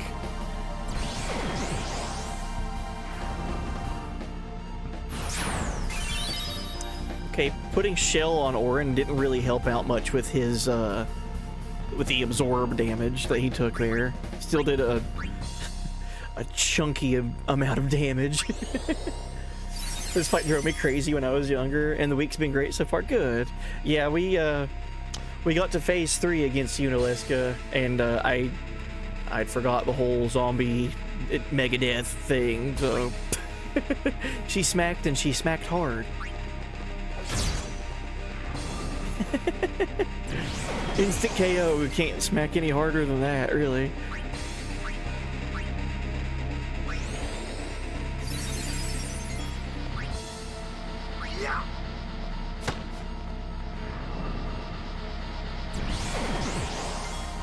We're getting to phase 2 kind of faster than we did first time.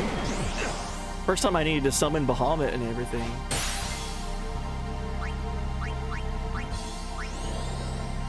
Yeah, the zombie thing is insane. I think what it by design, it's supposed to catch you off guard. Like, who's gonna know whenever she goes into her third phase? Okay, starting out the fight, who even knows has multiple phases, right? You go from phase 1 and you're like, oh, 24,000 HP. Easy fight. GG Unaleska. And then it's like, oh no, it's not over. Surely they won't do this a third time. Alright. So I have Zombie Ward on Yuna and Orin. Waka has Zombie.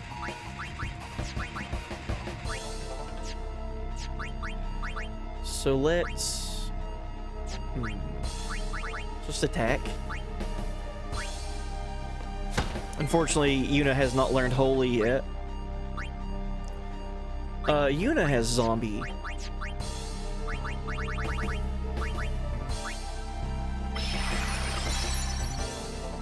Even the idea of having the status effect which you see is negative.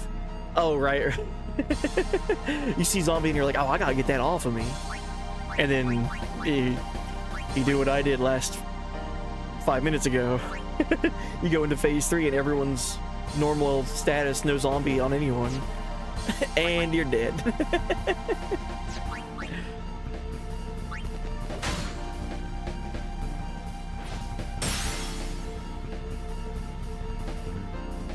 So what would happen? I've always had zombie off of everyone whenever she does Hellbiter.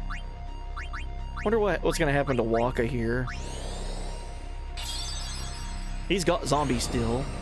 Oh, okay, she's gonna use regen on my characters that she assumes still had zombie. Keeping zombie on one person. That's the trick. Waka the zombie.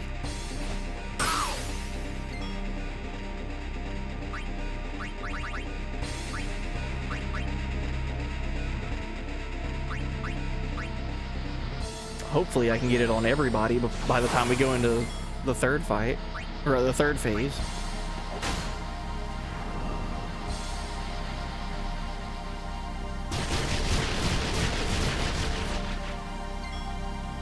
Okay, it's not on Orin.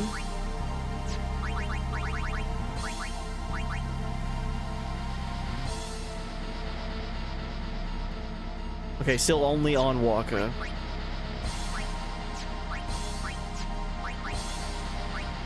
Let's bring out Titus.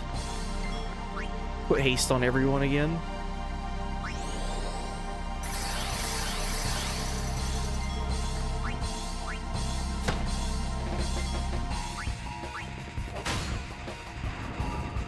Oh, I had to look up the strats online back in the day.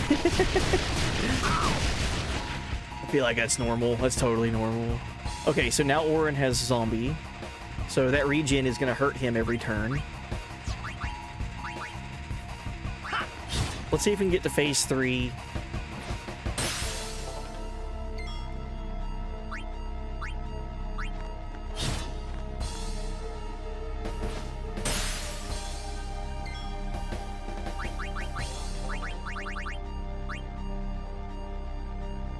Okay, it looks like darkness, but it's not. It's just the zombie stat that's on, I've seen the hovering thing around their faces, thinking that it's darkness, but it's not. Zombie just looks that way.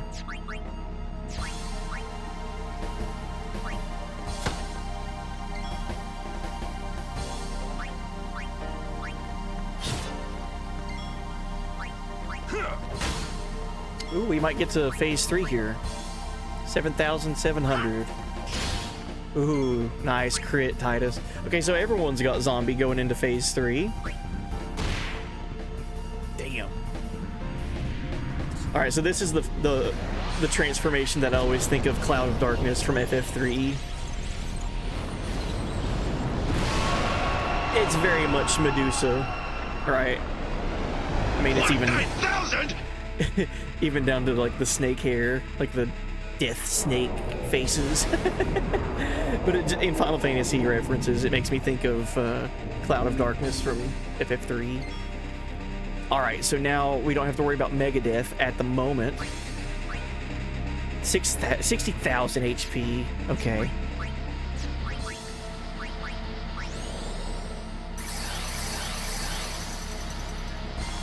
Trying to remember what my approach was with this fight the first time I beat it. I'd say it's probably a lot of summoning for a lot of people. Just a holy figure turns into a demon head. Nothing to see here, folks.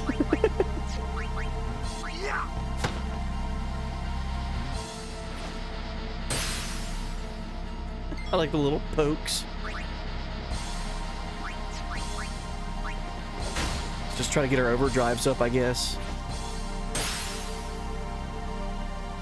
Dude, talk about a bad hair day. Uh-oh. Alright. Lesson learned there.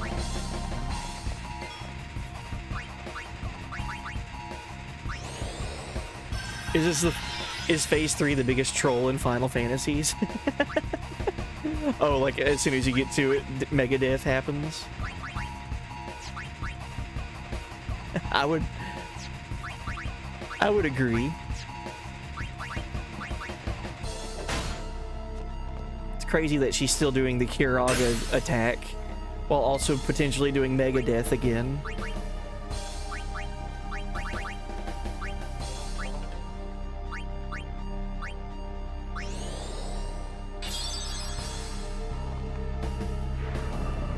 Okay.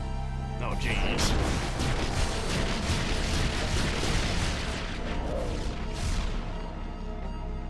Okay, everyone's zombied.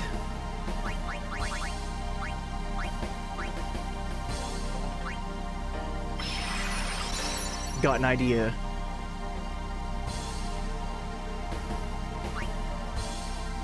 $48,000. Okay.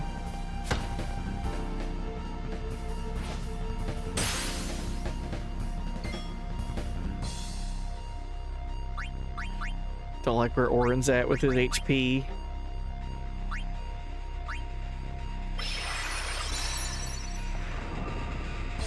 Mind Blast.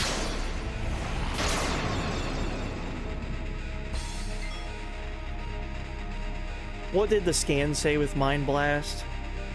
Like it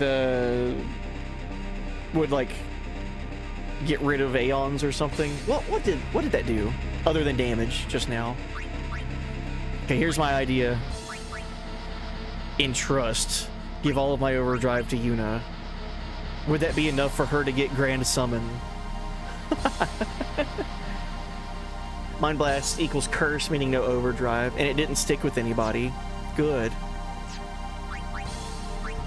Okay, let's get his overdrive. And now that would definitely be enough for Yuna. Oh my god.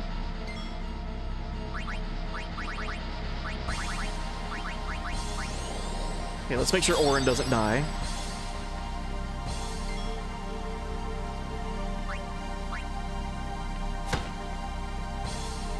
If I can get Waka's overdrive too, that'd be great.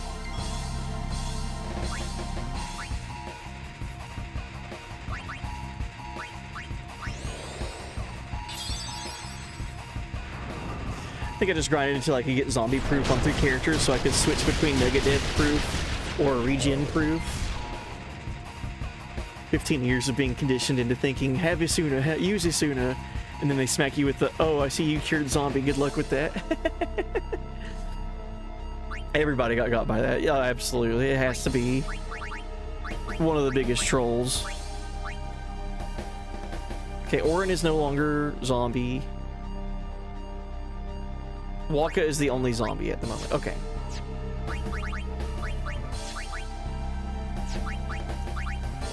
Okay, let's get Orin back to high HP.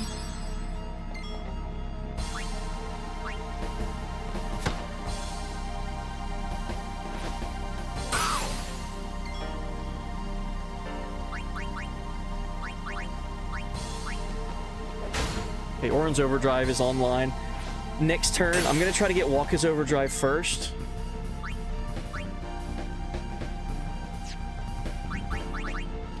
Just in case. Use attack reels and then grand summon. Okay, I'm glad I kept Waka as a zombie. I figured she wouldn't be done with it. Jeez, man.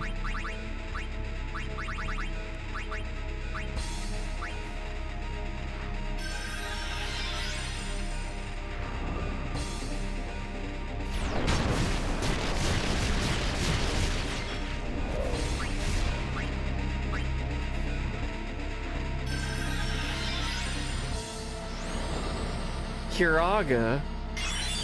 Oh, thank you. This game. That's so good. Okay, let's take zombie off of Yuna so we can heal her. I don't like where her HP is at. This will give us Waka's overdrive. Nice crit.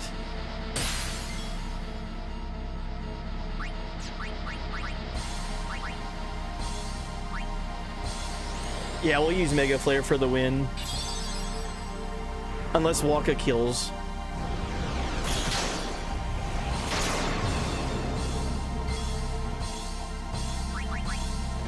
Alright, Interest overdrive to Yuna. Oh, she's confused. Oh, that changes everything. Oh no. That'd be Remedy. Confusion? Come on, man. Alright, attack reels. How much damage do we need to do to kill with this? 22,000. That could help. I mean, it might kill.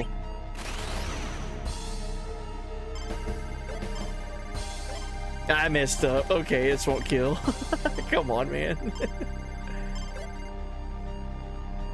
I messed up on the easy reel.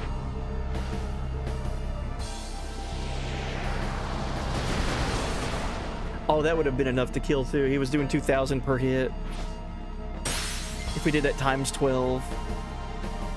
Sheesh. Come on.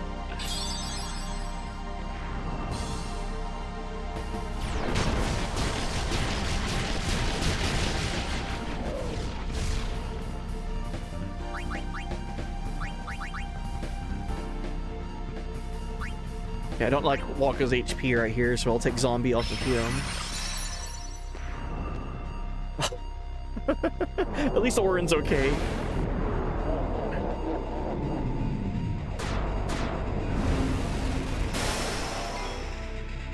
I mean,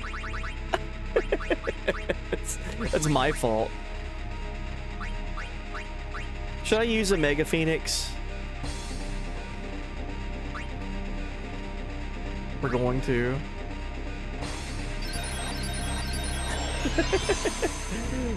You're not allowed to use Mega Phoenixes. Oh, I killed Orin. That's probably the dumbest death I've ever done. Oh no. Wait a second. Waka doesn't have zombie. Oh no.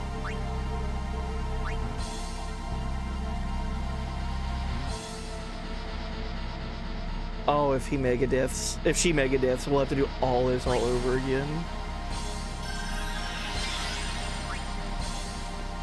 Oh, please, don't.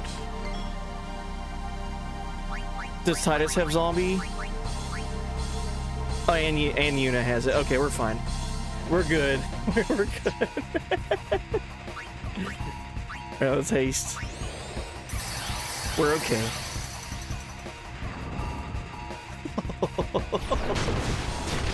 Yo, Minty Cat Gavin. You ready to see Lady Unaleska die?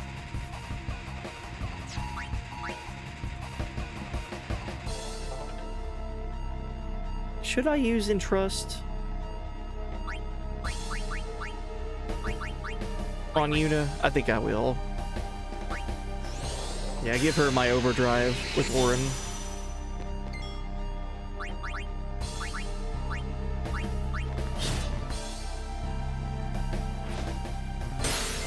Hey, we get to use Slice and Dice too.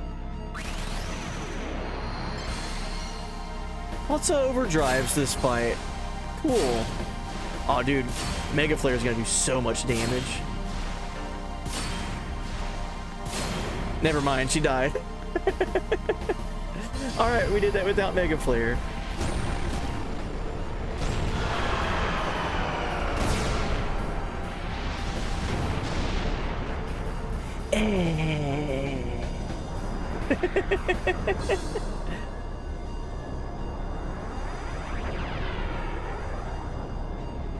So that was what was giving hope to Spira for 1,000 years?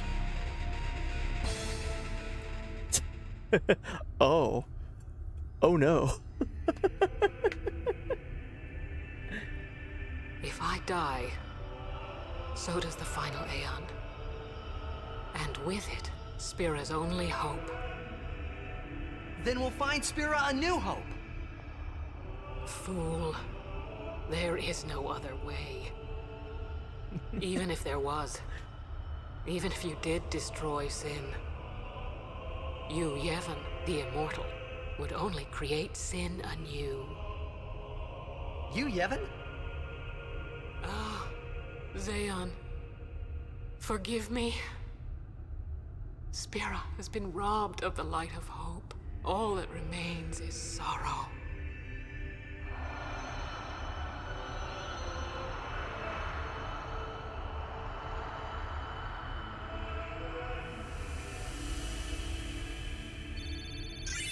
Oh, I didn't use Riku, Lulu, or Kimari. And we got past it. We're good. GG's, thank you, T-Cat Gavin. Obligatory, don't forget the chest, just in case comment. Unaleska is the first enemy to need over all 9's damage to be overkilled. Oh, cool. I didn't know that. Guessing you're not going for the Titus Celestial weapon. I am. Yeah, I want to get everyone's celestial weapons. This playthrough, I plan on doing everything you can do in the game, minus an Albed book here or there. I might have missed a primer here or there, maybe. I don't know. 2 level 3 key spheres, good, and a blessed shield. I cannot believe what we just did. Let's do something more unbelievable. What? Destroy Sin, so it won't come back. And without the final Aeon.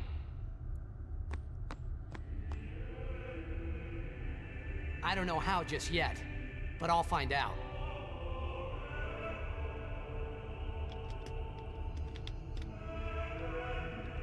Cool.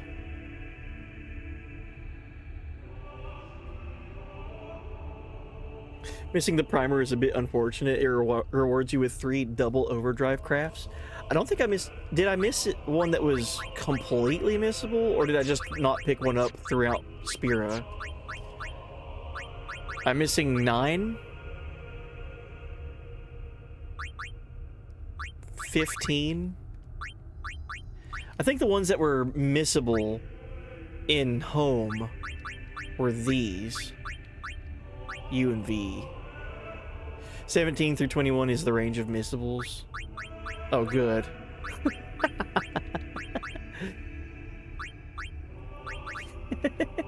Yeah, if I'm missing these, I'm missing out on some stuff that helps out, but I can craft that stuff later. They're grinding.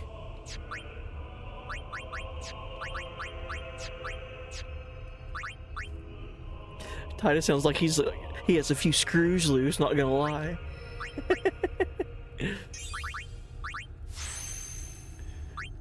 Well, they just defeated Unaleska, something that's been given hope to Spira for the past millennia, by turning summoners and their guardians into sacrifices.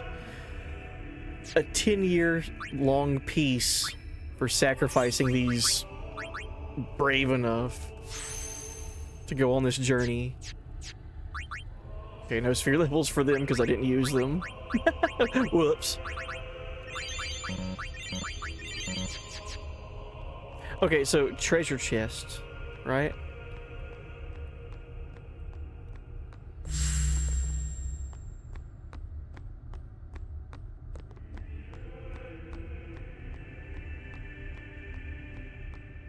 Would it be in this version? Or did I just walk right past it and not see it?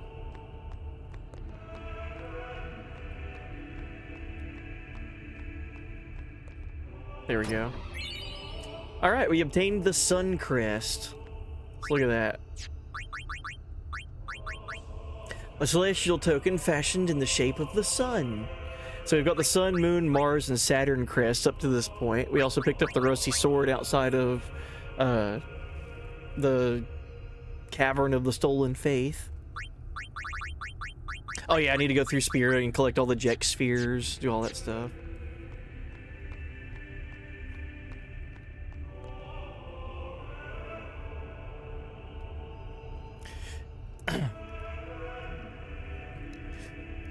Endgame is really one grind leading into another to another that culminates into 99 AP for 3-man party in 3 minutes. Yep.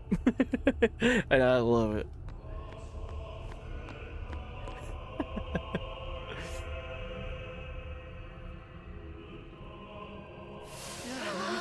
Hey buddy, welcome in, Nightbot. Hope you're doing well.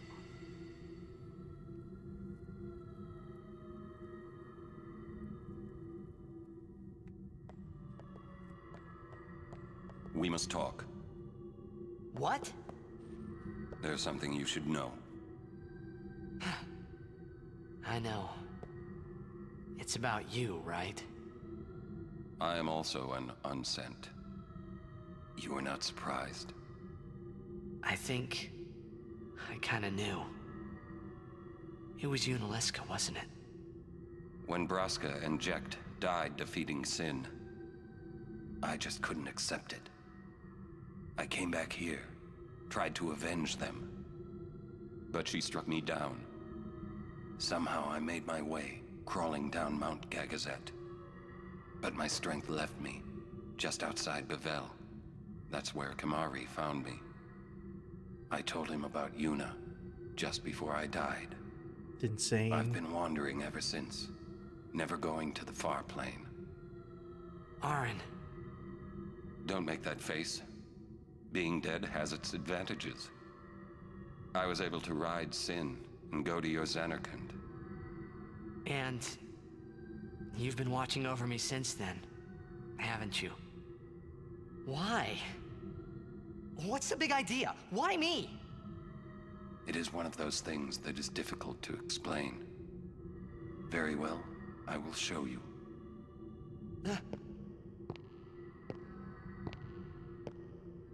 My memories.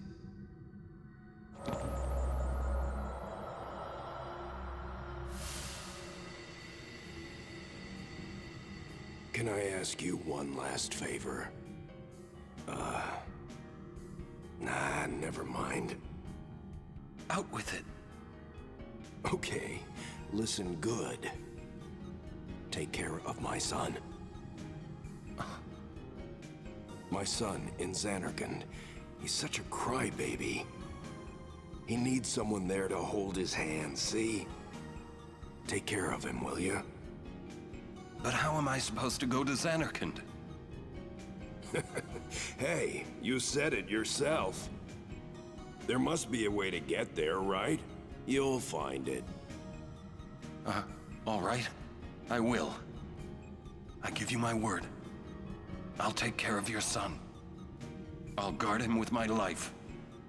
Thanks, Orin. You were always such a stiff. But that's what I liked about you.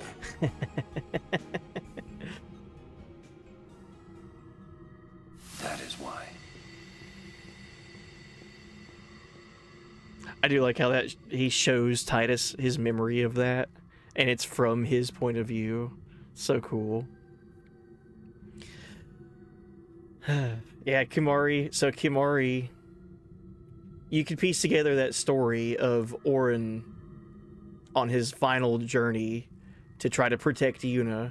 So his big promise, you know, from Braska and Jek's pilgrimage with Orin, his final task was to watch over Yuna and Titus, right? Jek asked, you know, just there to watch over his son. And then Braska also asked Orin a promise to make sure that Yuna was taken care of. So after being struck down by Lady Yunalesca, he climbs out of Xanarkand, up through Mount Gagazet, over through the Calmlands, and then makes his way to Bevelle before he finally just can't go any further. And that's outside of Bevelle. That's where he runs into Kimahri. This was 10 years ago, but 10 years before this game. Runs into Kimahri and tells Kimahri about Yuna. And then in Yuna's sphere that we watched earlier, you know, she had this story about Kimahri finding her when she was a little girl and protecting her and always being by her side and all of that. And Kimahri he didn't know Yuna, but because Kimahri's interaction with Orin, that's why he was like kind of torch bearer. Like Orin passed the torch to Kimahri now to go and look after Yuna. And then now we know the whole story on how Orin was able to watch over Titus. So yeah, earlier, what Mocha Man was saying earlier in the game when we first reached the Thunder Plains, and Riku was all scared of the lightning storm that's perpetually there, we found Rin's travel agency, and Rin also mentioned he saw Orin at his travel agency, and he mentioned something like he hadn't seen him in quite some time. Last time I saw you was outside of Bevelle, and he was like, last time I saw you, you weren't doing so good. How are you? And then Orin like changes the subject. So cool. So yeah, we got an early glimpse of that. But that wasn't the first foreshadowing about Orin's fate. The first was whenever we go to the far plane, when we're in Guado Salam and Titus, Yuna, Waka, and Lulu go in the far plane, Riku and Orin stay outside. And I think that that's supposed to be a foreshadowing with a hint of a cover-up of the foreshadowing. Because Orin doesn't go to the far plane because he's unsent. So if he were to go to the far plane, basically he wouldn't be able to leave because he's dead. But Riku not going, her just like staying back and just waiting for the party outside, has nothing to do with that. She just didn't want to go in for whatever, personal reasons. So I think it was foreshadowing for Orin to not want to go because of his fate. But then the cover-up was, this has nothing to do with Riku, so her just staying out there with Orin, it's just some people want to go, some people don't. Orin just didn't want to go. But really, it was just covered up because of Riku staying with her. It's so smart. I love that because it's such like a bombshell in this game whenever you find out that the entire time Orin has been with you, he's an unsent, just like Seymour is now. Oh, it's so smart. It's such a good story. Such good storytelling. Looked like they kissed at the end of that. Bromance at its finest. Who, Jack and Orin? We never got a timeline for Kimari, but that might have been the time Kimari got outclassed by Biron and Yinke and exiled him to Bevelle too. Either it was simultaneous or it was like one right after the other. Yeah. Riku's scared of dead people, maybe? Maybe. I don't know if it ever talks about Riku's mom in the game.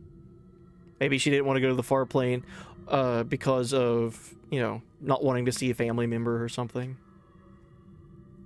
Seymour basically gives it away. Yeah, Seymour and Maester Keenock both at Operation Mihin are very suspect that Orin was there, right?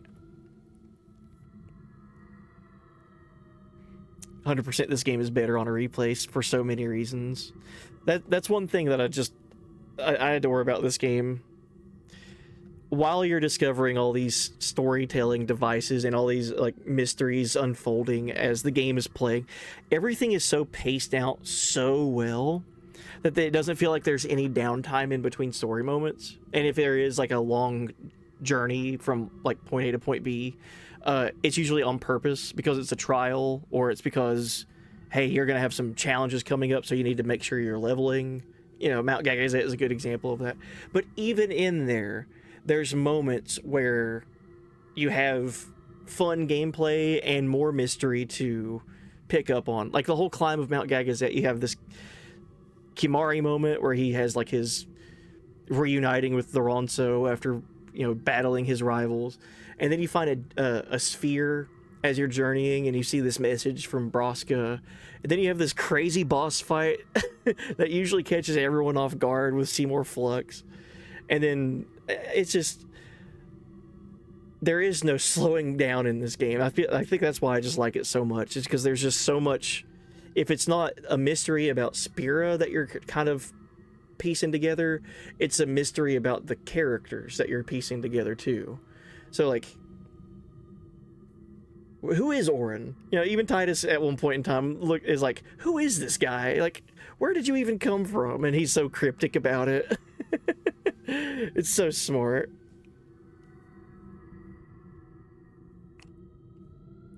Did you find out what the Albed says before Titus meets Waka? Yes, fun fact, everyone but Riku are simultaneously the 4 dumbest NPCs I've seen in a video game. What if the summoner dies? Hate to break it to you, main character, but the entire planet is hoping for that. Alright, let's continue. So we picked up the ever-important Sun Crest, but, you know, we could always come back if you forget. But glad that we picked it up.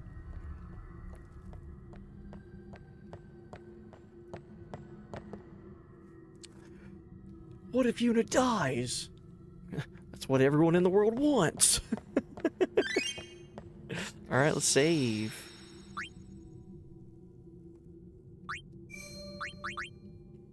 Oh, Dark Arachno, thank you for giving Dactyl. Give Dactyl. Need Dactyl.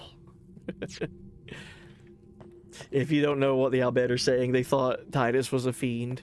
I think Riku even, like, straight up says that to you.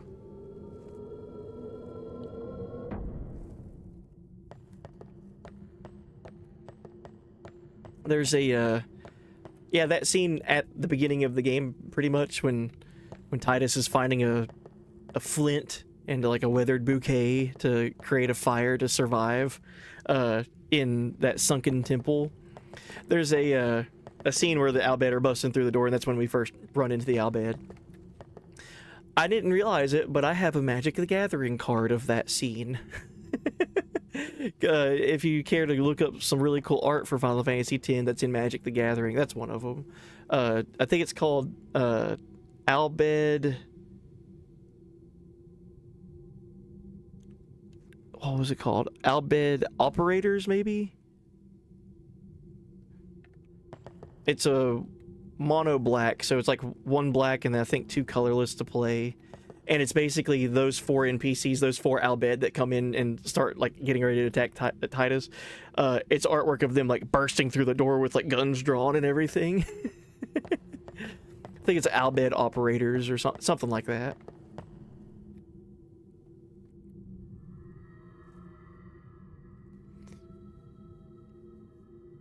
Don't forget to make the Factura treasure appear later here. Is that part of the base game, or is that part of the Dark Aeon stuff?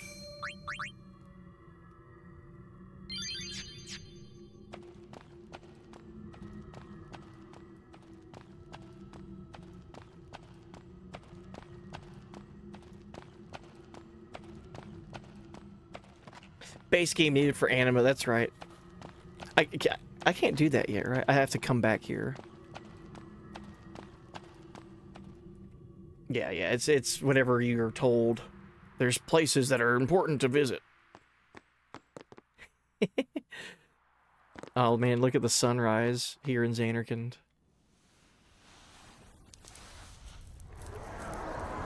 Oh jeez.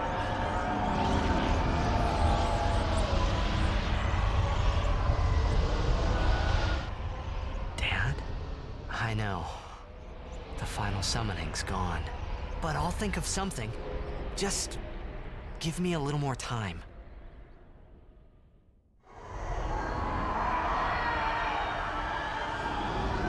Do you guys think Sin has like a puppy dog face? Like just like a little bit. Like Sin design has like a little bit of a like puppy dog.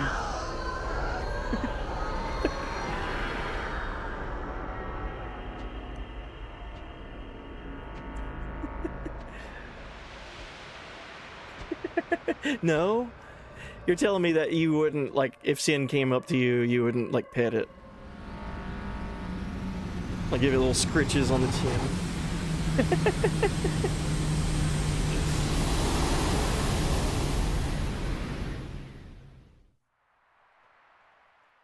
Why ask that? Because I see it. Where to now? Says brother.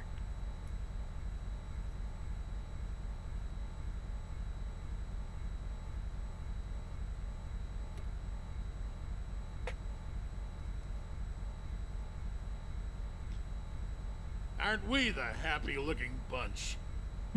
Frana! Where? Where? That all you can say? Why don't you think of something? Well, any good ideas? Come on, help us. What do we know? Sin is Jet. Thus you have a link, a bond with Sin. That may be our key. So, what do we do? We think and we wait. 2 things I'm bad at.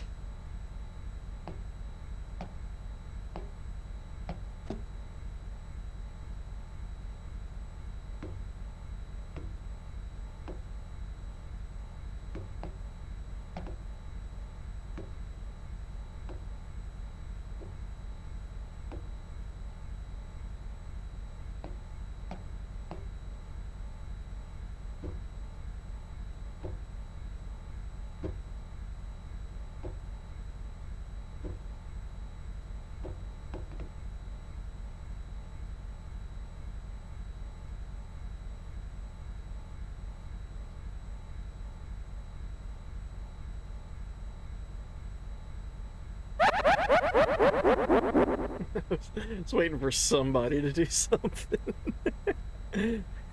Thank you.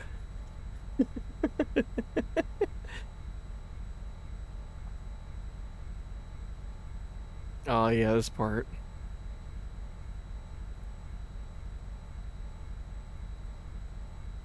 One of the greatest PS2 faces of all time right here.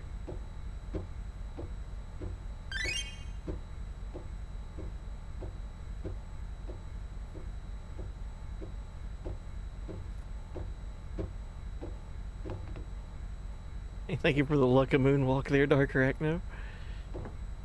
My best friend was streaming this game, and that exact cutscene when Sin shows up in Xanarkin, my wife's friend, or my friend's wife, walked in. She says live on air, "Oh hey, it's my wife," with Sin on the screen. It's been a commanded chat redeem ever since. That's awesome. So no words needed to be spoken there. Yuna, we know, is half human, half Albed. Well, she's half Albed, and then half whatever. We know that Sid is Riku's father, and we know that Sid is Yuna's uncle. So, after everything that we'd been through, coming to pick us up outside of Xanarkin, with Sin like right beside us, like there's no way that Sin and the Albed did not see each other. But Sin just went on and let the Albed come and retrieve the kids, basically. Titus, Riku, and Yuna. So Sid, no words needed to be spoke to them about seeing that they're okay. He was fully expecting Yuna to be dead by now. We need to sit and think this through. There has to be a way.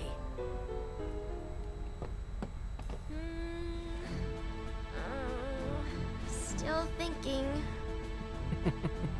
So much for the final Aeon solving everything. We'll wait till you think of a plan. Get that noggin working. I love his accent. Traveler Save Sphere Level 3. Save Spheres can now teleport you back to the airship thanks to Rin, the Albed. Cool. Oh, I can play Blitzball now.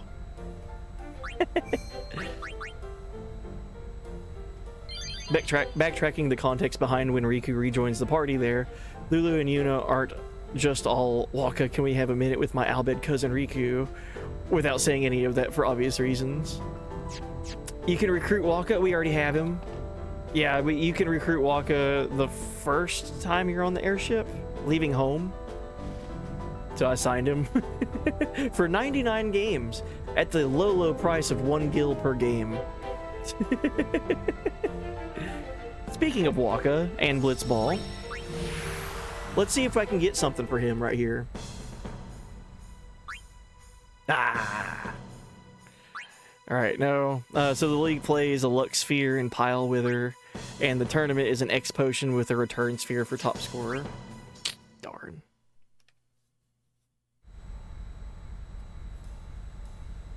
So during that cutscene just there, it reminded me of something. I'm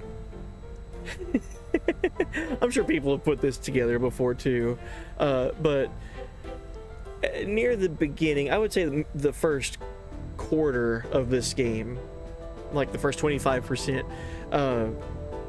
we see Sin, we understand what it is. It's, just showing up every 10 years and just causing mayhem. You see it destroy Kilika. We see it a number of times. We see it at Operation Mihin. But we've also seen a couple of enemies that are called Sin Spawn. And it was always the idea that Sin Spawn were created for Sin to come and gather. So that's why Operation Mihin went the way it did. The Crusaders gathered up a bunch of Sin Spawn, kind of like held them together at this battlefield that they were hoping to summon Sin at. And then we all know what happened at Operation Mihin. The operation failed, but it was successful in bringing Sin to where the Crusaders and the Albed were. So Sin always returns to the Sin Spawn because of the connection there. Isn't it funny how Sin just constantly follows Titus around? I mean, even there at Xanarkin. It's because Titus is a Sin Spawn. It's a Jex spawn. So I've always thought that was funny, just to correlate the lore of the Sin Spawn, and then also, well, Sin is Jekt. Jekt is Titus's father, therefore Titus is also a sin spawn.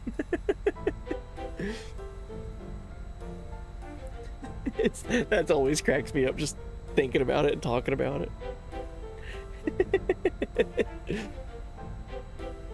Orin been shoving that in Titus's face all game. Oh yeah.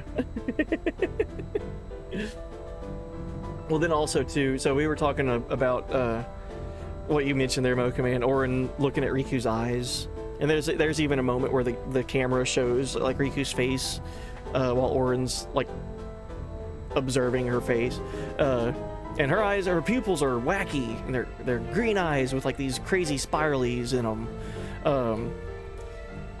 I can't remember if it's exclusive in this universe or not, but I think people with green eyes, like all Al Bhed, have green eyes. Does that sound right? Regardless, Riku has green eyes and they're all wacky, and she's in Al Bhed. Yuna, she's got one blue eye and one green eye, and that's to be a physical, character design to show that Yuna is half Al Bhed. Pretty neat.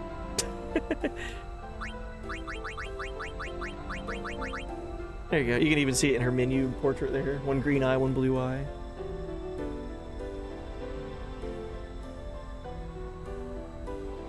Al Bhed green, Braska had blue eyes.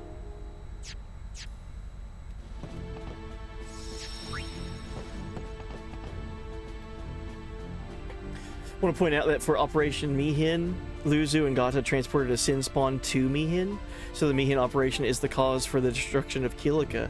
I wonder if Luzu and Gata feel remorse for that. Well, one of them might. The other one doesn't feel remorse at all. Maybe they can't.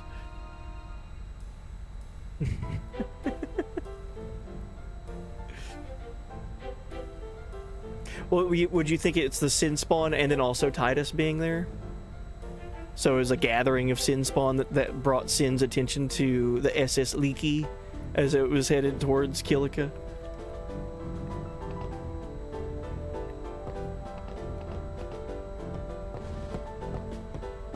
Both can be true at the same time. That's what makes it fun. Rush this and we'll lose everything. We need to plan carefully. Thanks, Dad.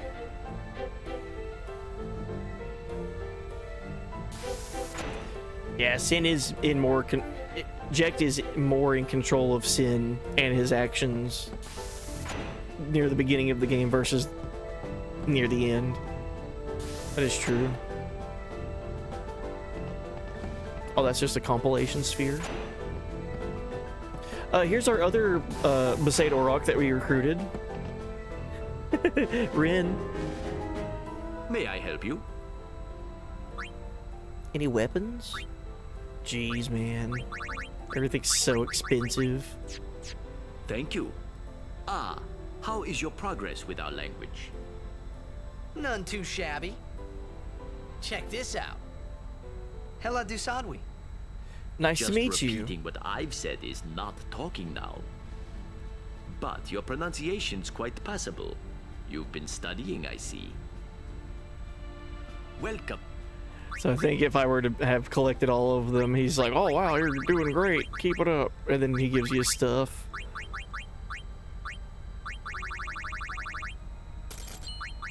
God, that's so expensive.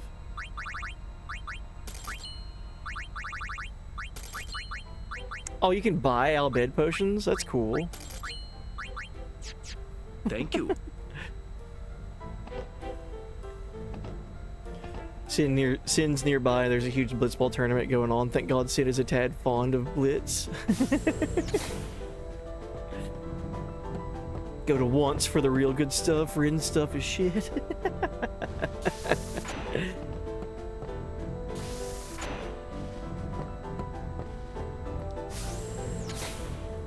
There's more blitzball players here.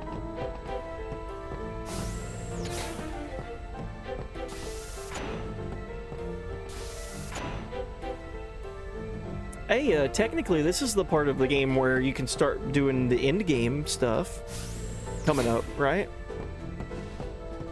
Sort of soon. The ability to go back to your airship at a save point, I think, is when all that opens up.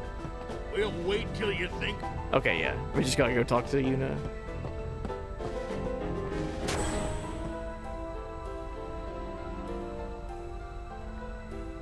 Yeah, it's Sin being responsible for us to going to Bikanel and going to home and witnessing all of that with the Guado and the Albed.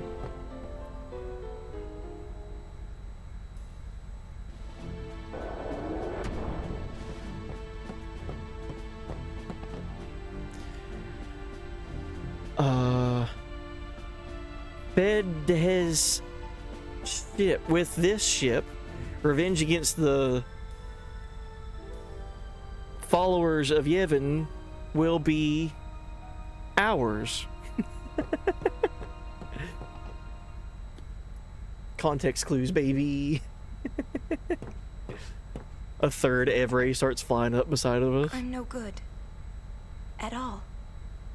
What are you talking about? All this time I've been thinking about how to defeat Sin. But beyond the teachings of Yevon,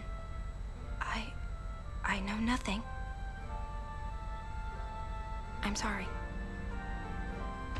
Yuna, no apologies. But... Apology is running. Yuna, never run away. Thank you, Kamari. So, Kamari, you got any good ideas? Yevon's teachings. The teachings won't help us fight Sin. No answer in the teachings. Answers lie outside. Must know both sides to find answer. Both sides. Micah knows much. Find him, make him talk. That's it! Kamari, you rock!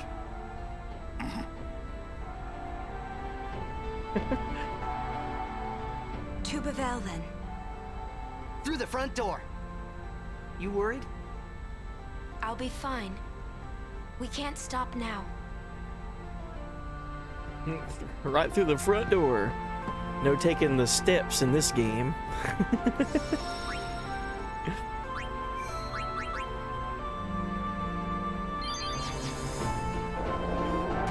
What the? Kimari isn't a rock? Highness, you're stupid.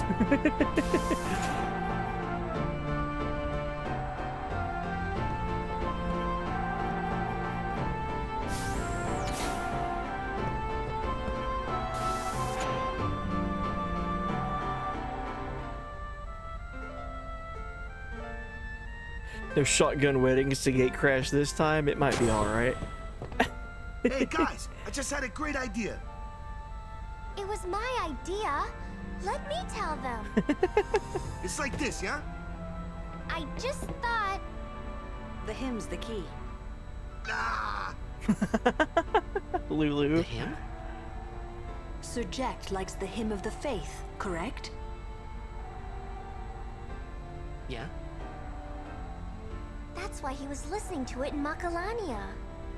Sin, violence incarnate, listening peacefully. I know it's your old man, and I don't mean no disrespect, but... No, it's fine. I've gotten used to it. Let me say it. If we attack Sin head-on, we've little chance of winning. However, if he hears the hymn of the faith, he will become docile. Yeah, and that's when we make our move. Might be against the rules and all, but who's keeping track, yeah? Yeah? Who's keeping track? It could really work. Yeah. It's worth a try.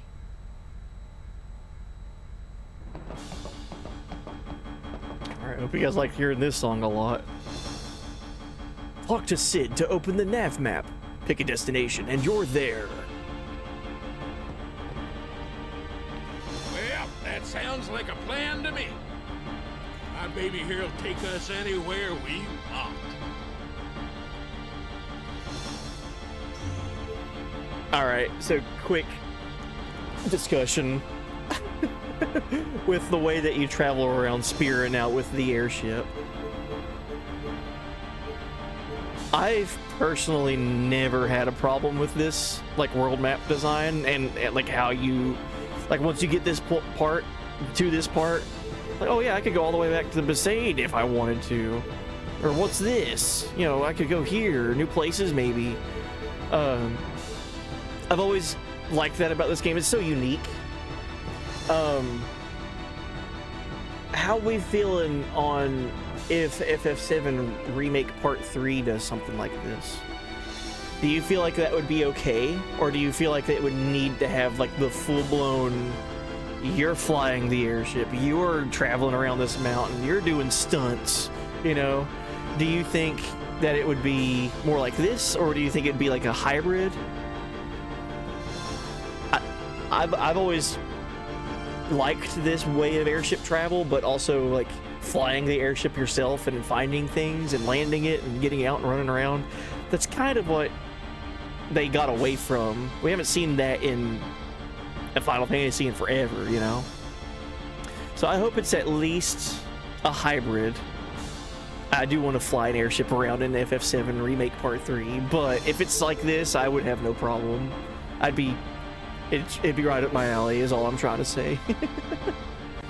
Hey, yeah, welcome in, BJD. Hey, buddy. Yeah, still on. Am I ending soon? I have about 30 minutes of stream left, and we just got to this part in the game where we have a lot of exploration that we can go back and do, like returning to previous towns that would take us forever to walk to. Now I can just fly there with the airship.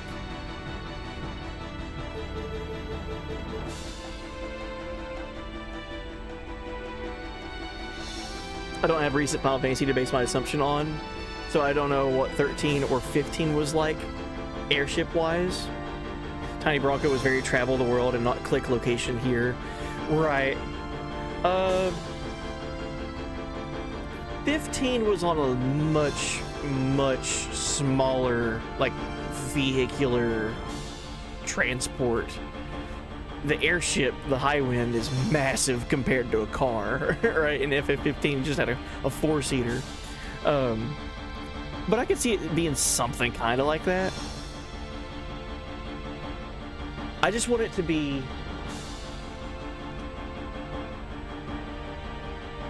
Maybe there could be a quick travel in Remake Part 3, and it'll be something like this, where it shows you the world map, and it shows you your airship, and you can point and click and go there. And that's there for, like, quick travel purposes. That'd be fine.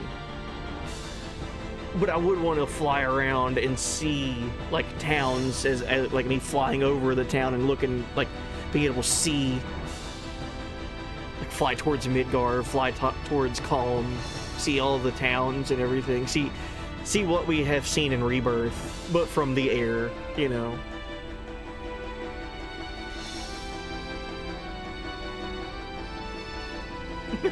The sheepoof. The shoepoof. Sheepoof. Do you think Expedition 33 might have changed how the devs want to approach it? I don't know if you played it or not. I've not.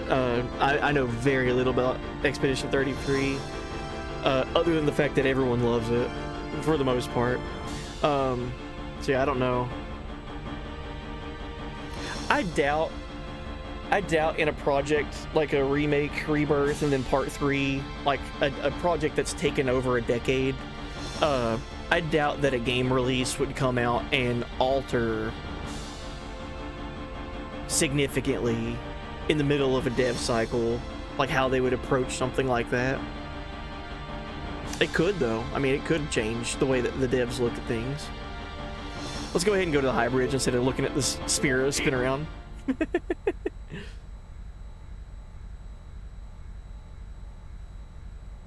And they'll probably continue just doing things their own way, if I were to assume.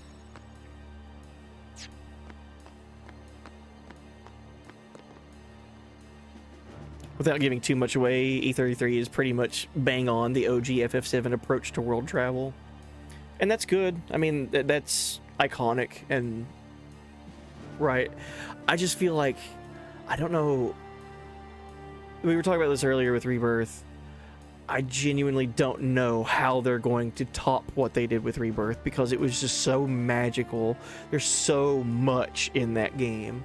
So if they just took what they did with Rebirth and just built on it, and like airship travel being one of the things that they could build on it, like, I don't know, man, like if they do it right and they absolutely nail it, it's going to change everything for like Final Fantasies going forward. Because like airship travel was such a huge deal in the older games. And then this was the first one that got away from the whole, oh, you got your ship now, you can fly it, you decided to go there and you decided to land there. Instead of it, you know, doing that, now it's just like, select where you want to go and now you're there. I have no problem with that though. Like, I've always liked it, the airship travel in this game. It's, you still get to explore and find new things. It's just not the same as it is in like Infidel! 1 through 9. Don't these guys ever give up? You regret showing your face here. We'll strike you down in the name of Yevon. Blah, blah, blah. Yeah, so guys... If they want to fight, let's give them one. Prepare to charge! Stop! Shelinda? Captain? Lady Yuna is not to be harmed. She's no traitor. That is an evil rumor spread by the Al-Bed. What? Mr. Micah himself told me. That just sounds straight up like Timmy Turner. What are we to do? Stundown! As she says. What was that about evil Al-Bed? I do not understand it myself. Oh, Yevon seems to be in a state of confusion. Why, yesterday, they called me out of the blue and made me captain of the guard. Short on believers? Yes, That's a good chaos line. in the temples is worse than I'd imagined. It's horrible. And all the priests do is blame each other. I worry what will become of Yevon. But no! I must be the rock that stands against the swirling tides, right? Lady Yuna, I must tell you, your courage has been a great inspiration to me. Yeah, that's great, but we came here to see Maester Micah. Is he here? Yes, I shall arrange an audience. Yeah, it's great and all, Please but wait in the courtroom. can we speed this up? Hey! Wait! What was all that about the Al-Bed lying and stuff? Simple. Yuna has become Micah's only hope. Oh... Okay. Just what does he think he can get away with? Time to teach him some manners. Yes, let's.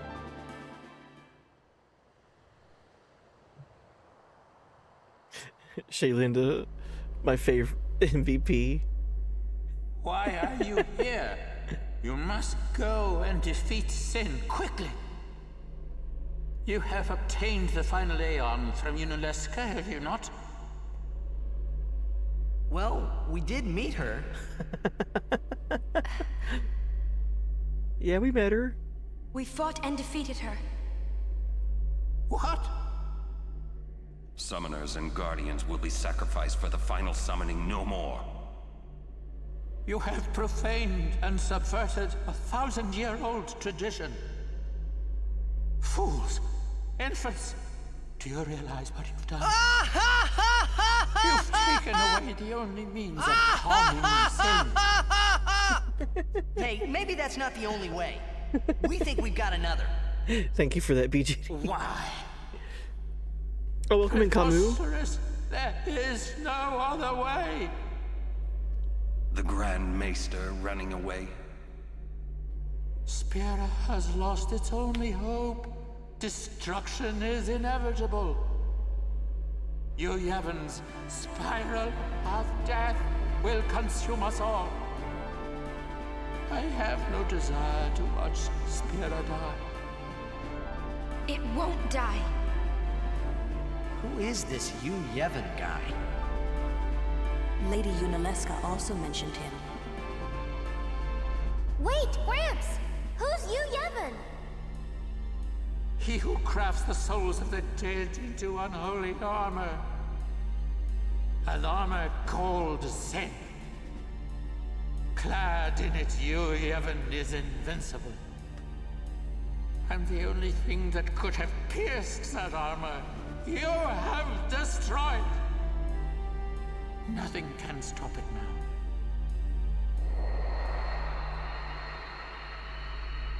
He literally does the meme where he's just like, peace out, and then he just fades away. Disappear on us, will you? Rotten son of a shoe puff.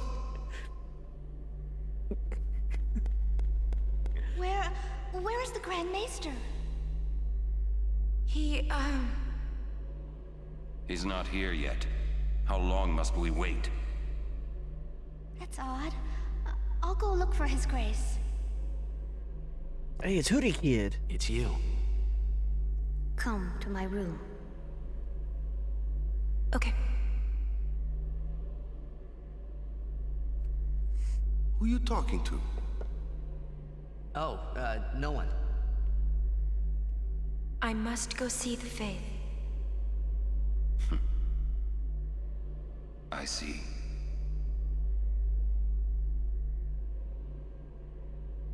Yeah, welcome in, Blind Umpire. Good morning.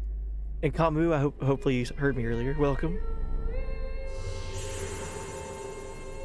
Hoodie Kid. Hello. I must thank you for the Aeon. So what's up? So, have you found a way to truly defeat sin? Well...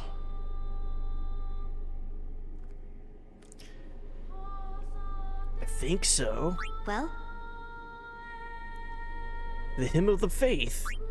Defeat you, Yevon. No idea. To defeat sin? Well, obviously we defeat you, Yevon. We'll say the Hymn of the Faith. We think the Hymn of the Faith might slow sin down. Perhaps. You mean it won't work? A very long time has passed since your father became sin. He may not be able to hear the hymn anymore.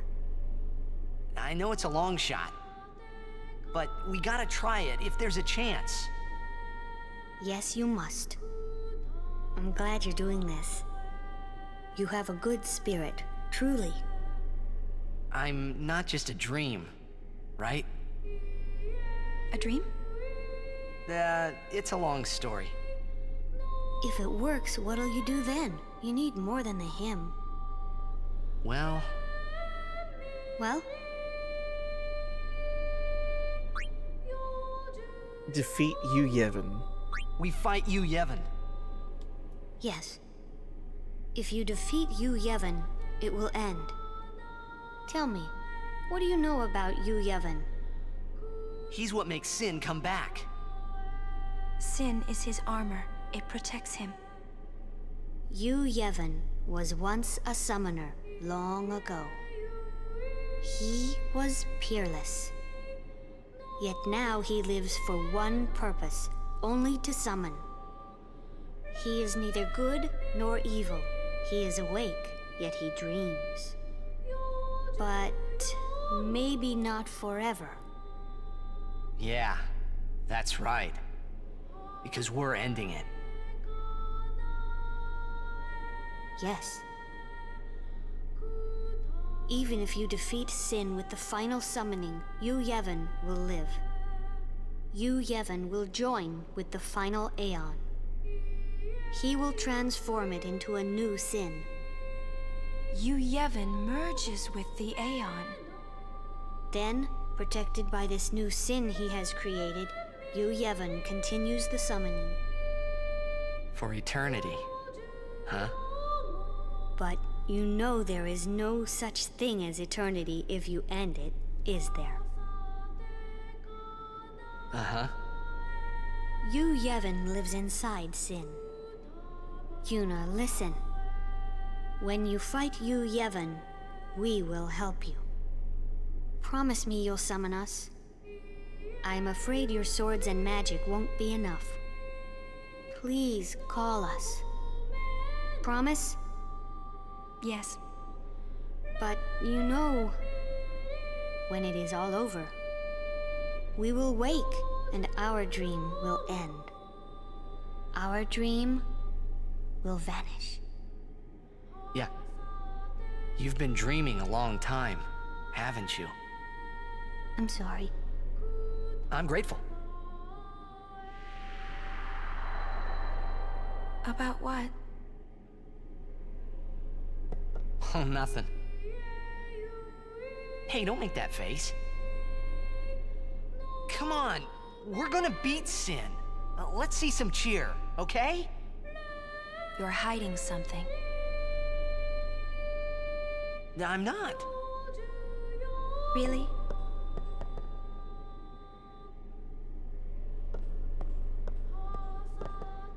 You're a bad liar, you know? Oh, and BJD, they have to admit something. Never really understood the story of this game. There is some misdirection. I'm afraid the Grand Maester is nowhere to be found. It's okay, we were just leaving.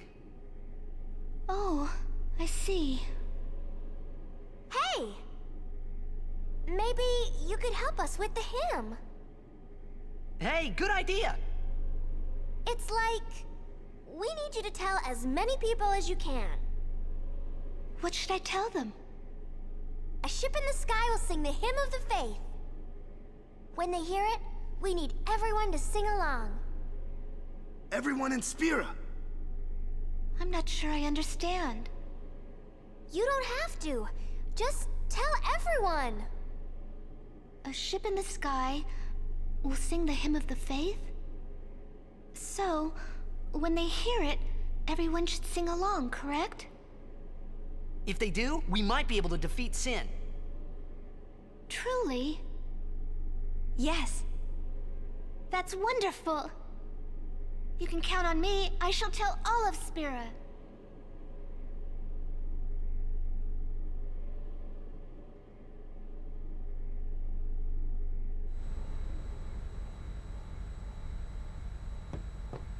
Let's save.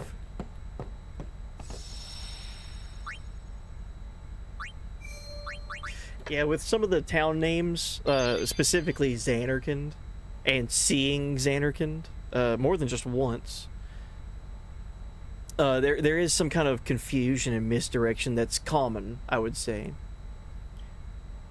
I guess I didn't get the faith sin thing, also why the ending happens the way it does, trying not to spoil. Okay, so last stream, we made our way to a place called Mount Gagazet. And we've seen how the faith operate.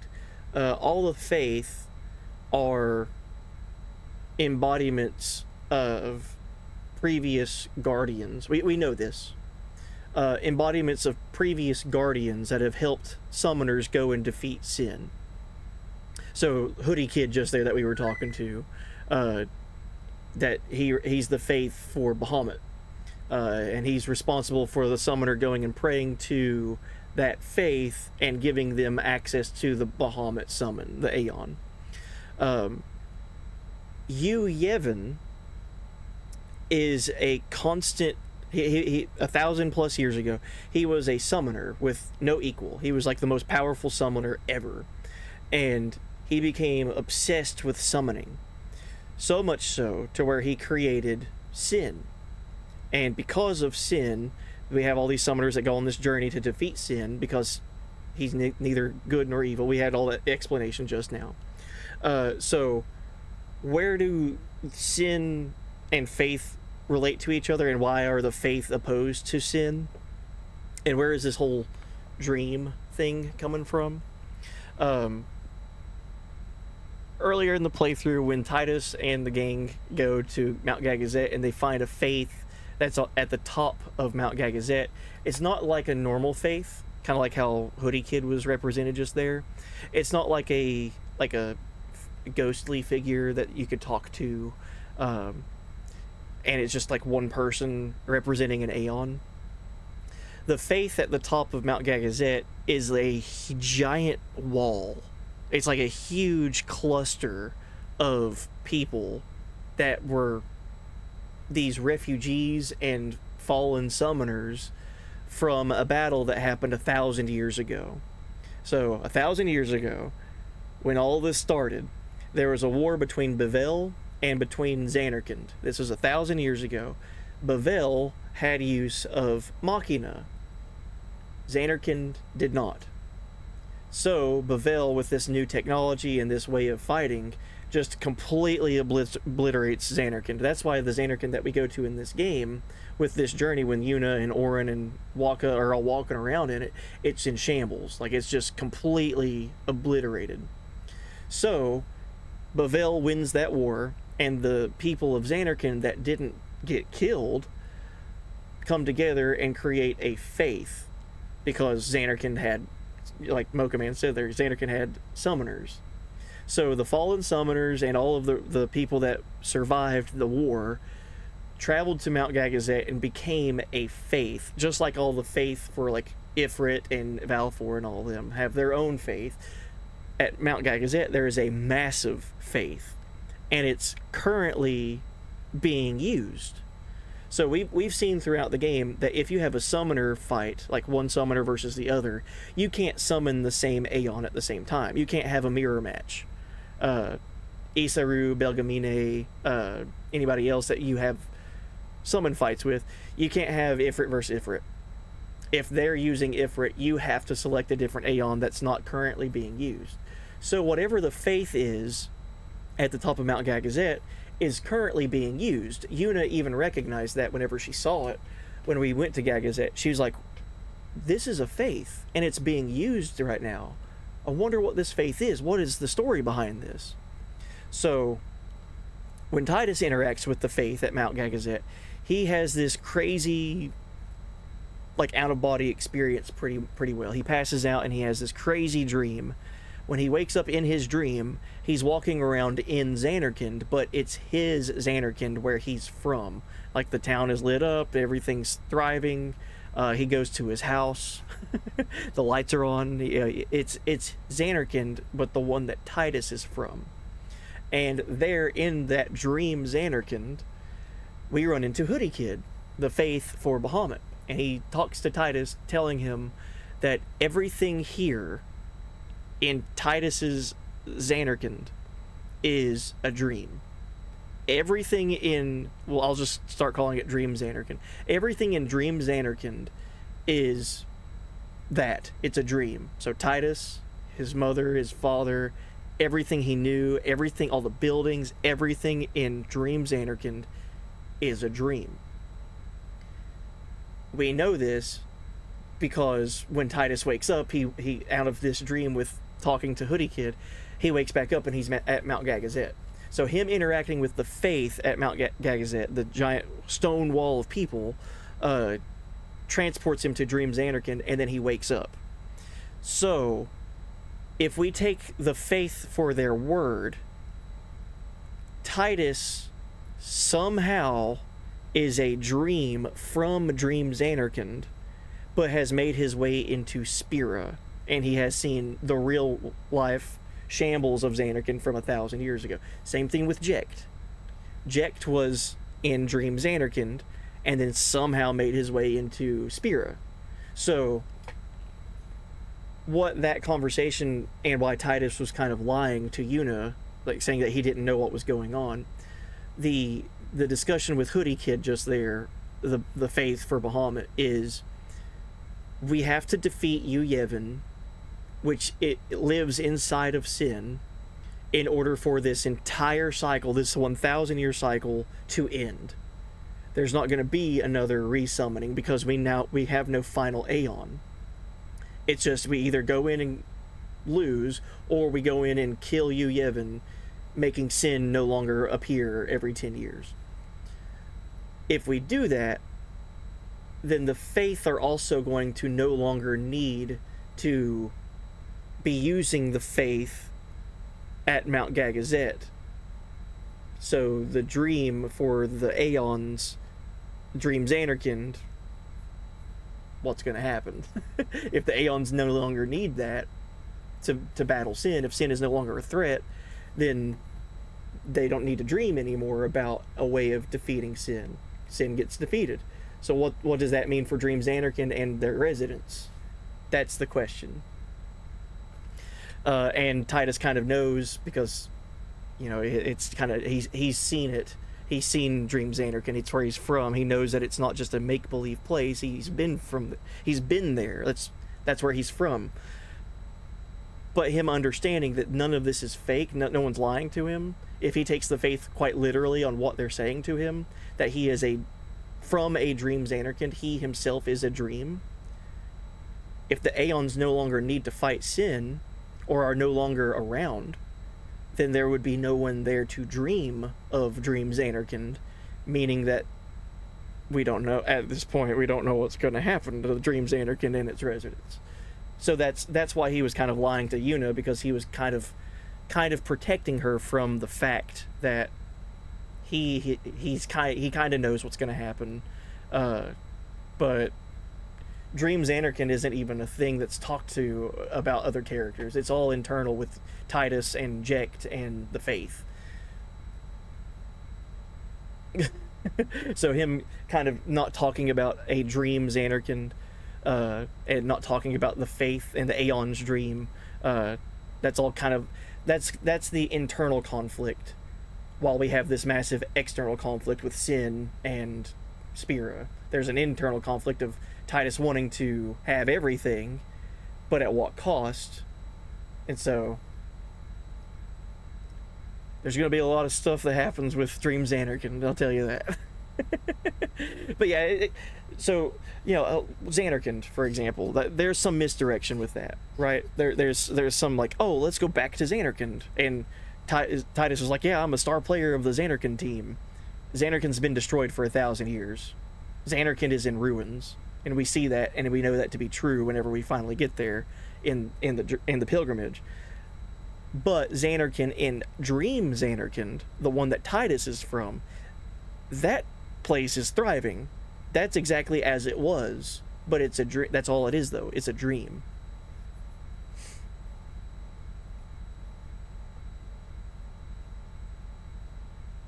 That was helpful. Are Titus and Yuna in love yet? Yes. Yeah, they've had the Lake Macalania, or yeah, Macalania Lake moment.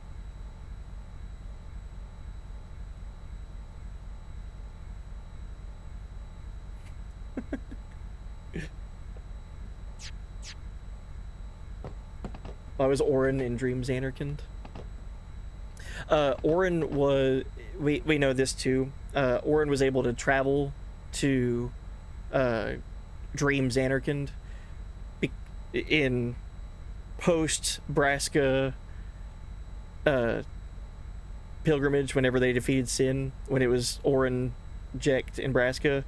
We know Jecht became Sin because he became the final Aeon. He offered himself up to become the final Aeon to defeat Sin with Braska. And then we know what happened to Orin and Orin's fate. Orin challenged Yunalesca after Sin was defeated, and eventually lost his life because of that. But there was never a sending. There was never a summoner to perform a sending to send him to the far plane. So he stayed walking around in Spira as an unsent, like Maester Mika just there when he vanished, like a couple of other key characters that we've met. And he was able to use Sin, Jecht, as a way to travel to Dream Xanarkand. So it is a place that you can go to physically, like Orin has gone to, from Spira to Dream Xanarkand, and then Jecht and Titus have gone from Dream Xanarkand to Spira. It is a physical location that is being summoned by the Faith on top of Mount Gagazet. That's why the Faith at the top of Mount Gagazet is actively being used, because they're actually physically creating a dream. That's the thing with Dream Xanarkand. It's not just like a place in their heads that they think of. It's actually a town, an entire like populace that's being created by the Faith at the top of Mount Gagazet, and who's using it? The Aeons. So summons using people to create a dream, like summon a dream of a place that once existed. It's wild. It's a story, I tell you. And that's the thing. There's a lot of misdirection, because like going to Xanarkand, yeah, let's go. But which one? We never know of there being two different ones. The only people that know that are Orin Jecht, and Titus, and the Aeons. So none of these characters know about a dream Xanarkand. They just keep thinking that Titus is silly for saying that he's from Xanarkand, or that he has Sin's toxin affecting him.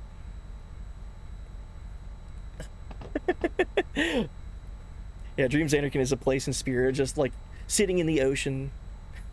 Sin is the guard dog. Could I look at that? Let's look at the map really quick.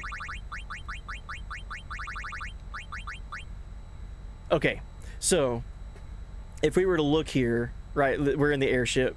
So this is all of Spira. Like down here is Besaid. Up here in like this circular top area, I don't know if you can see my cursor. This is where Xanarkand was. The destroyed rubble of Xanarkand that we went to interact with Yunalesca, and where summoners go to get the final Aeon. This is where real Xanarkand is. Physical Xanarkand that lost the war against Bevelle 1,000 years ago. Dream Xanarkand is like over here. Like no one can get to it. It's out in the middle of nowhere. Sin would be protecting it to make sure no one would go out there and interact with it. And that's why whenever at the beginning of the game, whenever Sin arrives in Dream Xanarkand and Titus gets exported basically from Dream Xanarkand into Spira, he like washes up in the ocean somewhere. Like he's just like out in the middle of nowhere, ocean area, like a sunken temple, and the Albed were like searching for something deep in the ocean. So like why does he go from Dream Xanarkand to like ocean, like nothing but water around him?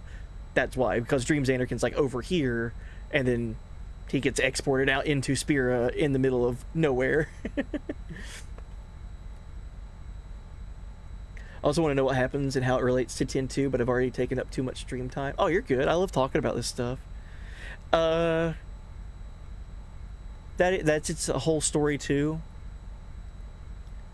All I'll say for that, and because I don't want to give too much spoilers about 10-2, all I'll say about that is there was a war 1,000 years ago between Bevelle and Xanarkand, and all the people that lived in Xanarkand, most of them died, but some of them didn't. A good amount of them were able to create that faith that I was talking about at top of Mount Gagazet. What's their story? What was Xanarkand like 1,000 years ago? Maybe they have something to do with why Dream Xanarkand looks and behaves the way it does. You know, they are part of the faith. They are knowledgeable. So maybe it has something to do with that. Maybe it's revisiting what Xanarkand was 1,000 years ago.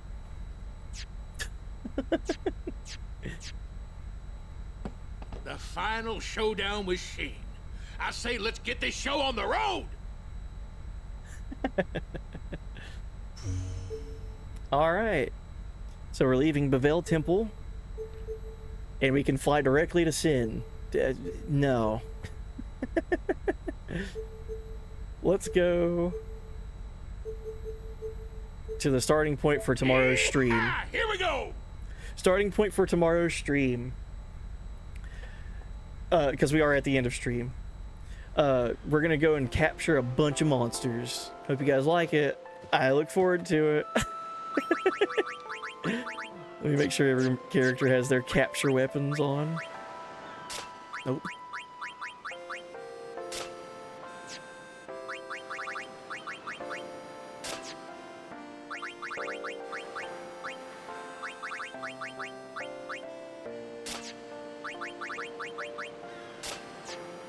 Alright, and I don't have capture weapons for Lulu, Kimahri, or Yuna, because they're not really doing physical damage at the moment.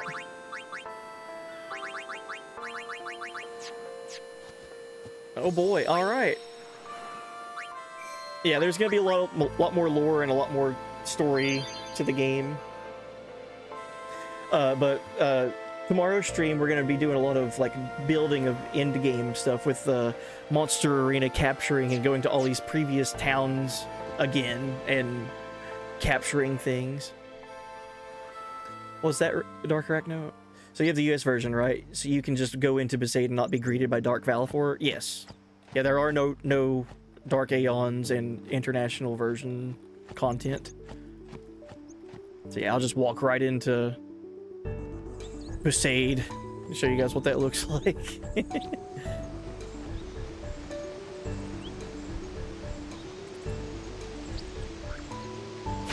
Dude, imagine being able to just walk back into Besaid with no issues.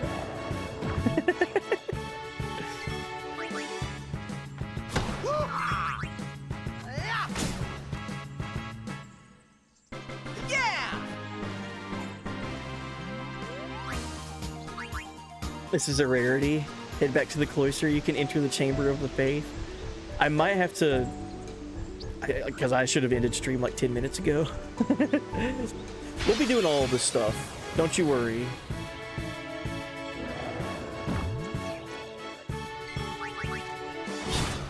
Booyah. I've got a 3rd grader to wake up for school. He might even be waking up on his own. I don't know.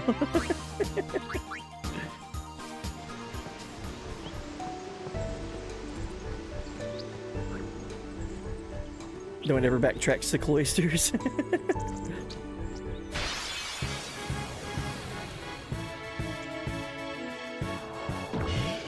Oh, I just missed that. I just now saw that.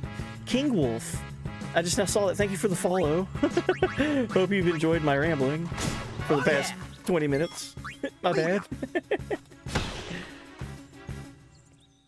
I'm good, yeah? School children waking up on their own? What kind of black magic are you talking about? Let me see if I can get to a save point outside of Besaid. Because we are just we are just running straight to it.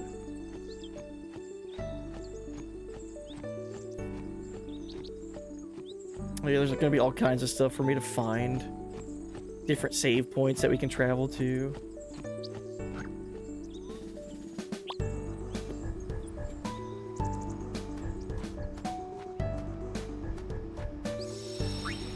Okay, this part will be where we load up save on tomorrow's stream. It's only taken me 48 minutes to get here.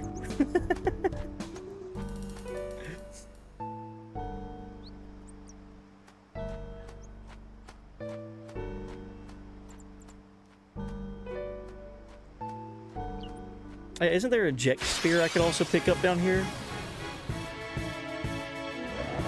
That was the weird thing whenever I played the HD versions. I was like, I know I need to backtrack here and pick up a thing, like a key item, but it's being gate-kept.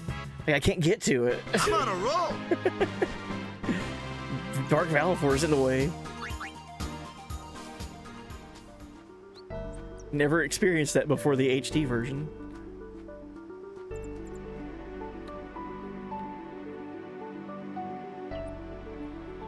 And we're just gonna waltz in and it's gonna be like, oh wow, welcome in. What trick have you pulled on the good Lady Yuna? No trick.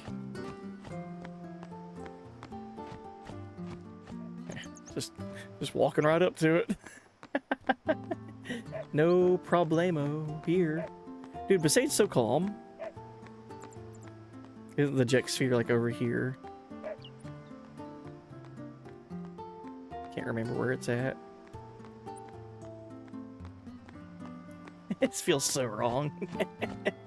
Oh, there it is. Okay. Well, anyway, we'll pick that up tomorrow. We'll do all the Besaid stuff. I'll capture all the monsters. Like I said, we're going to be doing all this stuff. So that's going to start tomorrow's stream. Thank you guys for being here. I guess I'll just end stream. I'll find somewhere to raid to, and you guys listen to the Besaid tunes while we're raiding out. But yeah, no Dark Valifor here for me to worry about. And if anyone's wondering what I'm talking about there, Dark Valifor, in the international version and the HD versions of Final Fantasy X, there's extra super bosses. Dark versions of all the Aeons exist. So they're just like super boss challenges that are definitely, they feel like super bosses. Some more so than others. But at this point with our characters, with our sphere levels and our gear and everything, if I were to walk up and run into a Dark Aeon at this point, I would absolutely get one shot no matter what. Like we are not close to a Dark Aeon boss fight remotely. So that is not present in this version. This is the original release in the States. So the Dark Aeons and any other super bosses that were in the international version is not present here. But anyway, thank you guys again for being here for stream. It's been a wonderful stream. I was half expecting to get to Unalesca, but I'm happy that we beat Unalesca and made our way to this point. So it was a productive stream. I only got one game over. Could have been a lot worse, I'll tell you. Alright, let's see who's on. Do do do do do do do do.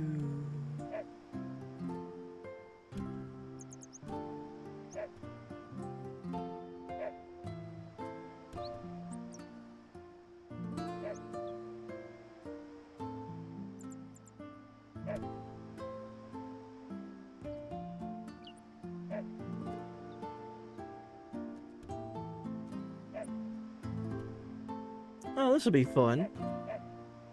Alright, cool. So we'll go right over to a FF9 speed run. FF9 speed run. The goal, getting sub 9 hours 15 minutes with xheybuddyx.